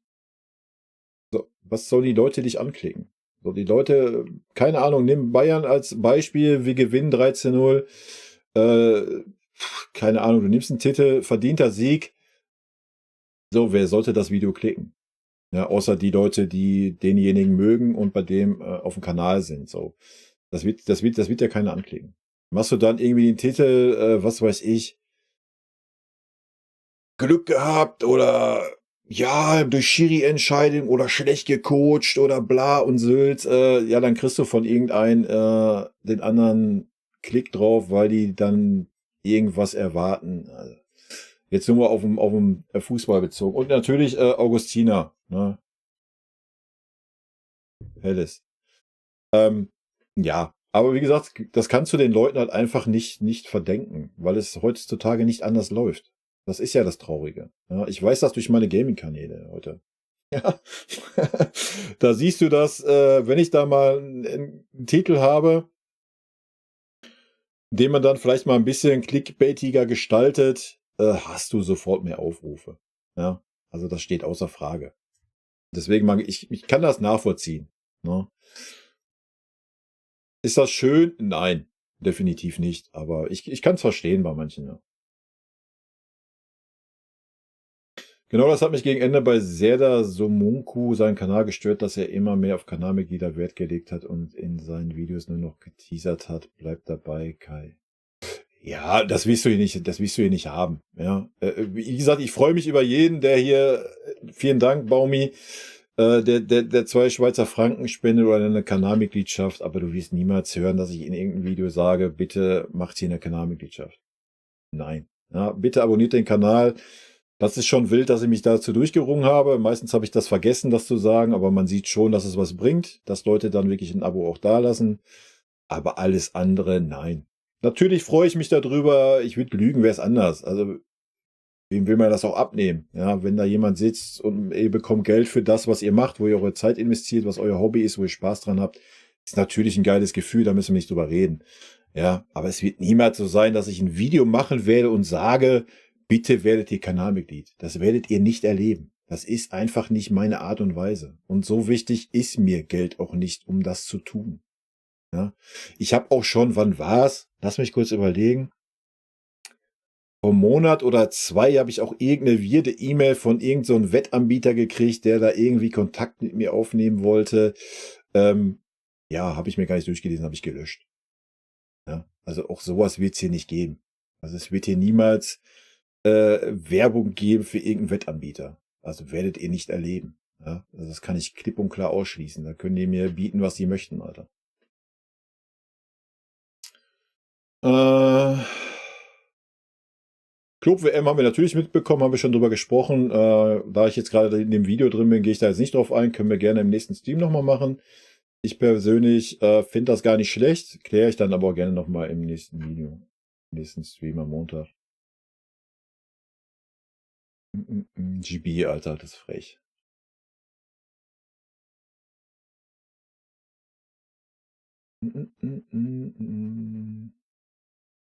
Glaubst du, der FC Bayern wird für immer so eine Größe im Fußball sein, oder glaubst du, dass dadurch, dass andere Vereine durch Investoren die immer größere finanzielle Schlagkraft haben, Bayern München und sowas? Nee. Ich glaube schon, dass wir immer eine Rolle spielen werden. Vielleicht kommen wir irgendwann dahin, dass man sagt, du gewinnst oder du spielst, kommst nicht mehr jedes Jahr ins Halbfinale, Viertelfinale der Champions League, wer weiß. Kann passieren, ja. Aber ja, vielleicht fällt auch irgendwann das 50+1 in Deutschland. Aber auch das ist ein Thema. Nehme ich mit. Nehme ich für den Montag gerne mit, das Thema auch. Die Mara schreibt das mit Sicherheit mal mit, die beiden Themen. Werde ich dann im Montag gerne nochmal drauf eingehen.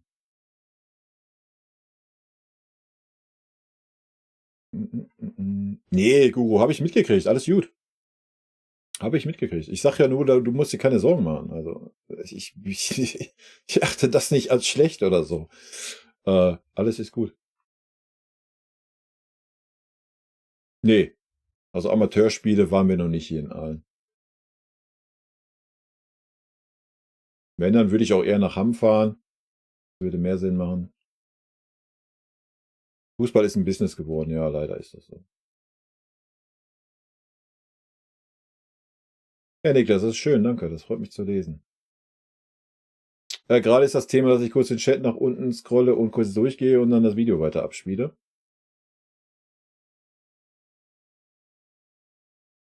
Augustina, offizieller Sponsor von Kai, würde ich definitiv annehmen, ja. Weil die Kiste ist hier bei uns in NRW mit 25 bis 26 Euro sehr teuer.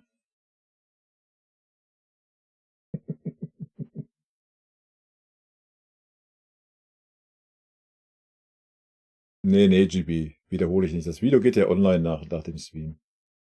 Bitte kein Temu. Da wird die Mara sich freuen.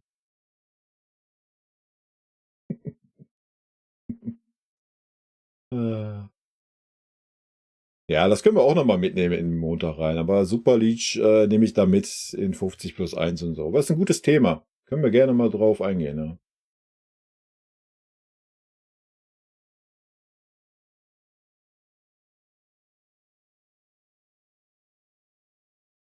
Ja, wie gesagt, können wir gerne am Montag mal drauf eingehen auf das Thema. Nehmen wir mit.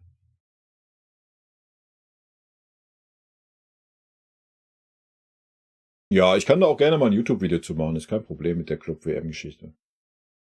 Oder ich nehme es dann Montag aus dem Stream raus. Das kriegen wir schon hin. Okay, weiter geht's, wa? Dann noch andere YouTube-Kanäle? Und Prost. Ja, ich habe natürlich noch andere YouTube-Kanäle. Ich habe noch meinen Zagos-Kanal, wo Gaming drauf stattfindet. Mal mehr, mal weniger. Auch der eine oder andere Livestream. Aber hauptsächlich Livestream dann auf dem Zagos Twitch-Kanal. Ansonsten habe ich noch meinen 7 Ways to Die, wo ich 7 Days spiele und auch mit der Mara mal zusammen, ja, im Duo, auch ein Livestream oder ein paar Folgen.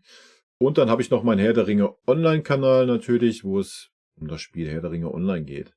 Auch da mal mehr, mal weniger, je nachdem wie die Zeit da ist. Das sind noch meine anderen 3 YouTube-Kanäle, die sind auch hier auf dem Red Munich-Kanal verlinkt. Falls ihr da Interesse dran habt, schaut da einfach mal vorbei. Ja, das ist, was aktuell da ist. Ich habe für die Zukunft auch noch 1, 2 Ideen vielleicht, aber aktuell bin ich sehr gut ausgelastet mit dem Red Munich-Kanal hier und das ist gerade schön, weil es super Spaß macht, weil so viel Interesse und Beteiligung da ist.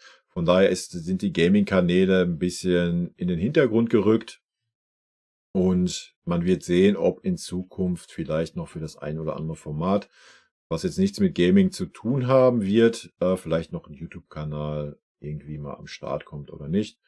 Aber das hat erstmal keine Priorität, sind nur Gedankenspiele und ja, hat auch dann nichts mit Fußball zu tun.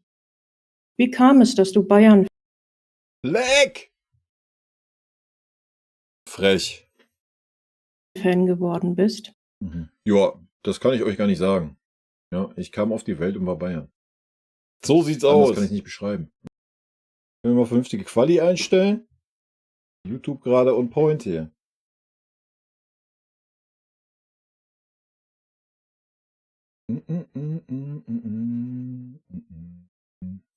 Leech. Ah, das fühlst du, ne, GB?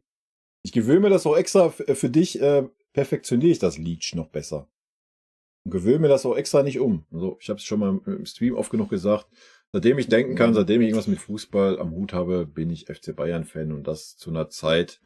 Ich bin ein geborener Hammer, ich bin in der Nähe von Dortmund aufgewachsen. Zu meiner Zeit, wer kann das schon sagen, dass er ein geborener Hammer ist, oder? Da gab es keine Bayern-Erfolgsfans. Ja, da gab es nur Dortmunder und Schalker um mich herum und ich bin da als Bayern-Fan aufgewachsen. Also das war jetzt nicht so, dass man sagt, jo, hast du dir ausgesucht, weil du Erfolgsfan bist oder sowas. Nee, ich kann es euch nicht sagen. Ich habe es schon mal erzählt, meine Mutter war Bayern-Fan, mein Vater war Schalker. Es wurde mir in die Wiege gelegt von meiner Mutter. Das ist, wie ich sagen kann. Wenn du Bayern-Fan bist, kommst du doch sicher auch aus München, oder? Nee, ich komme nicht aus München. Ich habe es ja schon gerade. Wildes Thema jetzt, ne? Da gehe ich vorher nochmal kurz auf den Chat ein, bevor wir in das Thema reingehen. Dann kommen die Stadion-Vlogs, die wird es auch nicht geben. Wenn, dann würde es höchstens Vlogs geben, wenn ein dritter Mann dabei wäre, der mich filmt. Also ich würde niemals ins Stadion gehen und mich selber filmen. Da hätte ich gar keine Zeit für. Das ist nicht meine Welt. Also deswegen tue ich mich auch noch schwer mit dieser Geschichte, mal Fußball im Livestream zu gucken. So. Werden wir ausprobieren die Saison, ja. Aber ob es was wird.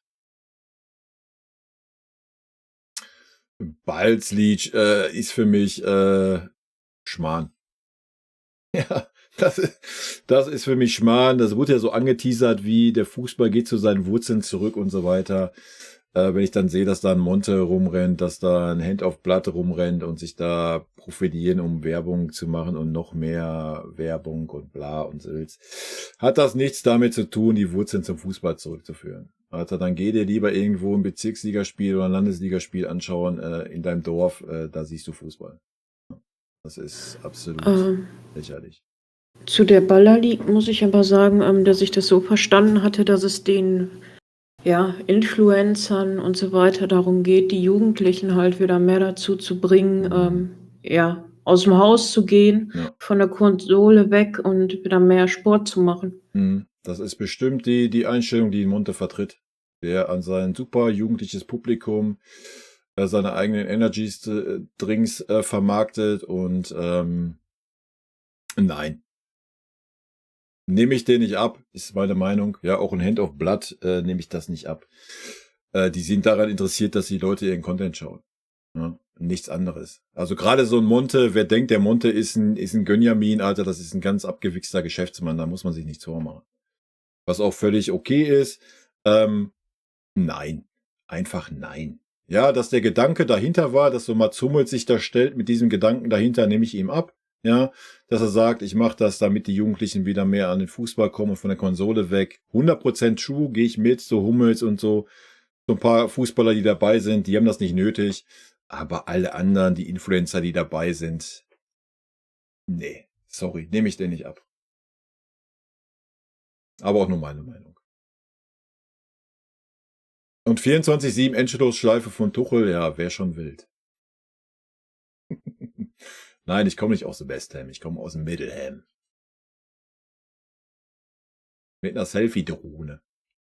Ja, die fliegt mir dann immer vom Kopf her auch schlecht, oder? Ja, so geht's ja viel, ne? Aus NRW.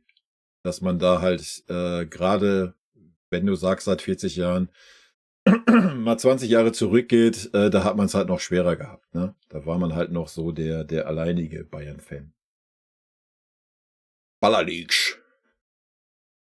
Spielen da Ballerbien? Das spielen Ballerbien. Ja.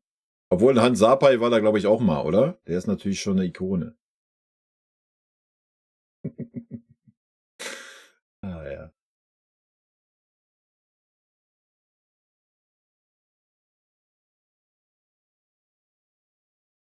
Okay, Leute, wir gehen erstmal weiter. Wie gesagt, wichtiges Thema jetzt, ne? Hammer. Das ist 30 Kilometer von Dortmund entfernt. Und ja, Ich denke, man muss mal von dem Klischee wegkommen. Ich weiß, dass es immer noch viele gibt, die so denken, ja, aber du kannst kein richtiger Bayern-Fan sein, wenn du nicht geborener Bayer bist oder nicht geborener Münchner, bla, Sülz. Genauso gibt es ganz, ganz viele Fans, die sagen, richtige Fußballfans aus München sind nur 60er. Leute, lasst die Leute da geboren sein, wo sie geboren sind. Lasst sie die Hautfarbe, Ethik und sonst was haben, wie sie sind. Und lasst sie den Fußballverein lieben und leben, den sie gerne wollen. Ja, scheißegal, ob du aus dem Ruhrpott kommst, aus dem Osten, aus dem Westen, aus dem Süden, aus dem Norden oder sonst woher.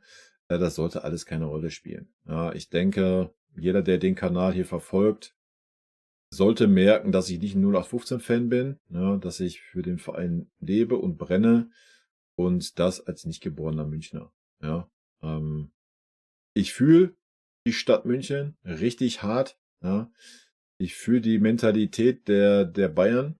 Ja, ich liebe es, wenn ich 1, 2 oder 3 Wochen mal da unten bin und fällt mir immer schwer, wieder wegzufahren.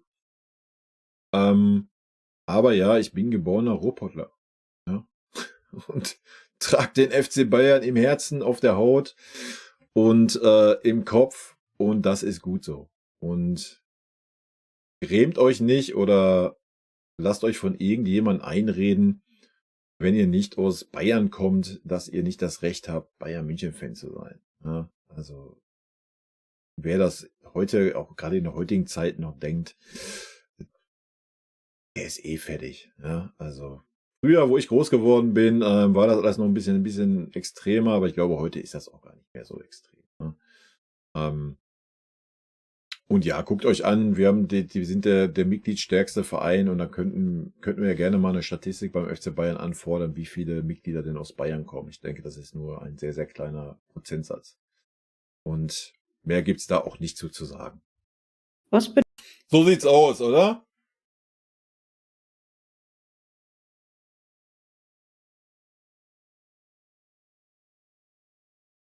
Ja, Niklas, da gehe ich mit dir, ne? Dieser Ballerleach-Geschichte da. Haube, ich hab zu danken, ne?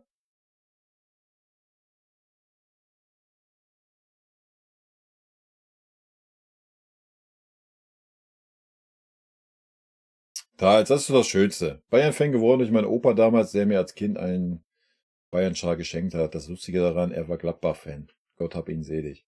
Ja, mein Opa hat mit Fußball gar nichts am Hut gehabt, leider. Von daher habe ich es da nicht so mitbekommen. Aber schön, freut mich sowas. Ich glaube, in Asien sind mehr Bayern-Fans als im Rest der Welt und die kommen mit hoher Wahrscheinlichkeit nicht aus München. Ja, aber da muss man ja auch dann mal einen Dank an Oliver Kahn sagen, wa? Die sind ja hauptsächlich Bayern-Fans durch Oliver Kahn geworden. Bayern-Fan durch Loda ist natürlich auch sehr gut. Simon, servus. Okay, was bedeutet für dich Mir San Mir? Auch ein wichtiges Thema. Bedeutet für dich Mir San Mir? Was bedeutet für mich Mir San Mir? Das ist schwer, das ist ganz schwer. Das ist eigentlich ein Gefühl. Aber ihr könnt ja mal im Chat schreiben, was das für euch bedeutet, bevor ihr wenn ihr meine Worte hört. Vielleicht könnt ihr das ja besser ausdrücken, wie ich es da versuche auszudrücken. Gefühl, ja, würde ich es beschreiben. Und was es immer aus meiner Sicht für einen Verein bedeutet hat, war immer dieses, ja, wir sind der FC Bayern, ja, wir haben einen Leistungsdruck, ja, wir wollen jedes Jahr Titel gewinnen, aber trotzdem sind wir irgendwo familiärer Verein, ja, und keine Ahnung, erinnert euch an Ribéry, wie der unterstützt wurde, erinnert euch noch weiter zurück, Sebastian Deißler, wie problemlos damit umgegangen wurde von Uli Hoeneß Seite. FC Bayern Hilfe e.V., die Franz-Beckenbauer Stiftung und so weiter, ja. Wer sich da mal ein bisschen mit auseinandersetzt. Natürlich ist Fußball nur noch ein Business und natürlich hat sich das alles ein bisschen verändert. Das war früher alles noch ein bisschen besser. Natürlich ist uns das Mir San Mir super abhanden gekommen durch den ganzen, ja, sollen wir sie Söldner nennen? Keine Ahnung, ich weiß es nicht, aber einfach durch die Leute, die nur bei uns sind, weil wir der Verein sind, der diesen Spielern am meisten gezahlt hat. Ja, deswegen sage ich auch immer, wir müssen davon wieder weg. Wir müssen wieder dahin kommen, dass wir Spieler im Verein haben, die beim FC Bayern spielen wollen, weil es der FC Bayern ist. Ja, und nicht, weil es da 1 Million mehr zu verdienen gibt wie irgendwo anders. Da müssen wir wieder hinkommen und dann wird man auch wieder dieses Mir-Samir-Gefühl fühlen. Und dieses Mir-Samir-Gefühl ist halt auch durch die dramatischen Niederlagen entstanden. Ja, zumindest bei mir. Wenn du gegen Manchester United im Champions League-Finale innerhalb von 3 Minuten ausscheidest und dann trotzdem Verlierst, wieder nicht aufstehst ausscheidest. und weitermachst, ja. Das sind die Momente, die dich prägen, ja. Immer diese Leute, die sagen, der FC Bayern ist ja nur auf Erfolg gegründet und die wissen gar nicht, was Abstiege bedeuten und was Schmerzen bedeuten und so. Doch, wissen wir auch, nur vielleicht auf einem anderen Level. Ja, das ist vollkommen klar. Und da ist dieses Gefühl entstanden. Ich glaube, dieses Gefühl, wir können ja viele über Uli lästern, aber das ist schon so auf Ulis Mist gewachsen. Dass das Mir Samir dann irgendwann nur so ein, wie in Dortmund wahre Liebe, so ein Slogan geworden ist. Ja, das ist halt das Business, aber das muss jeder für sich selber interpretieren. Ja, für mich ist Mir Samir einfach ein Gefühl. Ja, das Gefühl, also jedes Mal, wenn ich im Stadion bin, gerade auswärts, nehmen wir mal auswärts als erstes, auswärts. Lassen wir mal die Arena erstmal weg. Auswärts. Ich habe ganz, ganz selten wirklich mal irgendeinen Idioten im Fanblock gehabt. Ja. Ich verstehe mich mit jedem eigentlich in der Kurve super. Ich habe super viele nette Menschen kennengelernt. Irgendwo aus Frankfurt jemand, irgendwo im Zug, wenn wir 8 Stunden im Zug sitzen und nach München fahren und so weiter und so fort. Das ist so ein bisschen auch dieses Mir Samir, ja. Der Fußball verbindet, das ist bei jedem Verein natürlich so. Mir Samir ist aber auch so ein bisschen einfach dieses Lebensgefühl, wenn man in Bayern ist, ja. Ich weiß nicht, wer das vielleicht können die Bayern das gar nicht so nachvollziehen, weil sie das Lebensgefühl dauerhaft haben. Aber wenn du so aus dem Ruhrpott nach Bayern fährst und da Urlaub machst oder Zeit verbringst, es ist so viel angenehmer, ja, aus meiner Sicht. So viel angenehmer. Ja, es ist ein Gefühl, ja, und natürlich auch dieser Erfolgshunger, diese gewisse natürliche Arroganz, die uns ja immer vorgeworfen wird, womit ich kein Problem habe. Eine natürliche Arroganz im Leistungssport gehört für mich vollkommen dazu. Ja, das ist Mir Samir. Ich kann es nicht irgendwie in 2, 3 Sätzen beschreiben, ja. Wenn ich es auf Vereinsebene nochmal in 2 Sätzen beschreiben müsste, wäre es einfach dieses familiäre, trotz dieses Leistungsdruck und dieses Erfolg haben müssen, was natürlich die letzten Jahre auf jeden Fall gelitten hat und aktuell gerade die Mannschaft das auch bis auf ganz, ganz wenige Spieler gar nicht mehr ausstrahlt. Ja, ich hoffe, ich konnte es irgendwie ein bisschen umschreiben, was ich damit verbinde. Ich weiß nicht, wie es bei euch ausschaut. Das ist wahrscheinlich bei jedem auch anders. Vielleicht ist das für manche auch einfach nur noch ein Werbeslogan. Kann ich auch verstehen, wenn man jetzt noch etwas jünger ist und gerade so die Entwicklung der letzten 5, 6 Jahre gesehen hat, dann weiß ich nicht, ob man mit Mir Samir noch unbedingt so viel verbindet. Das ist natürlich bei mir, der so viel schon erlebt hat, ein bisschen was anderes. So sieht's aus.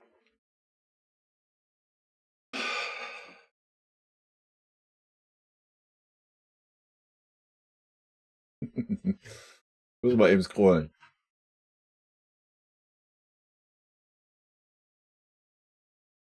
Den verschossenen Elfer damals. Das ist ein Marketing-Gag. Zugehörigkeit, Treue, Ehrgeiz, Freundschaft.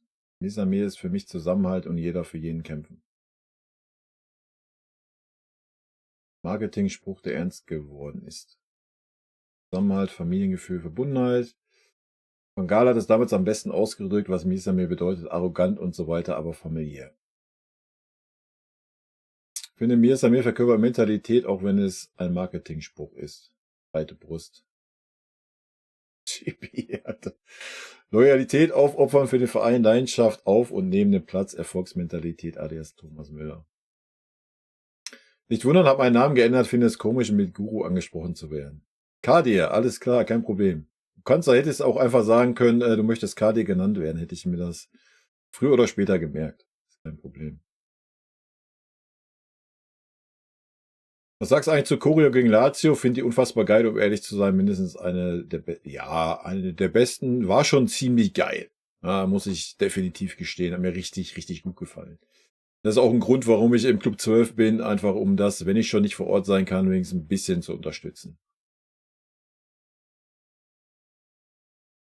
Dass wir uns einfach nicht verbiegen lassen. Wir haben vielleicht unsere Macken, aber stehen dazu, stolz auf das zu sein, was man erreicht hat und es eben auch zu zeigen. Siegeswille. Okay. Ja, genau. Hass und Neid, der anderen ist unser Stolz. Gut, den gibt's ja gerade nicht mehr.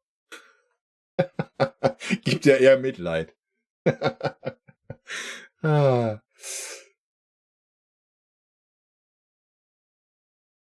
Ja, ist so okay, dass er Tuchel auf der Kiste sitzt. Okay, weiter geht's. Was sind deine Top 5 und Flop 5 der Bayern-Trainer nach persönlicher Sympathie deinerseits, nicht nach Erfolgen im Verein? Das ist relativ schwer, aber ich mache mir mal hier so eine Liste auf. Natürlich habe ich Top 5, ist klar, da gehört natürlich der Ottmar rein, da gehört der Jupp rein, da gehört natürlich der Kaiser rein, auch wenn es eine kurze Zeit war. Da gibt's gar nichts drüber zu diskutieren. Ich fand auch einen Trapp sehr gut, hat mir sehr gut gefallen, typtechnisch. Ansonsten lass mich mal eben durchgucken. Ja, Super. natürlich, Louis van Gaal gehört da natürlich auch noch ganz weit mit nach vorne. Dann haben wir schon 5 zusammen. Ich sehe jetzt auch keinen, wo ich jetzt noch sagen würde, der ist es jetzt unbedingt. Okay, Udo Lattek, ja, fühle ich auch noch. Alles andere ist aber auch dann vor meiner Zeit, so trainertechnisch, ja. Flop 5, weiß ich gar nicht, ob ich 5 zusammenkriege. Ich guck mal durch. Ja, wir können, ja, okay. Erich Ribbeck natürlich, ja. Sören Lörby können wir mit reinnehmen. Otto Rehagel. Natürlich Jürgen Klinsmann, gar keine Frage. Ja, das sind natürlich jetzt auch alles Trainer, die... Und den Tuchel vergessen, ne? Die auch... Niko Kovac nehme ich noch mit rein, oder? Boah, ich könnte auch einen Hansi Flick nehmen. Also Hansi Flick. Da geht es jetzt gar nicht um den sportlichen Erfolg, ja. Aber das waren alles so, weiß ich nicht. Ja, also Otto Rehagel war natürlich ein guter Trainer, aber habe ich nie gefühlt, dass er zu uns gekommen ist. Nee, habe ich auch nicht. Erich Ribbeck hat gar nichts ausgestrahlt, ja. Sören Lörby, ja, der war aber auch in der schlechten Phase bei uns, muss man sagen, ne. Hat der Erik echt, hat kein leichtes Leben gehabt. Ja, auch ganz schwierig, waren ja auch nur ein paar Monate. Gut, Reinhard Saftig war auch nicht so meins, ja, also wir haben schon ein paar, ja, wirklich komische Trainer auch gehabt über die Jahre, ja. Ja, und wo ich das gerade sehe, so, da war so in den 80er Jahre war halt auch wild, was auf der Trainerposition los war. Aber so eine richtige Top 5 Flops, ja, das muss man auch mal sagen, ne, weil ja viele sagen, ja, ist jetzt der heiße Stuhl in München, alle nur 2 Jahre da. Guck mal in die 80er Jahre, Alter, was da los war auf dem Trainerstuhl. Also Tops und so weiter habe ich eh nicht. Ja, habe ich bei Spielern nicht, habe ich bei Trainern nicht. Nochmal für mich, Top-Trainer, die mir super sympathisch waren Louis van Gaal, Ottmar Hitzfeld, Jupp Heynckes, mega. Kaiser steht eh außer allem, meiner Meinung nach. Konkurrenz. Ja. Ja, auch ein Carlo Ancelotti ist natürlich ein super Typ gewesen, aber war auch viel zu kurz bei uns und ja, wenn jetzt ein Hansi Flick vermisst, das ist auch nicht so meine Wellenlänge gewesen, auch wenn er den größtmöglichen Erfolg hatte. Felix Magath habe ich auch nicht so gefühlt, bin ich ehrlich. Ja, Felix Magath, ich weiß nicht. Ja, ich mag schon so diese stringente Art, aber Felix Magath konnte nichts anderes, weißt du? Der konnte nichts anderes, der konnte nur das. So, der war völlig limitiert in seinem Trainerstil. Der konnte nur das. Ich bin nur der harte Hund. Das war alles. Ja, wenn du das mit so einem Ottmar Hitzfeld oder Jupp Heynckes vergleichst, die konnten auch harte Drecksäcke sein, wenn es sein musste, ja. Oder nimm so ein Evalin, wenn du diese ganz alte Schule wie ein Felix Magath haben willst. Evalin konnte auch ein eiskalter, harter Hund sein, ja. War aber auch genau das Gegenteil.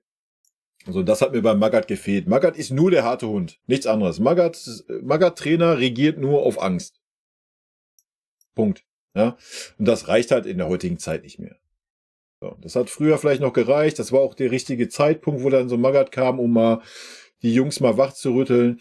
Aber ich glaube auch so ein Louis van Gaal ist ein knallharter Hund. Hat er beim Gomez gezeigt. Aber Louis van Gaal war halt noch so viel mehr. Ja, und Felix Magath ist nur das. Deswegen hat der Felix Magath auch immer nur eine begrenzte Haltbarkeitsdauer, weil der nur das konnte. Ich bin der harte Knochen, Punkt. Ja. So.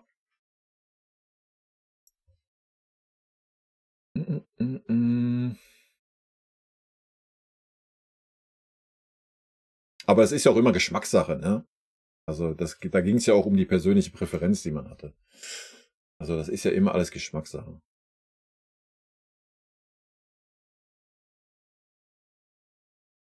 Frank Pagelsdorf war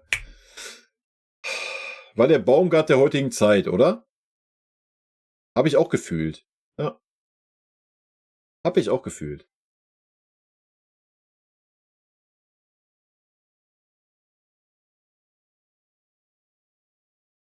Ja, das ist ja nicht nur ein Spitzname, das war ja Programm beim Felix Magath. Flick statt Tuchel. Chico, ganz ehrlich, ne? Ich spreche es jetzt nicht aus, aber, ne? Das ist nicht so eindeutig, wie du meinst. Ich habe gerade gelesen, dass Römer Kai Jungtrainer bei uns ist. Ja, Römer Kai hat doch die World Squad gemacht. Musst du dir mal angucken. Kannst du dir auf dem Bayern-Kanal angucken, kannst du dir auch auf meinem Kanal angucken. Die Reactions, super gut. Also Römer Kai, super sympathisch, ne? Und man sieht auch, wie viel Ahnung er hat. Also wirklich richtig, richtig gut. Werner Lorand dürftest du heute gar nicht mehr auf die Trainerbank schicken, Alter. Der wird wahrscheinlich gesteinigt werden. Werner Lorand, Alter. Aber selbst der hatte ja noch mehr im Repertoire als Felix Magath. Ja, der war natürlich auch ein harter Knochen, keine Frage, aber der hatte auch noch ein bisschen mehr im Köcher. Ja.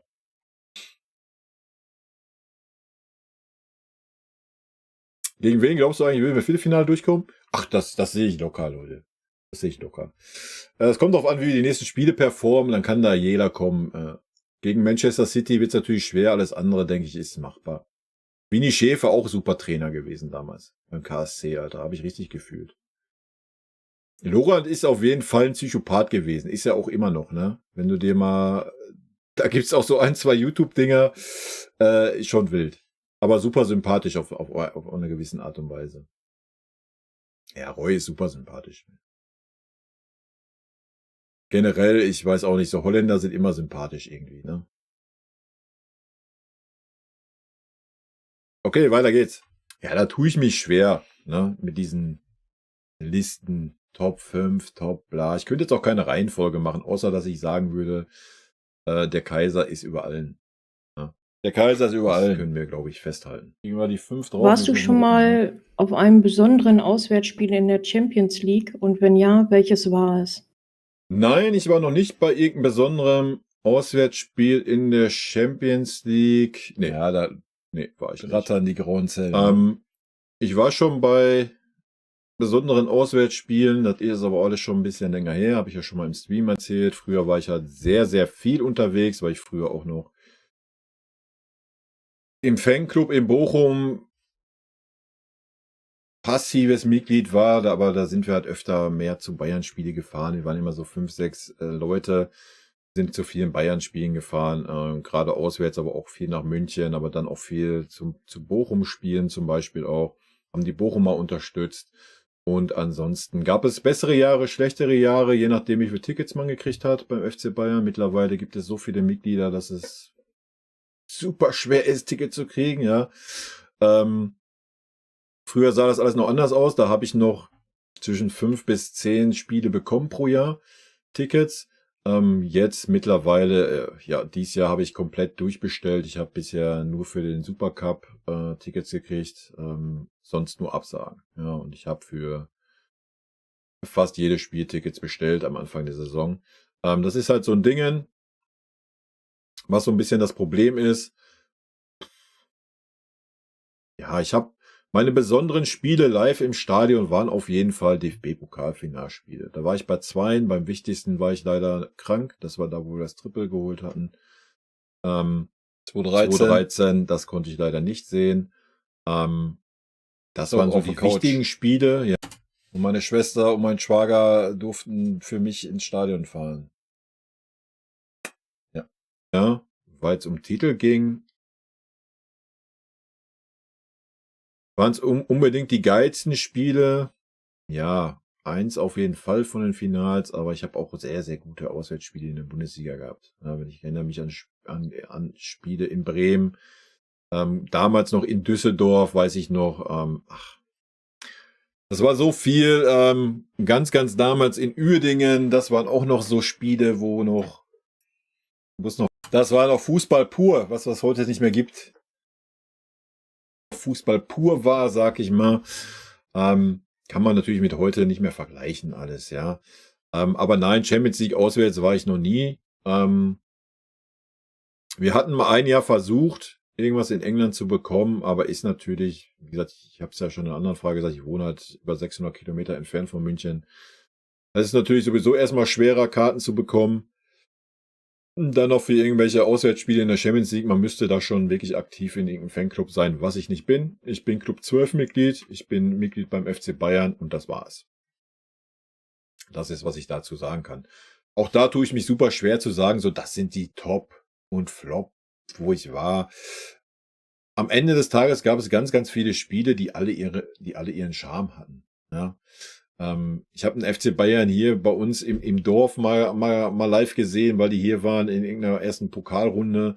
Das hat auch seinen Charme gehabt. Man kann das schlecht sagen. Für mich ist eigentlich immer, jeder Stadionbesuch war für mich irgendwo ein Erlebnis. Ja. Deswegen, aber klar, so die wichtigen sind die Pokalfinalspiele. Da habe ich noch, das war bei uns auch schon ein bisschen her, aber da habe ich immer Glück gehabt eigentlich, ja. Die habe ich ganz normal über den FC Bayern bezogen. Das hat 3 oder 4 Mal geklappt. Und ja, das waren schon besondere Spiele. Das war schon wild, das muss man ganz klar so sagen. Habe ich echt Glück gehabt immer. Unter der Woche ist natürlich nicht so einfach, wenn du 600 Kilometer Anreise hast, ne? Das ist halt ein bisschen schwierig.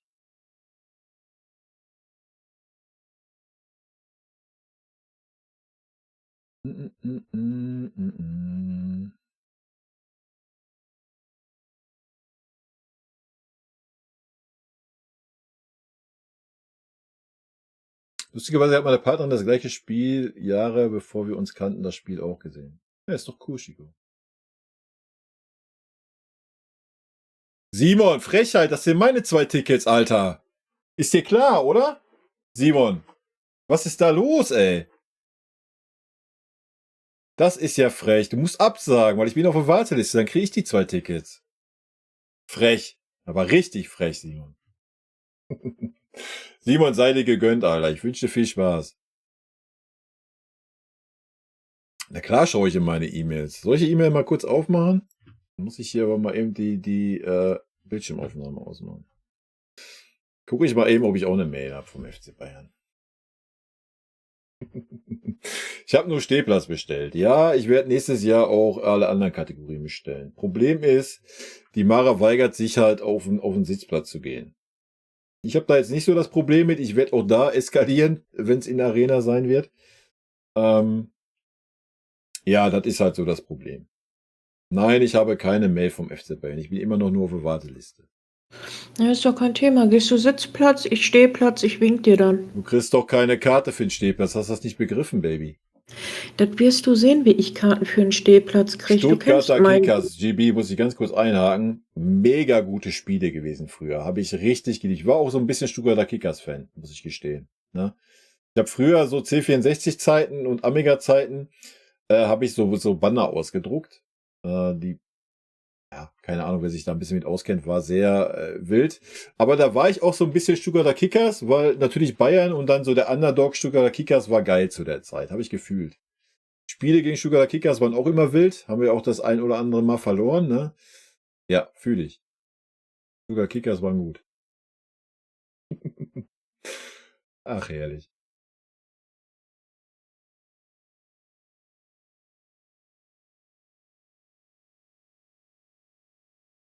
Arsene Wenger, ich weiß nicht, ob der Arsene mittlerweile zu alt ist, oder? Der war doch schon uralt bei Arsenal, ey.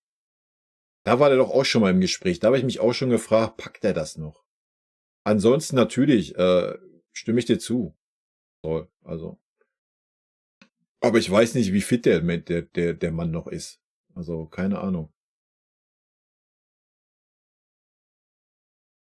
Bist du auch bei der Hypo-Vereinsbank? Nee, bin ich nicht. Habe ich mich zwar schon mal mit beschäftigt, aber ich bin bei der DIBA und bin da echt zufrieden. Also.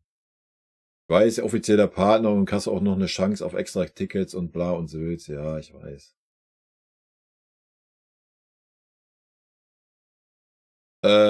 Ganz ehrlich, Punk, ich glaube, das wird bei mir relativ selten passieren.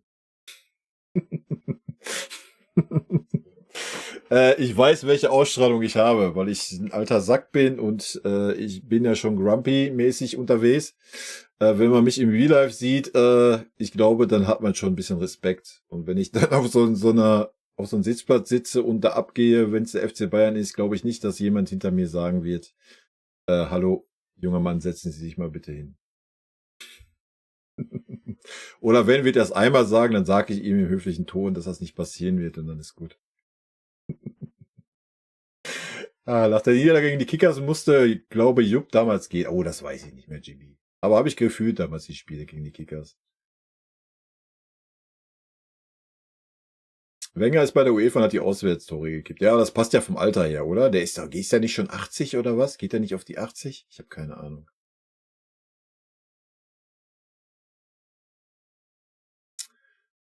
Ich habe mir gerade ein Video von dir geschaut, Fußball-Talk, Gehälter Esel macht den Fußball kaputt. Super Video, rückt vieles in den Kontext und Realität. Bestes Video von dir auf dem Kanal, leider hat das nur 500 Aufrufe. Ja, weil ich zu der Zeit noch nicht mehr Abonnenten hatte, ne? Dann wird Zeit, dass du das vielleicht nochmal neu aufnimmst. Ach nee, das war damals so gut. Gut. Vielleicht wie gesagt, ich weiß gar nicht, ob das hier auch noch in dem Video kommt. Ich habe es aber bei den Kanal-Abonnenten-Talk gesagt. Wenn Sommerpause ist oder so, dann habe ich natürlich ein bisschen Zeit für andere Geschichten, so rund um den FC Bayern. Ne? So bin ich halt schon super ausgebucht eigentlich unter der Woche. Aber wenn dann so Sommerpause ist, dann ist Zeit für solche Themen halt, da ein paar Videos so zu machen. Ja. Dann können wir darüber reden. Ja, Simon, ich habe auch nicht für jedes Auswärtsspiel, alles was Richtung Süden ist, wo ich auch wieder 500 Kilometer fahren muss, habe ich nicht auswärts bestellt, weil dann kann ich auch besser gleich bis zur Allianz Arena fahren. Aber ansonsten habe ich auch komplett auswärts bestellt. Und ich nur absagen, aber jetzt das erste Mal in Union auf... Simon, wir machen das einfach so. Ne? Wir sehen uns da, weil ich kriege noch Karten und dann trinken wir ein Bierchen zusammen, oder? Passt doch. Wir müssen believen, Leute. Wir müssen einfach believen, dann klappt das auch. Haben wir doch gesehen in der Champions League. Wenn ich Bayern TV schaue. Ich habe Dinge, war das? Welches Spiel war das denn? Leipzig. Ohne Scheiß. Der Typ, ich bin ja echt, ne, ich bin ja ein friedliebender Mensch eigentlich. Aber hätte ich da gesessen, in der Bayern-Block, und wo Leipzig das 2:1, und da hätte vor mir wer einer hochgeschossen in sein Leipzig-Trikot, Alter, da hätte ich für nichts garantiert, ne? Sag ich euch, wie es ist. Da wäre der Bierbecher aber geflogen, ey. Ja, ich mach das Video auf jeden Fall noch durch, ne? Wenn ihr so viel schreibt, seid ihr selber schuld.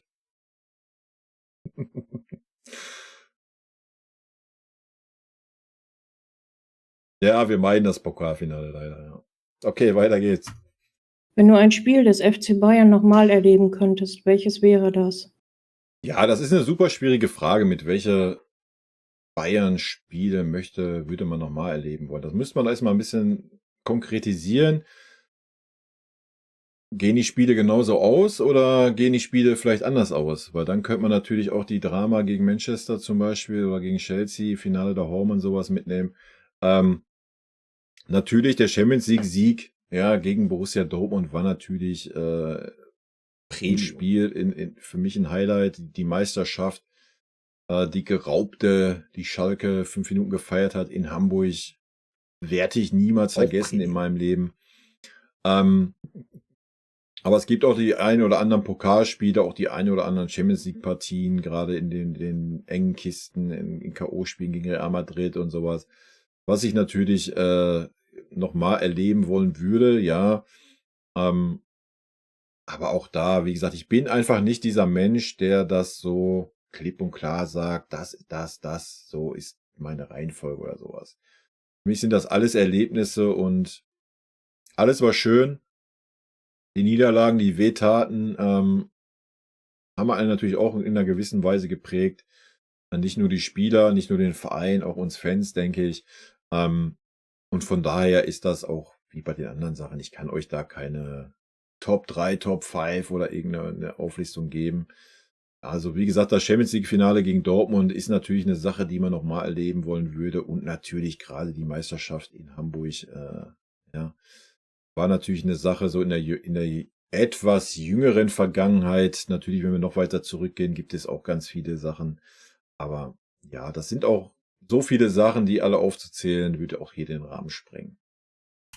So sieht's aus. Chico, schöne Geschichte, freut mich. Ist doch super sowas. Schreibt halt auch das Leben, ne? So ist das manchmal.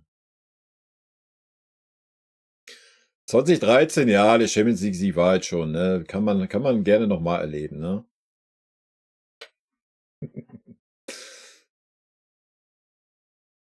Ja, und Kahn war auch immer beeindruckend live zu sehen. Die Frage war natürlich, welches Spiel du nochmal erleben wollen würdest. Bayern-Spiel. Spiel in Hamburg, ja. War auch wild. Ja, Chico, dann hau dich mal hin, ey. Gut, das 8:2 gegen Barca war natürlich auch Legende, ja.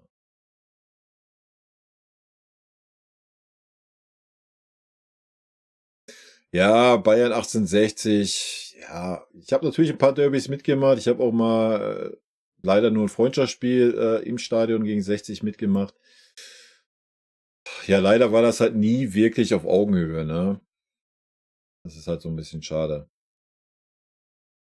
Aber hat natürlich seinen gewissen eigenen Flair, definitiv. Was war sowohl dein schönster Sieg des FC Bayern als auch deine schlimmste Niederlage? Ja, der schönste Sieg, die schlimmste Niederlage, das ist natürlich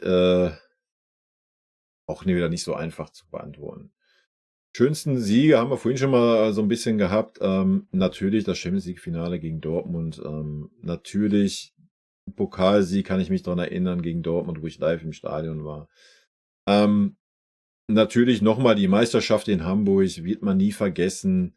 Aber es gibt auch einfach Spiele, wo ich im Stadion war, die einfach für mich was Besonderes waren. Ja, was jetzt gar nicht so, dass das super Titelspiel war oder sonst was. Und genauso ist es mit Niederlagen. Natürlich gibt's wir müssen nicht darüber reden, Manchester United, das Finale der Home Chelsea. Natürlich sind das Niederlagen, die dich prägen, die wehtun. Aber auch die eine oder andere Schmach mal gegen Dortmund, die dir gerade wenn man aus der Nähe von Dortmund kommt, wo man nochmal ein bisschen anders leidet, dann. Aber auch da gibt es super persönliche Sachen, wo man einfach im Stadion war und damit einfach was verbindet. Ja. Wie gesagt, ich kann euch das leider nicht liefern mit diesen Ranglisten oder sagen, das ist so das Wichtigste oder das ist das Wichtigste. Das kann ich euch leider nicht bieten. Hast du einen Lieblingsspieler beim FC Bayern, egal aus welcher Generation? Nein. Das habe ich ja jetzt schon mehrfach gesagt. Ich kann das nicht festmachen. Ja. Natürlich gibt's, brauchen wir gar nicht drum rumreden, die großen drei, die für mich der Kaiser, der Gerd und der Sepp sind.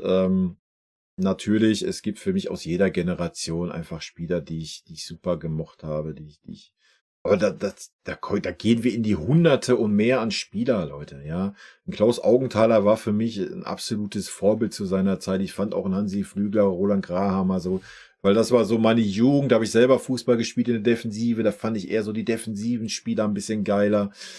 Ich fand aber auch so Spieler, die sich vielleicht nicht ganz durchgesetzt haben, bei uns um Brian Laudrup fand ich einen riesen Fußballer zum Beispiel, ja, um mal ein bisschen was Unbekannteres zu erzählen. Aber du kannst durchgehen, Alter. Mir fallen so viele Namen ein. Lothar Matthäus, Stefan Effenberg, Marc van Bommel, diese ganzen Leader-Typen, die ganzen Stürmer, die wir bei uns hatten, gerade auch dann in der Zeit und trotzdem hat sich ein Roland Wohlfahrt immer wieder durchgesetzt.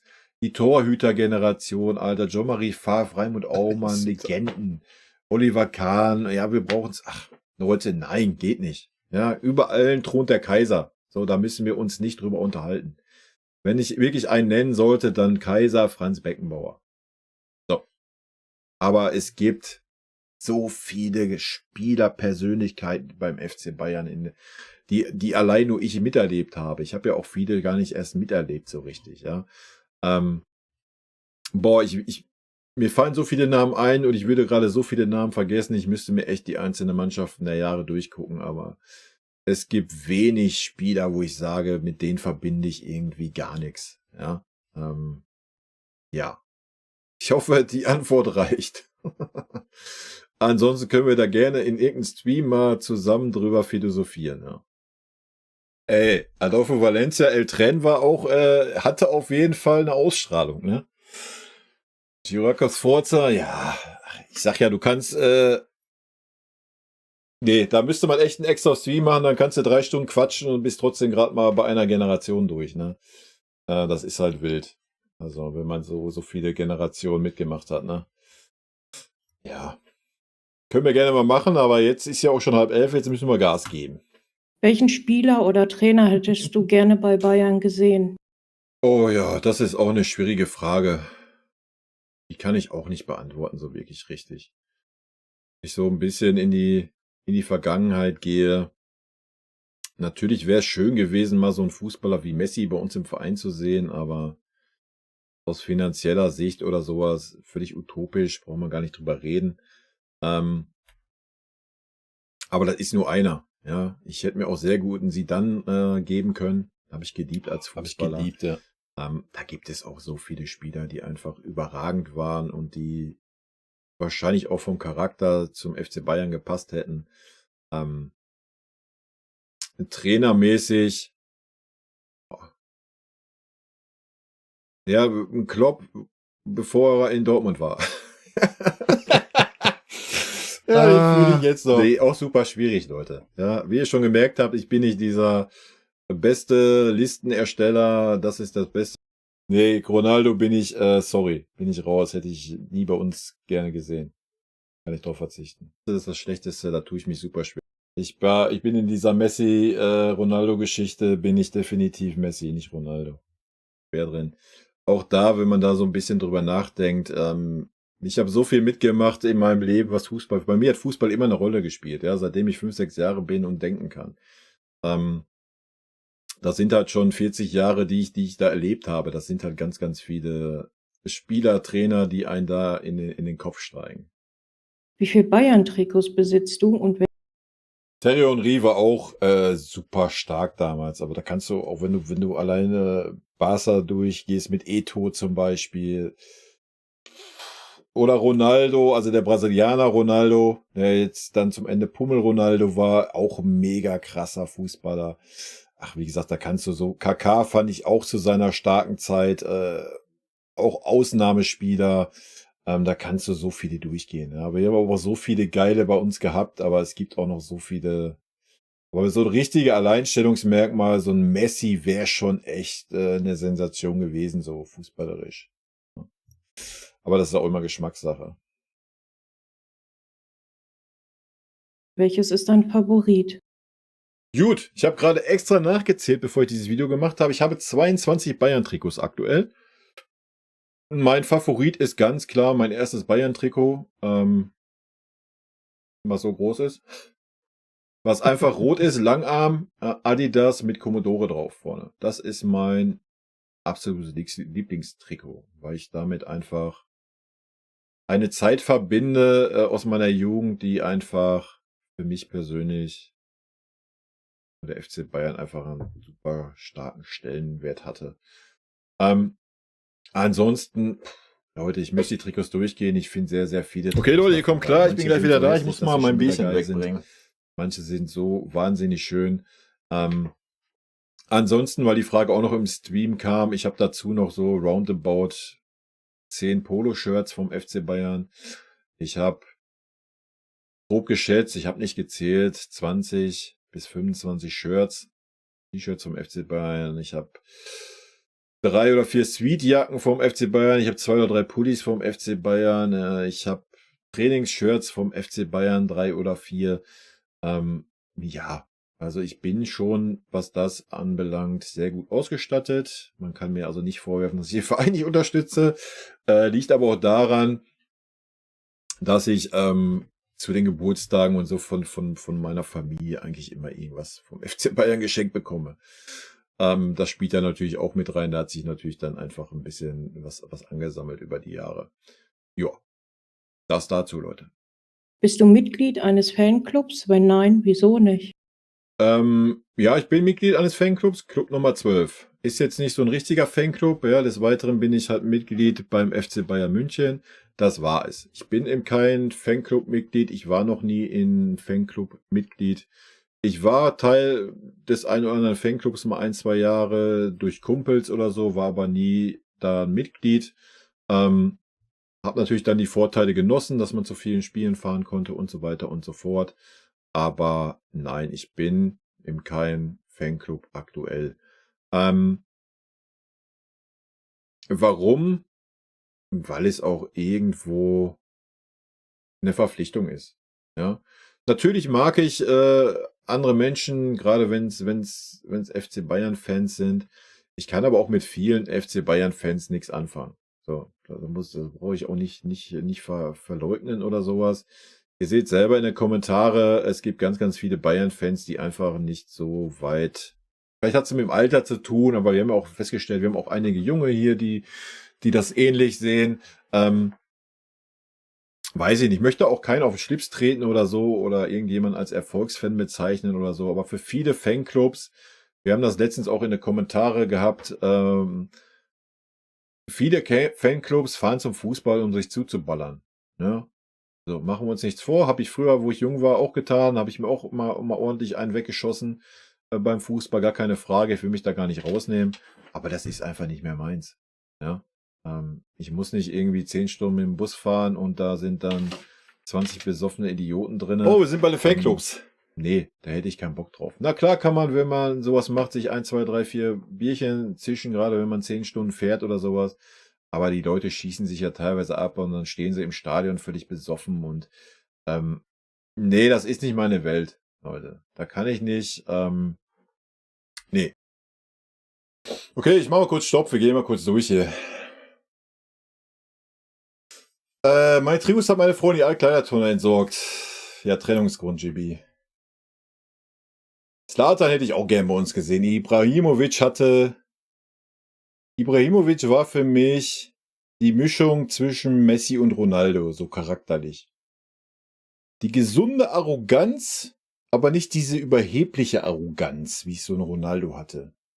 Ich weiß, das werden einige anders sehen, dass so ein Zlatan auch überhebliche Arroganz hatte, aber mich hat er angesprochen. Hat er mal original Ronaldinho war auch ein mega Fußballer. Trikot geschenkt bekommen, Milan wieder zurückgegeben zu wertvoll. Wild.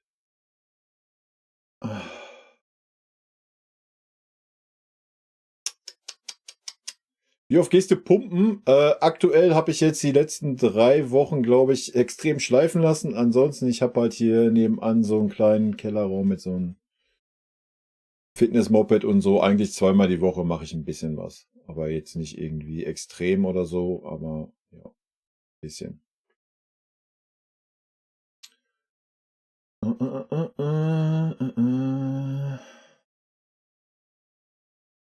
Ja, mit Schweizsteiger auf erste Trikot machst du auch gar nichts verkehrt. Absolut gar nichts.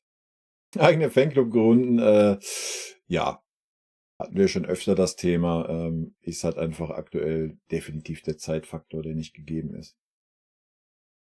Ansonsten, natürlich hätte ich da schon ein gewisses Interesse dran, aber das ist mit so einem riesigen Zeitaufwand verbunden, weil ich dann natürlich auch nicht... Ich glaube, ich wäre dann so der Typ Uli. Weißt du? Da könnte ich dann auch nicht so sagen, ja, man müsste schon viel delegieren, logisch, was schon schwer fallen würde, weil ich schon irgendwo so nach meinen Vorstellungen zumindest so einen gewissen Anspruch habe und so ein bisschen Perfektionismus, was jetzt für mich betrifft, ja, was ich so mache, wäre super schwer, wäre super zeitintensiv für mich, deswegen ist das so ein wildes Thema. Ja, ist ja super. Wenn der Calcio Berlin das sagt, dann ist das bestimmt safe. Zlatan ist Halbgott, definitiv, Alter. Komm, was der teilweise für Tore gemacht hat, komm. Alter, man muss einen Zlatan mögen. Jetzt nicht, vielleicht nicht vom Typ her, ich liebe ihn vom Typ her. Genau das, was mich anspricht. Ibrakadabra, aber ja. Live, ne? Ja, wir sind live, ey. Ja, der war auch krank, Alter. Hammer, ey. Ja, auf jeden Fall, ey. Krass einfach, der Typ. Wenn du in Rente bist, ja. Wer weiß, wie gesagt, ich will nichts ausschließen. Aktuell auf jeden Fall zeittechnisch nicht umsetzbar. Adriano von Inter, ja, war nicht so ganz mein Fall, aber war auch ein starker Fußballer, ja. Okay, weiter geht's. Das ist der Grund, warum ich in keinem Fanclub bin, ja. Und natürlich auch der Zeitfaktor, natürlich dann irgendwo auch diese Verpflichtungen, die man vielleicht hat, oder die ich dann zumindest hätte irgendwo. Ich bin im Club Nummer 12, einfach nur aus dem Grund, ich bin da kein aktives Mitglied, weil ich viel zu weit weg wohne. Ich bin da einfach in diesem Fanclub drinne, weil man mit den paar Euros, die man da zahlt als Jahresmitglied, einfach die Kurve unterstützt, ja. Durch irgendwelche Choreos, die geplant werden oder sonst was. Ja, deswegen bin ich im Club Nummer 12, um die Jungs da ein bisschen zu unterstützen. Aber ansonsten, nee, ich bin in keinem Fanclub. Es gibt ein paar Fanclubs hier in meiner Nähe, ja. Ich glaube, in Lippstadt gibt's einen. Es gibt so einen halben Fanclub auch in Hamm. Ja, aber ich kann es nicht so genau beschreiben. Es ist einfach nicht meine Welt. Wie gesagt, mich dann irgendwie einmal im Monat im Bus zu hocken, mir 10 Stunden die Birne zuzuballern. Ich habe einfach nicht diesen Drang zu sagen, ich muss mir mein Leben schön saufen oder sowas, ja. Oder ich muss zum Fußball fahren und mich unbedingt wie ein Assi verhalten. Ja, das habe ich gehabt, diese Phase. Leute, gar keine Frage, die habe ich gehabt, die habe ich richtig hardcore gehabt. Die habe ich wirklich richtig gehabt. Die habe ich auch richtig ausgelebt. Richtig. Brauchen wir nicht tiefer drauf eingehen jetzt hier an dieser Stelle, dann wird der Stream noch ein bisschen länger. Die habe ich gehabt und die ist lange her und die liegt hinter mir. Ne? Und gut ist. Ja. Möchte ich gar nicht abstreiten, aber das ist auch schon ein paar Jahrzehnte her. Ne? Und ja, keine Ahnung, ich weiß nicht, ich will auch gar keinen Fanclubs irgendwie was Böses oder irgendwie sagen, dass das überall so ist. Vielleicht gibt es auch Fanclubs, wo das nicht so ist. Ja, wo es gesittet zugeht. Keine Ahnung, weiß ich nicht. Ja, es ist natürlich schade, dass man so nicht an Tickets kommt, wie ich das handhabe, oder relativ schwer, weil ich kann natürlich nicht sagen, so, ich gucke jetzt mal auf den zweiten Markt, oh ja, morgen, Samstag ist alles gut, könnte ich 2 Tickets kaufen, lass nach München fahren. Nee, ich fahre 10 Stunden nach München. Ja. Und ich habe ein E-Auto, was 150 Kilometer schafft. So, das bedeutet, ich müsste mir erstmal ein Auto leihen, oder müsste mit dem Zug fahren, müsste ein Hotel buchen und das ist halt alles nicht mal eben so. Ja, für auswärts bestelle ich immer für jedes Spiel Karten. Ja, ich habe dieses Jahr noch nicht einmal Karten bekommen.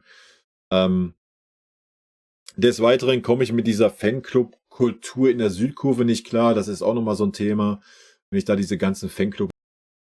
Das weiß ich gar nicht, ob der Verein Finanzspritzen für Choreos gibt. Kann ich dir nicht wirklich beantworten. Kann ich nicht wirklich beantworten.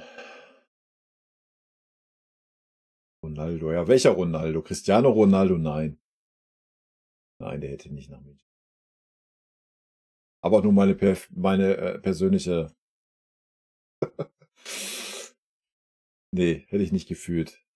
Solarpanel montieren, ja. Müsste einfach mal ein neueres Auto nehmen. Ich habe das Auto halt zu einer Zeit gekauft, wo so dieser Ummischung war. Was heißt gekauft? Ich es geleast, ne?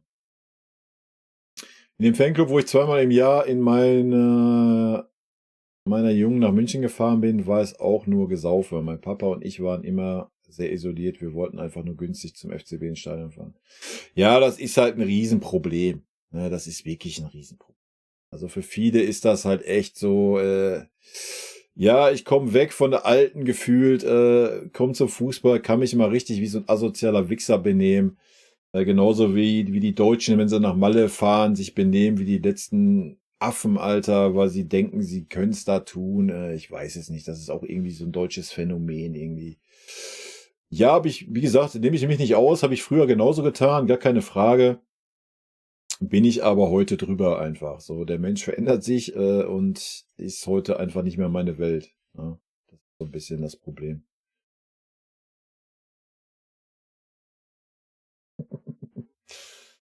Jano Hutete, lieber bring die Show. Ich nehme die Show dann bitte. Danke. Nee, alles gut. Also entschuldigt euch nicht für Schreibfehler. Das ist völlig okay. Ob sie die da rumstehen und einfach nur die Fresse halten, dann nee, kann ich nicht, Leute. Kann ich auch nicht. Ich könnte mich nicht in so einen Fanclub setzen, wo dann irgendwelche Leute ins Stadion fahren, mit mir in einem Bus, die sich die Hucke vollsaufen, dann in der Kurve stehen und die Fresse halten. Dann würde ich abdrehen, Leute. Dann würde ich die zusammenpfeifen in diesem Fanclub. Ja, deswegen würde das einfach nicht, würde ich tun, Alter. Ohne Wenn und Aber. Nicht funktionieren. Ja, ich kann das nicht guten Gewissens sagen, so, ich gehe jetzt in irgendeinen Fanclub rein, wo dann so eine Art Bayern-Fans sind. Da komme ich nicht mehr klar. Ja, für mich ist es halt nichts, wenn ich zum Bayern-Spiel fahre, zu sagen, komm, ich fahre da jetzt hin, um mir einen reinzudübeln, um mein Leben zu vergessen, um mich zu benehmen wie der letzte Assi. Nee, wenn ich ins Stadion fahre, klar, trinkt man dann auch mal ein Bierchen oder sowas, ja. Aber man fährt dahin, um den Fußball zu sehen, beziehungsweise in erster Linie dann die Mannschaft zu unterstützen. Ja. Das ist schwer. Das ist schwer. Deswegen bin ich in keinem Fanclub. Nochmal, vielleicht gibt's den Fanclub da draußen, der da ähnlich tickt. Keine Ahnung. Wenn dem so ist und das jemand sieht, meldet euch gerne bei mir. Kein Problem. Verfolgt Ja, so viel zum Thema Fanclub, ne?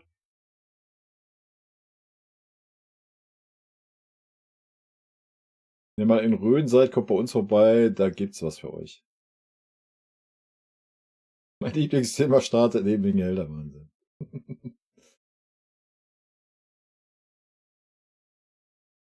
Er ist getriggert. Nee, ich bin nicht getriggert. Nö. Wer dann getriggert? Ja, ich weiß ja, was ich für ein Typ bin, weißt du? Und das wird halt einfach nicht gut gehen. Das Problem. Deswegen ist das so.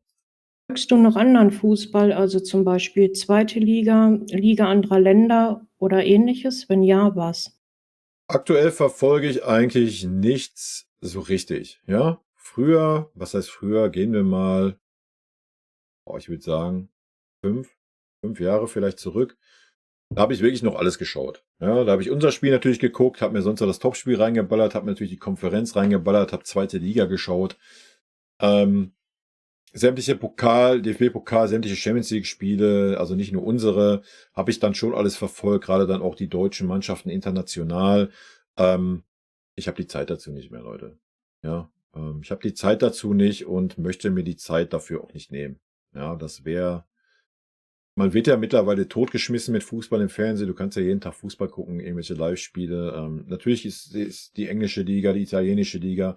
Ganz früher war für mich die italienische Liga noch sehr interessant. Du kannst ja heutzutage fast alles gucken und das durchgehend. Also da hätte ich gar keine Zeit mehr für irgendwas anderes. Also mittlerweile ist es so, ich schaue die Bayern-Spiele, ja. Ich schaue die Bayern-Spiele. Ansonsten diese Saison habe ich 2, 3 Bundesligaspiele gesehen, wo ich dachte, ich sehe guten Fußball, was dann auch passiert ist, wie zum Beispiel Leverkusen gegen Stuttgart. Ich habe die ersten 4 Spiele von Union in der Champions League geschaut. War sehr interessant. Ich gucke ab und wann mal ein Bochum-Spiel. Ansonsten ab und wann mal eine Zweitliga-Konferenz, wenn man gerade am Essen ist oder sowas. Das passiert auch mal. Aber dass ich jetzt wirklich aktiv regelmäßig noch irgendeinen anderen Verein oder Wettbewerb verfolge, nein.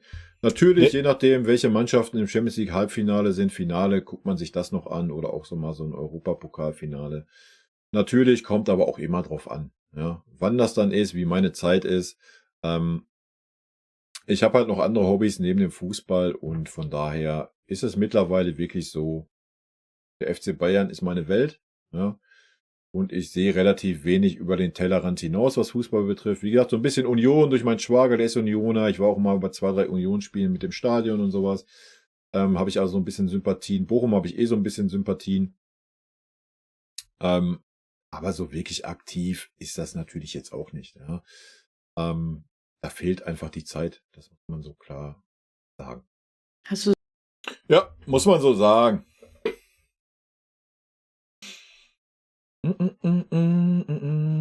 Zweite Liga ist aber wirklich spannend aktuell. Ja, darum geht's ja nicht. Es gibt genug Sachen, die spannend sind und wo man guten Fußball sieht. Ne? Darum geht's ja gar nicht. Ist aber einfach, ja, wie ich sagte, die Zeit ist nicht da. Ne? Und man wird ja wirklich totgeschmissen mit Fußball mittlerweile. Was mich wirklich interessieren würde, ist, wie du das mit den international Zusammenhalten siehst. Was meinst du damit? Deutsche Mannschaften international oder was?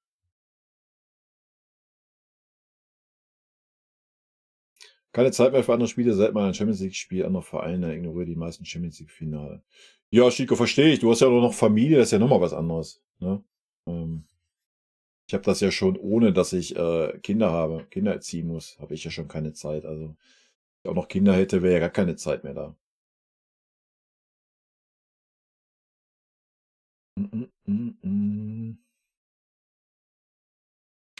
Ja, ich habe mal so eine Phase gehabt, bin ich ehrlich, wo der Konkurrenzkampf mit Dortmund so auf einer Höhe war, dass es mir am Ende wirklich egal war, ob die Dortmunder weitergekommen sind oder rausgeflogen sind. Ja, das muss ich klipp und klar zugeben. Mittlerweile, ja, natürlich, freue ich mich, wenn die deutschen Teams international weiterkommen. Ja, also da gibt's ja nichts drüber zu deuteln. Ist für die Liga gut, es ist für die Vereine gut. Aber ja, wo es so harten Konkurrenzkampf mit Dortmund war, ja, saß ich nicht vorm Fernseher und habe mich gefreut, wenn die Dortmunder weitergekommen sind. Ja, ja. Ganz einfache Kiste. Mittlerweile ist das so, ja, alles gut. Ich freue mich für jede deutsche Mannschaft, die eine Runde weiterkommt, ob das Champions League ist oder komische Europa League. Alles wunderbar.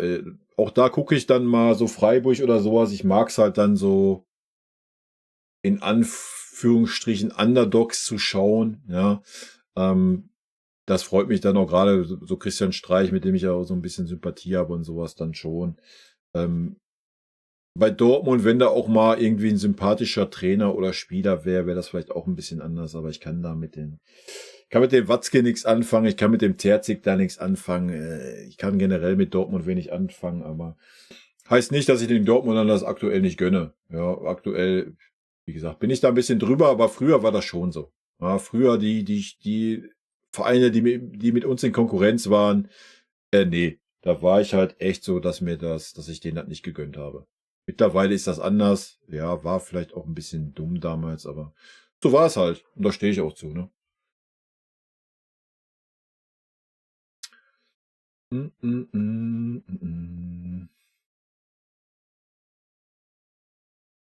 Ja, ich weiß nicht, da sind wir ja drüber hinweg, so nach Südamerika zu schauen wegen Talenten, ne? Warum auch immer, weiß ich nicht. Meistens, weil es ziemlich schwierig ist, Brasilianer direkt aus Südamerika in unserem Land ja zu akklimatisieren, oder wie nennt man's? Von daher guckt man ja eher so damals von Leverkusen, haben wir die Brasilianer weggekauft, weil die schon integriert waren in Europa, oder von Donetsk mal hier den Douglas, ne? So eine Geschichte machen wir ja schon. Ja, es ist ein bisschen schade, ne?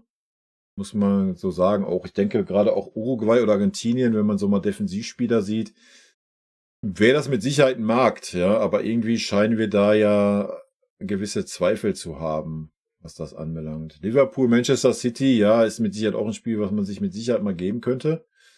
Gebe ich dir 100% recht. Aber meistens ist es halt so, dass ich viel um die Ohren habe unter der Woche, und der Sonntag zum Beispiel ist dann so mein Tag, wo ich ein bisschen daddel. So, und daddeln ist für mich abschalten. Ja, da ist echt so das Gehirn aus, so in der Art, und ich komme runter, ich schalte ab. Ja. Aber mal gucken. Auf jeden Fall danke für den Hinweis. Habe ich nicht so auf dem Schirm gehabt. Wäre auf jeden Fall ein Spiel, was man sich gönnen könnte. Ja. Mal gucken, wie viel Uhr die spielen.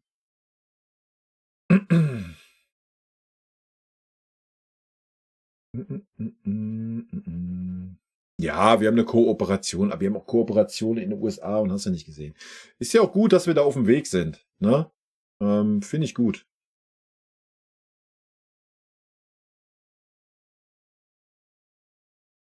Streich ist ein echt netter Mensch. Ja, kann ich natürlich nicht beurteilen, ne? Er war mir auch letztes Jahr ein bisschen unsympathisch.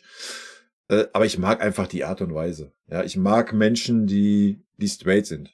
Ja, das ist auch, warum ich so ein großes Problem die Saison mit dem Tuchel habe, weil der halt so labert und so agiert. So, ich mag halt Menschen, wenn die sich da hinsetzen und sagen, nehmen wir jetzt mal den Tuchel als Beispiel, ja, natürlich ist hier Konkurrenzkampf und du siehst, dass es nicht so ist. So, dann, das ist nicht meine Welt, ja. Und Streich ist diese Art Mensch, der sagt erstmal straight, was er denkt, auch wenn es mal gegen den Strich ist, ja. Aber der macht dann auch das, was er sagt. Ja, also solche Menschen mag ich. Mit solchen Menschen bin ich auf einer Wellenlänge, da connecte ich sofort, alles ist gut. Bei so Menschen, die so hinterfotzig sind und labern, was sie nicht meinen, ist bei mir rotes Tuch leider. Mario Basler Experte kann ich nicht beurteilen, Kadi. Kann ich leider nichts zu sagen. Spieler fand ich ihn gut, als Experte lese ich ab und an mal eine Schlagzeile, die ich nicht wirklich so richtig fühle, aber kann ich nicht beurteilen. Da müsste ich mir das anschauen, was der Basler so von sich gibt. Das tue ich leider nicht.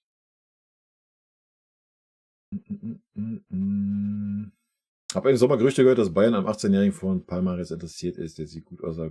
Ja, das werden wir halt nicht tun. Also das kann ich mir nicht vorstellen, dass wir einen Brasilianer für 40, 50 Millionen verpflichten. Dafür haben wir zu viele Reinfälle aus Südamerika bisher gehabt.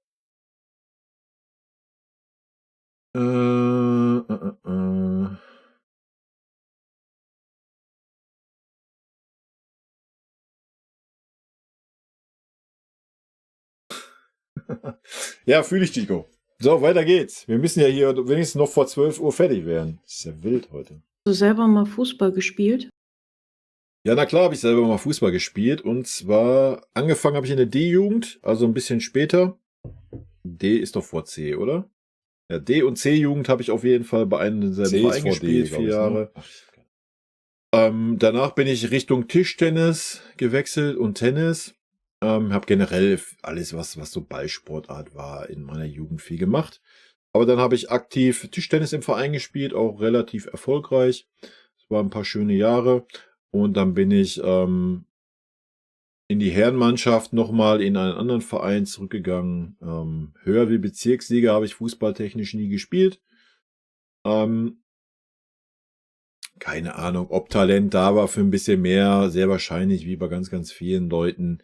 Aber natürlich niemals, um irgendwie hochklassisch zu spielen oder sowas. Aber man hat entwickelt dann in seiner Jugend ja einfach auch andere Interessen. Bei mir war es dann mehr das Zocken, auch so C64, Amiga und so eine Sachen. Und da war Fußball dann irgendwann wieder ein bisschen weniger präsent. Allerdings haben wir, muss ich mal eben überlegen, bis Mitte 30 oder so haben wir eigentlich immer regelmäßig jedes Wochenende Fußball gespielt. Ja. Wir waren genug Kumpels, wir waren eine große Clique, wir haben immer im Park gekickt, dann auch gegen irgendwelche anderen Leute, die da waren. Also gekickt haben wir immer irgendwie. Ich habe auch noch 1,5 Jahre in der Hobbymannschaft gespielt, so auf Kleinfeldturnieren. Meine Position in der Jugend und auch in der Herren war Vorstopper. Ja, das gab es zu der Zeit noch. Später dann Innenverteidiger, defensives Mittelfeld.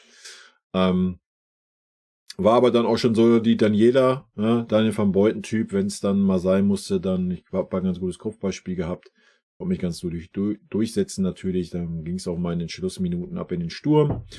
In der Hobbymannschaft war ich dann sehr passabler Torwart, ja, habe ich halt auch viel im Tor gespielt. Ja, das ist so meine Fußballerkarriere. Jetzt nichts irgendwie auf hohem Niveau oder sonst was, ja, aber natürlich hat mich der Fußball von meiner Jugend an begleitet und natürlich, sonst würde ich hier nicht sitzen, wenn ich nicht irgendwie Fußball interessiert wäre. Ne? Hast du Ja, ich habe das so gelesen, natürlich mit dem Barca. Also erstmal Triggeraussage. Ja, was heißt Triggeraussage? Eigentlich ist keine Triggeraussage. Es triggert mich dann, dass Menschen versuchen, den Gegenüber zu triggern. Das triggert mich, Chico. Es triggert mich nicht die Aussage. Es triggert mich auch nicht die Aussage Erfolgsfan. Es triggert mich, dass Leute versuchen, dich mit dieser Aussage zu triggern. Das ist das Ding. Ne?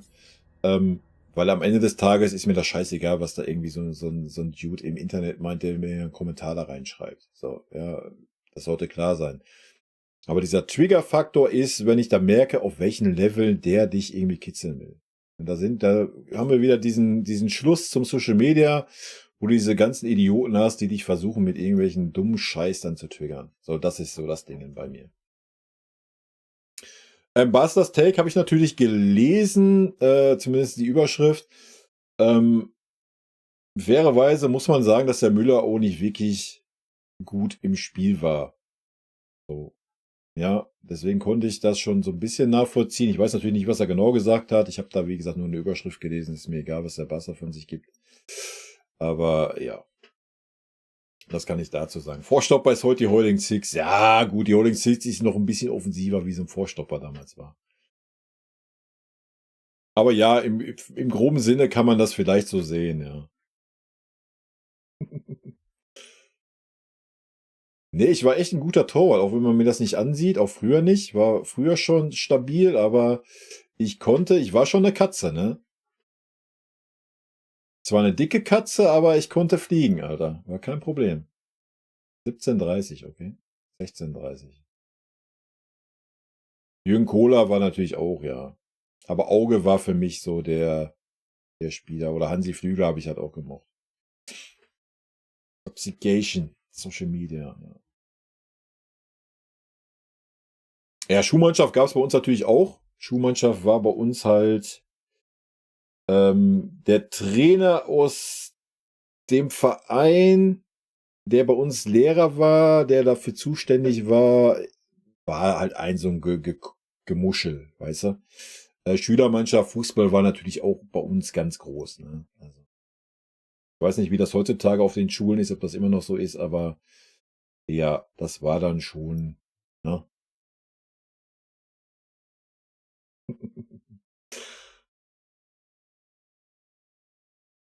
Kevin, servus erstmal. Mehr Typiger geht teilweise nicht.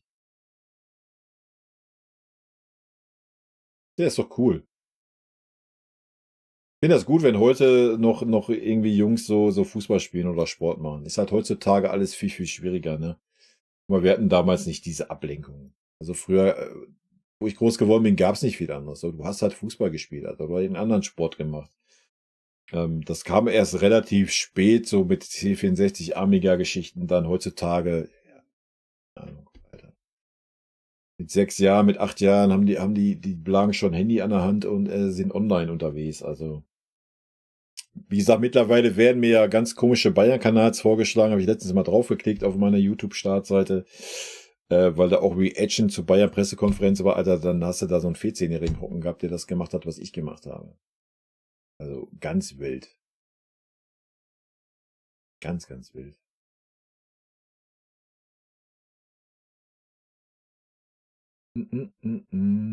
Hast du eigentlich gesehen, dass der 16- oder 17-jährige Kusi Asare, den wir im Winter geholt haben, bei uns in der U19 als zerlegt? Nee, habe ich nichts von mitgekriegt. Aber ist doch schön.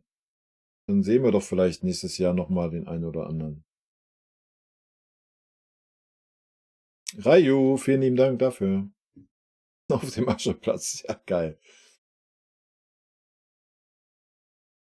Hab das Finale Deutsche Meisterschaft gespielt, das in Berlin davor lief, immer Deutschland vs. England U17-Spiel. Ja, cool. Zufällig Bünde, keine Ahnung, ich habe da nur 1 Minute reingehört. Weil ich dachte mir, klick's mal drauf. Die Beinschere angesetzt. Ich war auch kein Kind von Traurigkeit. Der Defensive. Aber musste man auch sein zu der Zeit. Ja, Tischtennis war meine zweite große Leidenschaft dann. Die hat den Fußball halt auch so ein bisschen unterbrochen. Ja, der muss ja leider erstmal Englisch oder Deutsch lernen, sonst darf der nicht spielen unterm Tor. Jens Otto, vielen lieben Dank.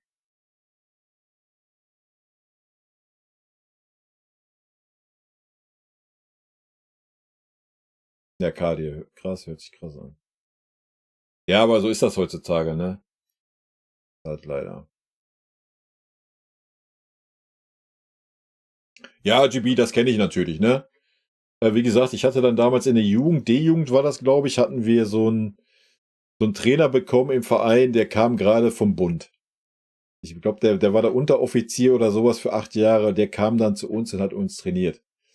Und natürlich, als Jugendmannschaft durftest du auch nur auf Asche spielen, natürlich nicht auf dem Rasenplatz, der war nur für die erste Mannschaft. Da war das scheißegal, ne? Da bist du reingerutscht, da hast die Grätsche angesetzt, du hast den ganzen Oberschenkel hinten aufgehabt. Der Trainer hat dir in der Halbzeit dann die kleinen Partikel, diese Aschesteinchen da aus der Wunde geschnippelt und gut war, ne? Wehe, du hast irgendwie nur eine Mine verzogen, dann gab es gleich einen Einlauf, ne? Also das war schon so Felix Magath auf Steroide damals, der Typ. Aber war gut. Ja, ich habe euch noch eine Anekdote. Ich habe mit dem Sohn von Horst Ruprecht zusammengespielt, der eine absolute Nulpe war. Ja, also nicht von jedem guten Fußballer, die Kinder können Fußball spielen. Ja. Danny Ruprecht hieß er, wenn ich mich richtig erinnere, absolute Nulpe. Aber richtige Nulpe. Ja. Wild. Ja, in meinem Jugendverein hat der halt gespielt. war auch noch wild. Ja. Naja. Ach, das weiß ich gar nicht mehr, Humbert. Das müsste ich echt nachgucken, ey. Tischtennis. Tischtennis war auf jeden Fall gut. Ich bin auf jeden Fall mal Dritter bei uns bei Stadtmeisterschaften geworden. Das war für mich der Höhepunkt. Ja. Ich weiß gar nicht, welche Liga wir gespielt hatten. Naja. Das war echt eine Nulpe. Der war aber auch so. Ne? Ich bin ja schon, ne? Aber der war so. Also der konnte sich auch kaum bewegen, aber weil er Ruprecht hieß, da sind wir beim Tuchel angekommen, musste der natürlich spielen, ne? Da war kein Wenn und Aber, ne? Naja, hör mir auf, Alter. Da fing das schon an. Ja, die können einen auch nur leid tun, ne? Die können einen wirklich nur leid tun, so. Viele Söhne von Legenden haben es schwer, ne? Bitte übersetzen für einen Badener. Ich weiß nicht, wie man das im Baden sagt. Das ist im Prinzip so was wie heute der Kimmich. Nein, der konnte halt eigentlich nichts. Ich glaube, der hatte Ja, auch nicht eine wirklich Wurst. Bock. Na, ja. Der wurde einfach gezwungen, weil er Ruprecht schießt. Der musste bei den Jugendverein spielen und gut ist. Unser Sportlehrer war der Onkel von Frank. Oh, Frank Rost auch legendär, Alter. Habe ich auch gefühlt. Legendäre Interviews immer. Ja, Musiala will zu Manchester City. Ja, soll er doch gehen. Mein Gott. Sollen die uns 100 Mille überweisen, dann überweisen wir 110 nach Leverkusen, holen den Wirtz und alles ist doch gut. Der Horst.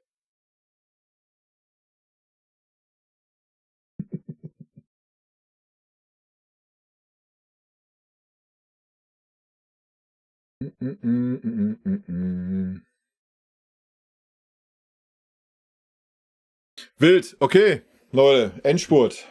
Ein Trainerschein?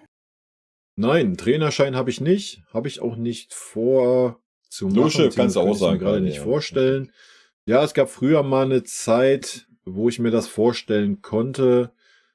War dann irgendwie nicht der richtige Verein, bin dann da auch nicht irgendwie reingerutscht oder sonst was, wie man es manchmal hat. Vorstellen könnte ich es mir schon, ja, hätte ich Spaß dran, mit Sicherheit. Könnte ich mir sogar sehr gut vorstellen. Aber da jetzt noch irgendwie aktiv zu werden und da müsste man ja auch erstmal ein Vereinsleben haben und dann ist ja meistens so, dass man dann in seinen Jugendverein da erste Berührungspunkte hat und sowas. Ist wahrscheinlich schwer, ja, und natürlich der Zeitfaktor und die Interessen, die gerade halt auch einfach das Hauptaugenmerk auf andere Dinge liegen, ist es eher unwahrscheinlich. Es war ja mal im Stream so die Geschichte, so von wegen Hobbymannschaft, da den Trainer machen, ja, hätte ich natürlich gar kein Problem mit. Aber ja, auch da ist der Zeitfaktor halt so das Thema, ne? Habe ich schon ein bisschen Erfahrung damit? Ja, habe ich schon, ja, aber jetzt nicht auf Vereinsebene halt. Ja, aber einen Trainerschein habe ich natürlich nicht und ja, ist auch nicht irgendwie absehbar gerade, ja. Gut, das dazu, Leute. Ja, cool, JB, hört sich gut an. Angie, vielen lieben Dank. Und schöne Grüße nach Kalifornien. Bin schon ein bisschen neidisch. Horst ist echt ein cooler Kerl. Ja, ich habe den damals halt nur bei uns in meinem Jugendverein halt gesehen. Da war es natürlich vor Ehrfurcht, wie nennt man's? Vor Ehrfurcht erstrahlt. Erstarrt, genau. Ja. Nie an der Sebener Straße. Ja, das ist natürlich schade, ne?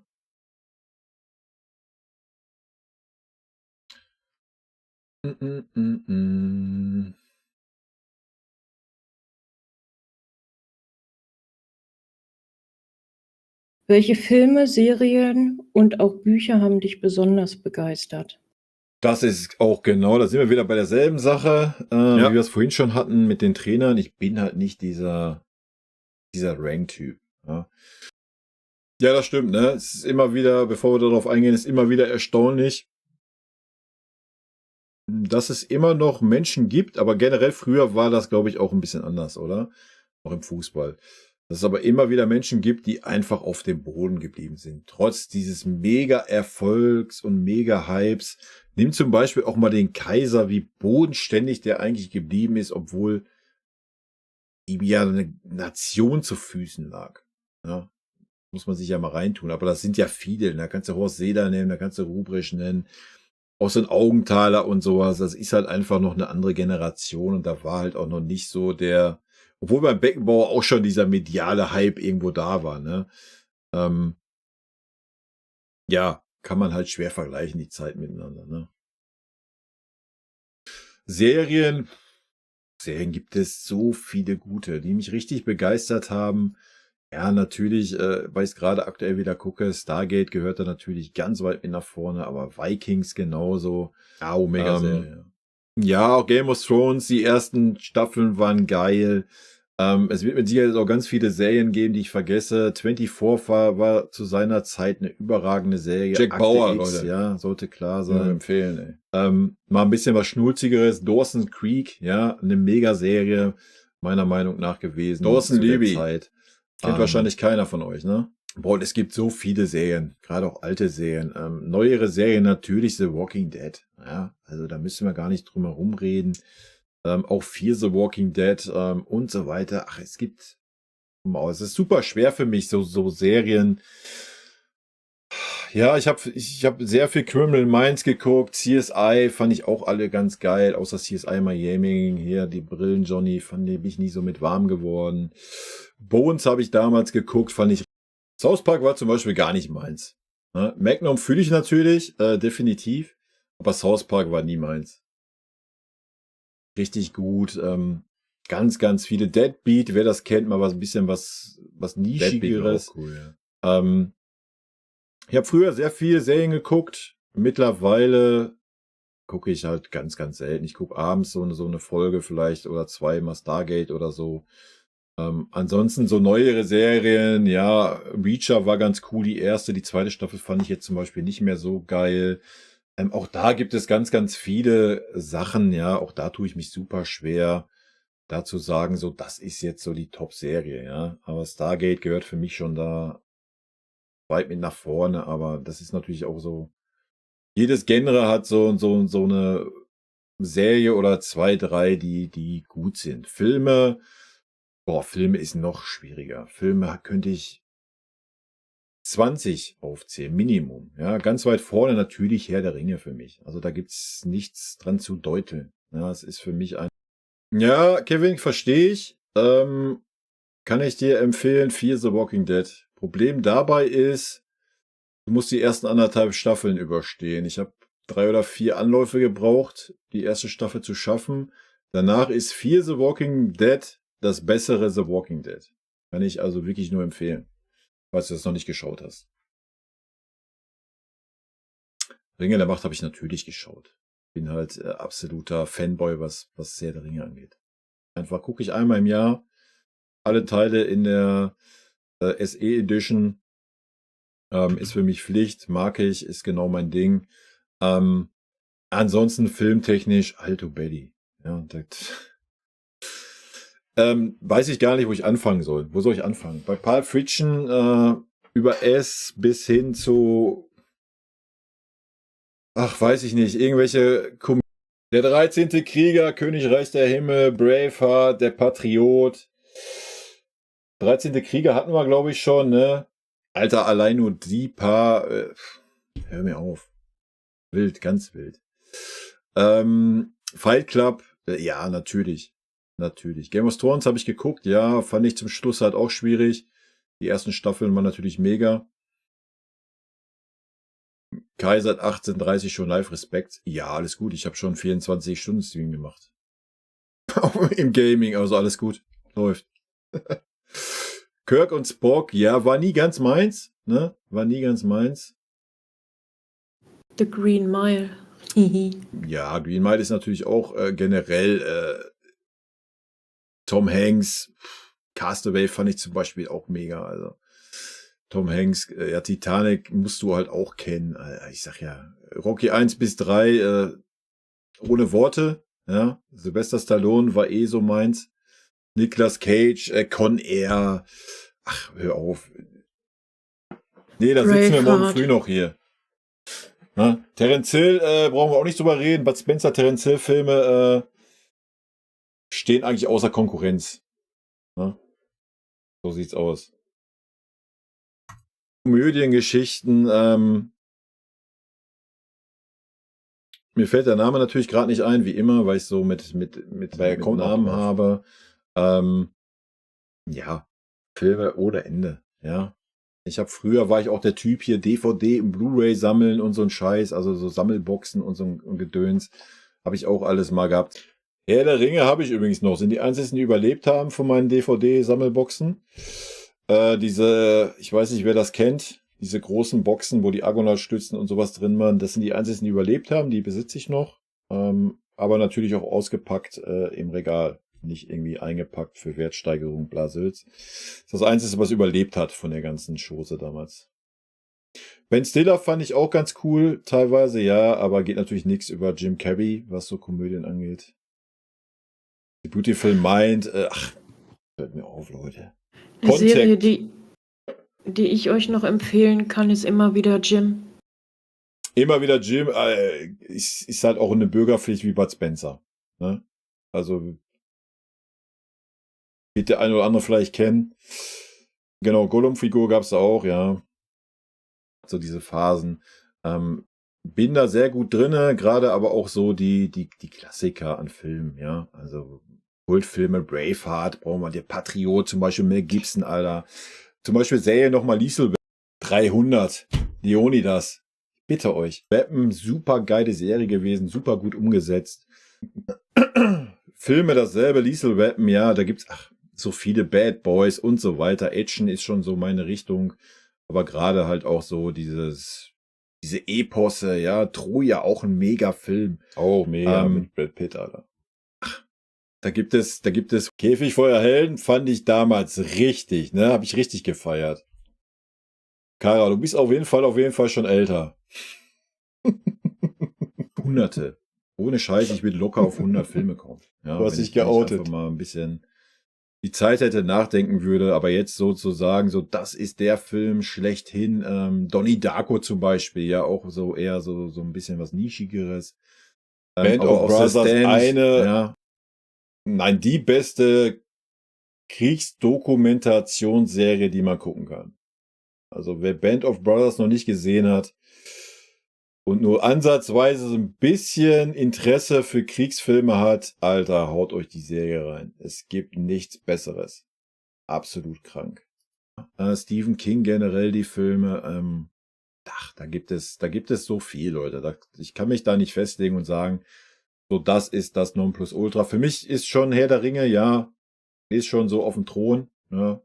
Aber danach sind ganz, ganz viele Filme auf einer Ebene, ja, die ich feiere und fühle. Also ist super schwer. Was hatten wir sonst noch? Bücher. Ich bin leider nicht der Bücherwurm. Ja, früher in der Kindheit war das anders. Da habe ich letztens noch gefunden, die Bücher. Karl May habe ich gelesen. So in der Jugendzeit habe ich S gelesen und solche Geschichten. Das letzte, was ich im Erwachsenenalter gelesen habe, war der Hobbit. Davor habe ich Herr der Ringe gelesen. Ich habe mir das Buch von JP gekauft. Das habe ich noch niemals gelesen, habe ich noch niemals angefangen. Das liegt auch schon irgendwie 1,5 Jahre rum. Wenn nicht sogar 2. Und wir können uns darauf einigen, dass es einfach sehr, sehr viele gute Filme gibt, ja. Und auch sehr, sehr viel gute Serien. Wenn natürlich auch viel Müll dabei. Aber ja, es gibt schon echt gute Filme. Ich habe halt einfach gar nicht die Zeit, irgendwie groß zu lesen. Ich bin halt auch nicht der Typ, der sich irgendwie eine Woche am Strand packt im Urlaub und dann da irgendwie ein Buch durchliest oder sowas. Von daher kommt das leider ein bisschen zu kurz, bin ich ehrlich, ja, gerade durch diese ganze Internetgeschichte oder dass man auch viel jetzt im Internet recherchiert und sowas, kommt das ein bisschen zu kurz mit den Büchern lesen, ja. Da bin ich schon eher so der sich mal einen Podcast reingönnt, ja. Ja, das ist, was ich dazu sagen kann. Auch da ist es super schwierig zu sagen, so, das ist jetzt das Nonplusultra, ja. Da müssten wir echt mal spezifisch in einzelne Sparten reingehen, was Action, was Komödie und so weiter anbelangt, dann könnte ich da natürlich ein bisschen was zu sagen. Aber Komödien, zum Beispiel, jetzt fällt mir der Name wieder ein, Oldschool, für mich die beste Komödie, die gedreht wurde. Ja, wer den Film nicht kennt, zieht euch. Richtig kranker Film. Wer den nicht kennt, Tipp von mir, Komödie, wenn ihr mal lachen wollt, Oldschool. Rambo 1 ist auch ein guter Film, auf jeden Fall. Ja. Euch den rein. Frank the Tank ist Pflichtprogramm. Frank the Tank. Kindsköpfe 2, glaube ich, war auch richtig geil. War auch cool, generell, nee, Animes bin ich gar nicht drin. Also Animes kenne ich mich null aus. Ich habe mal, das ist aber auch schon lange her. Ich weiß nicht mehr, wie es heißt. Das war so Dark-Zeug, das gab's halt nur als Anime. Komme ich nicht drauf. Muss ich mal überlegen, ob ich da nochmal drauf komme. Das war halt so Dark Fantasy-Zeug. Aber jetzt nicht so, also sonst kann ich mit Anime nichts anfangen. Nee, leider nicht. Na, wie heißt er? Komm ich wieder. Jim Carrey-Filme, ja, mega gut. Ja, ganz früher auch Nackte Kanone, was so richtige Dummfix, Spaceballs, sowas Komödien angeht. Ich liebe Komödien, ja. Wir durchkämmen die Wüste. Ja. Dumm und Dümmer, ja, kann ich auch drauf. Ja, kann ich auch drauf. Ah, Gremlins ist natürlich auch gut. Dumm und Dümmer kann ich auch drauf. Ich kann auch so auf richtig dumm Humor kann ich. Ne? Humor kann ich schon vieles ab. Da bin ich schon stumpf. Aber Kindsköpfe 2, ja, Gremlins ist natürlich auch legendär, ja. Nicht drüber reden, Alter. Aber dann kann ich euch auch empfehlen, Critters. Wer Critters nicht kennt, guckt euch Critters an. Irgendwann 80er oder Ende 70er. Natürlich aber auch diese ganzen Eposse, Matrix und so weiter. Ist Ja, alles Matrix, mein Alter. Ding. Wie kann Also man Matrix, Science muss man. Fahre ich voll drauf ab. Komödien ist mein Ding, aber dann auch so gute Abenteuerfilme und so weiter.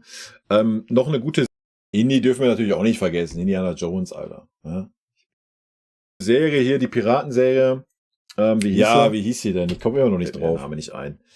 Komme ich jetzt gerade nicht drauf. War auch mega, ja. Also, wie gesagt, super schwierig da so zu sagen, das sind meine Top und echt? Ich habe als Kind habe ich Albträume gehabt. Der weiße Hai habe ich gesehen, irgendwie, wo ich super jung war. Nicht Fluch der Karibik, nicht Filme. Fluch der Karibik natürlich. Wie hieß denn diese? Nee. Wie hieß diese? Black Sails. Olli, vielen lieben Dank. Alter, wenn ihr auf Piraten steht, ja, knallt euch Black Sails rein, Alter. Das ist absoluter Hammer. Wirklich absoluter Hammer. Kann ich nur empfehlen. Genauso wie Vikings so Wikinger-mäßig absoluter Hammer ist. Ansonsten hatte ich Albträume. Ich war bei meiner Oma, beim Opa. Ich weiß nicht, wie alt ich da war. Ich kann es euch nicht sagen. Und dann lief in ARD, ZDF oder was, lief dann so ein Film, so ein bisschen horrormäßig. Und da ist nur so eine Hand über so ein Klavier gelaufen und hat gespielt. Also nur die Hand. Ne? Und mein Opa hatte nur einen Stumpen vom Krieg in Russland. Er hat also keinen Arm mehr gehabt an einer Seite, nur den Stumpen bis hierhin. Dann war der weg. Und der hatte auch so eine Prothese, ne, mit so einem Arm und so, den hat er nie genutzt, der lag immer im Keller rum. Und dann habe ich den Film gesehen, habe schon Albträume gehabt und dann musste ich irgendwas aus dem Keller holen, Alter, und dann sehe ich da diese Prothese legen, den Arm, Alter, da war vorbei, ne. Da war erstmal 2 Wochen Albträume angesagt, ey. Daran erinnere ich mich noch. Ansonsten habe ich wenig Erinnerungen an meine Kindheit.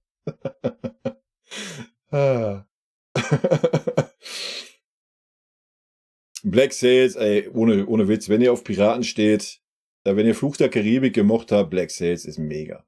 Wirklich richtig gut. Keller war früher immer übel, ja. Kinder des Zorns, ja, das war nicht so meins, ne.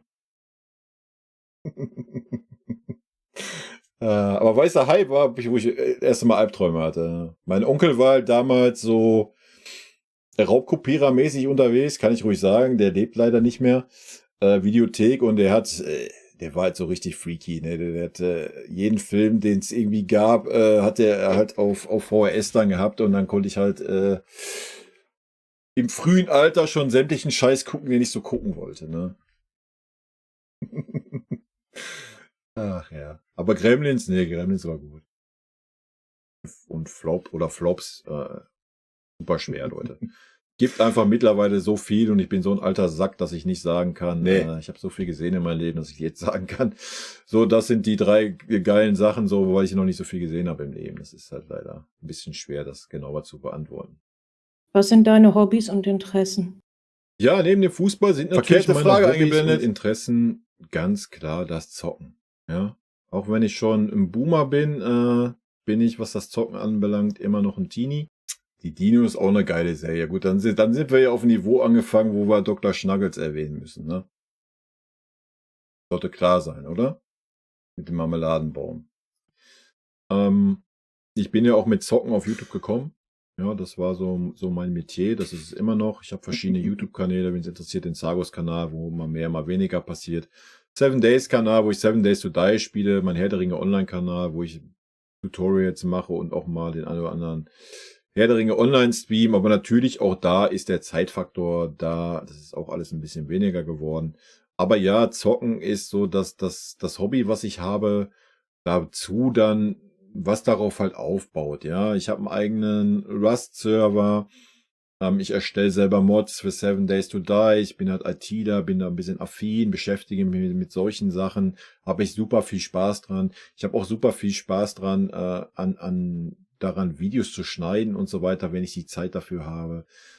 Ja, das Technische und so ein bisschen Programmieren und sowas, das ist irgendwo das Hobby mit dem Zocken zusammen. Ja. Neben dem Fußball natürlich. Ja, und aktuell bin ich auch wieder in diese Klemmbaustein-Welt drinne. Aber jetzt nicht so mit Lego. Ich bin jetzt gerade dabei, Blue Bricks, kommt gerade eine Stargate-Sammlung quasi raus. Ja, viele verschiedene Sets kommen da raus. Die werde ich mir auf jeden Fall gönnen und werde mir die schön zusammenbauen. Sind schon bestellt, die ersten 2. Sind schon bestellt. Ich hoffe, die kommen nächste Woche. Dann werden Stargate-Raumschiffe zusammengebaut und hinstellen. So, solche Geschichten gibt's halt auch noch, ne? Kadir, mach dir keine Sorgen. Der Mara fehlen noch sehr, sehr viel mehr Filme wie dir. Ja, ich wollte gerade sagen, wenn man Captain Future erwähnt, dann müssen wir natürlich He-Man erwähnen, ne? Sollte klar sein, oder? Mit Skeletor, also.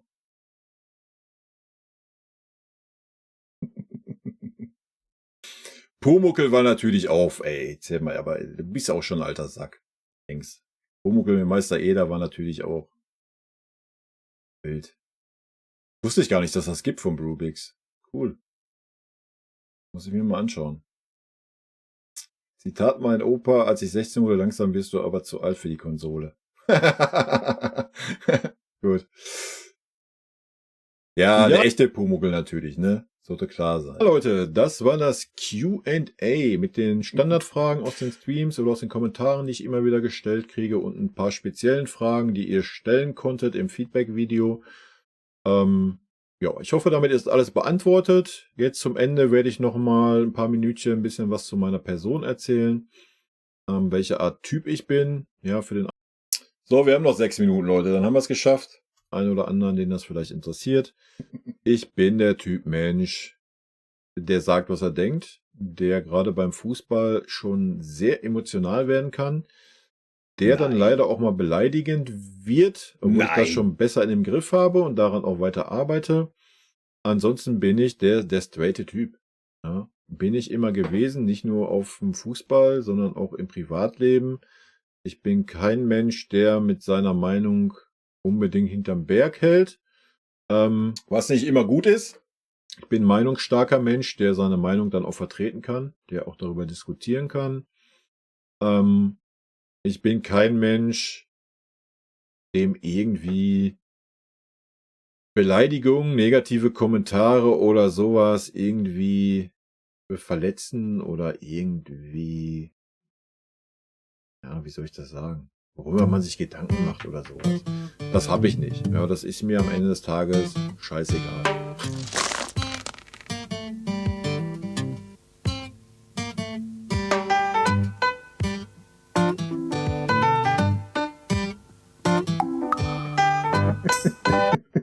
So muss reichen, ne? Ja, das muss ich leider mal so klipp und deutlich sagen. Ich habe ein paar Triggerpunkte, ja, das haben wir auch schon im Stream festgestellt, welche das sind. Ich verstehe viele Kommentare nicht. Oder was heißt viele Kommentare? So viele Ballerbieren-Kommentare habe ich gar nicht hier, ja. Das müssen wir auch mal ganz klar sagen. Aber ich verstehe immer nicht, vielleicht auch mal ein Thema da aufzugreifen. Ich bin der Dude, der sich hier hinsetzt nach einem Bayern-Spiel und seine Meinung kundtut. Ja, ich sage, wie ich das Spiel gesehen habe. Ich benote die Spieler, wie ich sie gesehen habe. Ich sage meine Meinung zu dem, was im Verein falsch läuft. Ich habe meine Meinung zum Katar-Sponsoring gesagt. Ich sage meine Meinung zu den Fanprotesten. Alles, was unseren Verein betrifft, habe ich eine Meinung zu, die erzähle ich. Ja? Ich setze mich aber nicht hier hin und sage, du, genau du, da am Bildschirm, der mir gerade zuguckt. Die Meinung, die ich sage, die hast du auch zu haben. Ja, du musst mir zustimmen. Was ich sage, ist Gesetz und das hast du zu akzeptieren. Nein, Leute, das ist nicht meine Intention. Ja, wenn ihr da auf der anderen Seite sitzt und sagt, boah, ich habe den Gnabry aber gesehen, das war für mich eine 2 und ich habe dir eine 5 gegeben. Leute, dann ist das für mich völlig fein. Ich fühle mich dadurch nicht angegriffen, ja. Aber genauso wenig solltet ihr euch dadurch angegriffen fühlen, ja? Oder wenn ich eine ganz andere Meinung zum Tuchel habe oder zum Kimmich, dann immer gleich jemanden vorzuwerfen, ja, das ist Bashing, du bist so kritisch, du bist so negativ. Alles fein, Leute, ja? Ihr müsst euch nicht durch meine Meinung angegriffen fühlen. Ganz viele fühlen sich auch angegriffen persönlich, dass ich die und die Meinung zum Thema habe, ja, fühlen sich dann persönlich angegriffen und werden dann beleidigend oder sonst was in den Kommentare, ja. Das sind Sachen, die ich einfach nicht nachvollziehen kann, Leute. Aber so ist das wahrscheinlich heute einfach in der heutigen Zeit und mit dem ganzen Social Media Mist. Das wollte ich einfach nur mal klarstellen. Also ich sitze hier nicht und mache dieses Video oder diese Videos, um zu sagen, das ist meine Meinung und ihr alle da draußen müsst das ganz genauso sehen. Nein, ganz im Gegenteil. Leute, ihr sollt alle eine eigene Meinung haben. Ja, das ist nur meine Meinung in diesem Moment, die ich dann habe. Und die teile ich. Ja, und der eine oder andere sieht das so, der eine oder andere sieht das anders. Ja, wir diskutieren auch im Stream einige Sachen. Da sind auch ganz viele, die dann pro Tuchel sind. Dann kommen vielleicht auch ein paar Argumente, die ich mir anhöre, wo ich dann vielleicht auch mal überlege, ja, ist das irgendwas, was meine Meinung jetzt verändern würde oder nicht? Aber ihr müsst nicht versuchen, mich von eurer Meinung zu überzeugen, weil ich das auch nicht bei euch versuche. Ja? So, das ist meine Meinung. Ihr guckt das Video nicht, ihr findet die Meinung gut, ihr findet die Meinung scheiße. Das ist völlig legitim, das ist völlig okay. Ich will euch von nichts bekehren, überzeugen, missionieren oder sonst was. Und genau das ist das, was ich von euch auch verlange. Ja, ihr könnt kritisch sein, ihr könnt sagen, das ist langweilig, das ist zu kritisch. Das könnt ihr alles in die Kommentare schreiben. Aber sobald ihr anfangt, mich versuchen zu wollen, mir eure Meinung aufzuzwingen, als so, genau so ist das, weil derjenige, der den Kommentar schreibt, das sagt, muss ich das auch so sehen. Nein, muss ich nicht. Ja. Genauso wie ihr das nicht so sehen müsst wie ich. Ja, das wollte ich nur noch mal klargestellt haben, weil das auch oft ein Thema ist. dass viele Leute das einfach den falschen Nicht raffen. Hals kriegen oder falsch verstehen. Ich meine, am Ende des Tages ist mir das egal. Ja, wenn da Leute irgendwie ausfällig werden, blende ich sie aus, habe ich ja schon gesagt. Aber ich wollte das einfach nur mal sagen, ja, weil es mir wichtig ist und das dann hier auch in einem Video festgehalten ist. Nochmal, ansonsten bin ich einfach irgendein Dude, der hier hockt, ja, der seine Meinung zum Verein sagt, der ihm super viel bedeutet und am Herzen liegt. Und das ist alles. Ja. In diesem Sinne, Leute, vielen lieben Dank, dass ihr hier durch das Video reingezogen habt. Rot-weiße Grüße gehen raus, bleibt Haben wir's gesund. endlich An dieser Stelle geschafft. nochmal vielen lieben Dank für euren wahnsinnigen Support, ob es Kanalmitglieder hier auf YouTube sind, Abos oder Twitch Prime Abos auf Twitch oder irgendwie auf Ko-fi eine Unterstützung oder hier auf YouTube eine Super oder sowas. Vielen lieben Dank dafür, Leute. Rot-weiße Grüße. Tschüssi. Tschüssi. Guck mal, in der Arena ist noch Licht. Ist ja wild.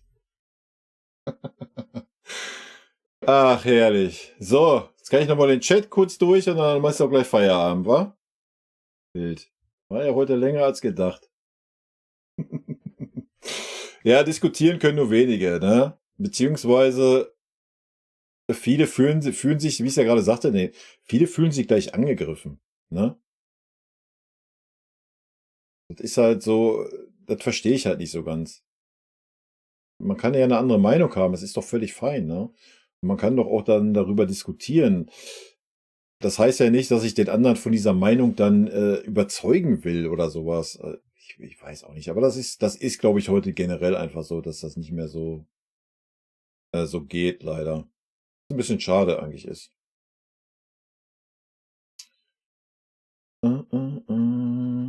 Sehr meinungsstark, wenn es um Flick geht. Ja.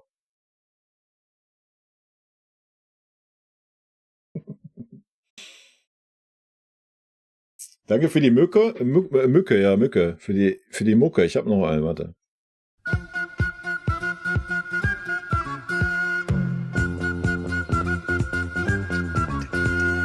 Sindbad,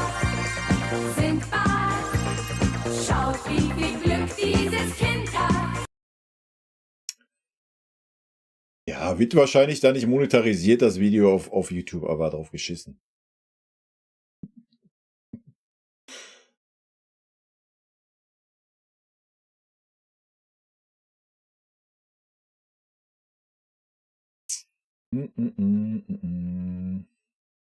Der davon ablenken will, dass es eigentlich ein Anti-Kimmich-Kanal ist. Ja, Anti-Kimmich und Anti-Knabri und Anti-Tuchel. Ach, herrlich.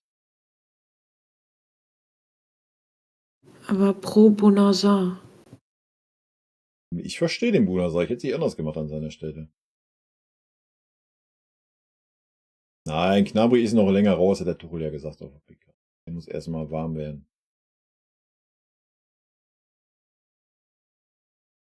Guck mal, GB, ist doch schön, dass du noch ein bisschen emotional geworden bist. Wer spielt für Pavlovic? Leimer spielt für Pavlovic.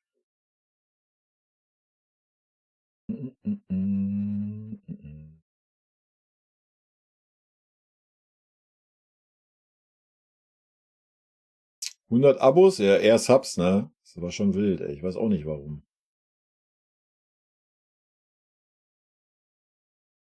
Teile wirklich 8% deiner Meinung, aber bei der Meisterschaft sind nur 30 Punkte zu holen, da lasse ich mir meine Hoffnung nicht nehmen.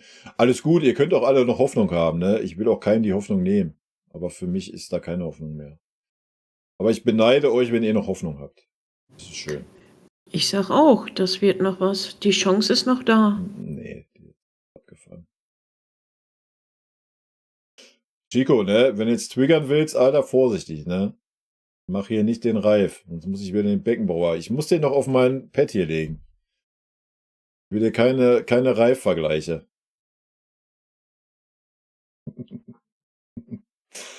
Eieiei. Sehr gut, sehr gut. Meine Spielanalyse wird geschehen.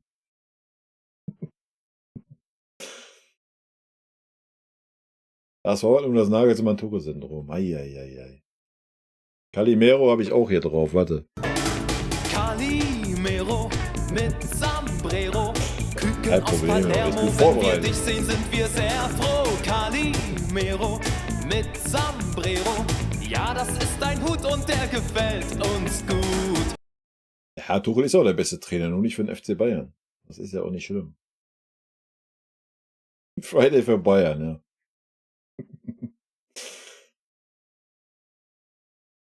Ja, der Nagelsmann hat leider ein bisschen Pech gehabt. Der war zur Unzeit bei unserem Verein. Ich wette, wenn wir noch Meister wären, lasse ich mich ganz körperkalt Wachs enthaaren. Aber dann bitte mit Video. Das würde ich sehr gerne sehen wollen. Schmerzen. Reicht auch, wenn du nur dein Gesicht filmst. Das reicht mir.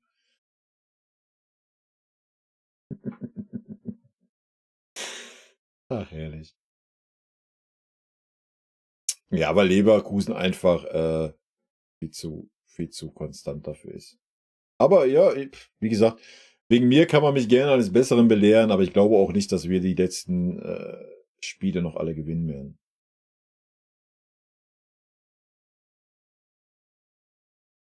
Dr. Rossi sucht das Glück, kenne ich auch noch, GB.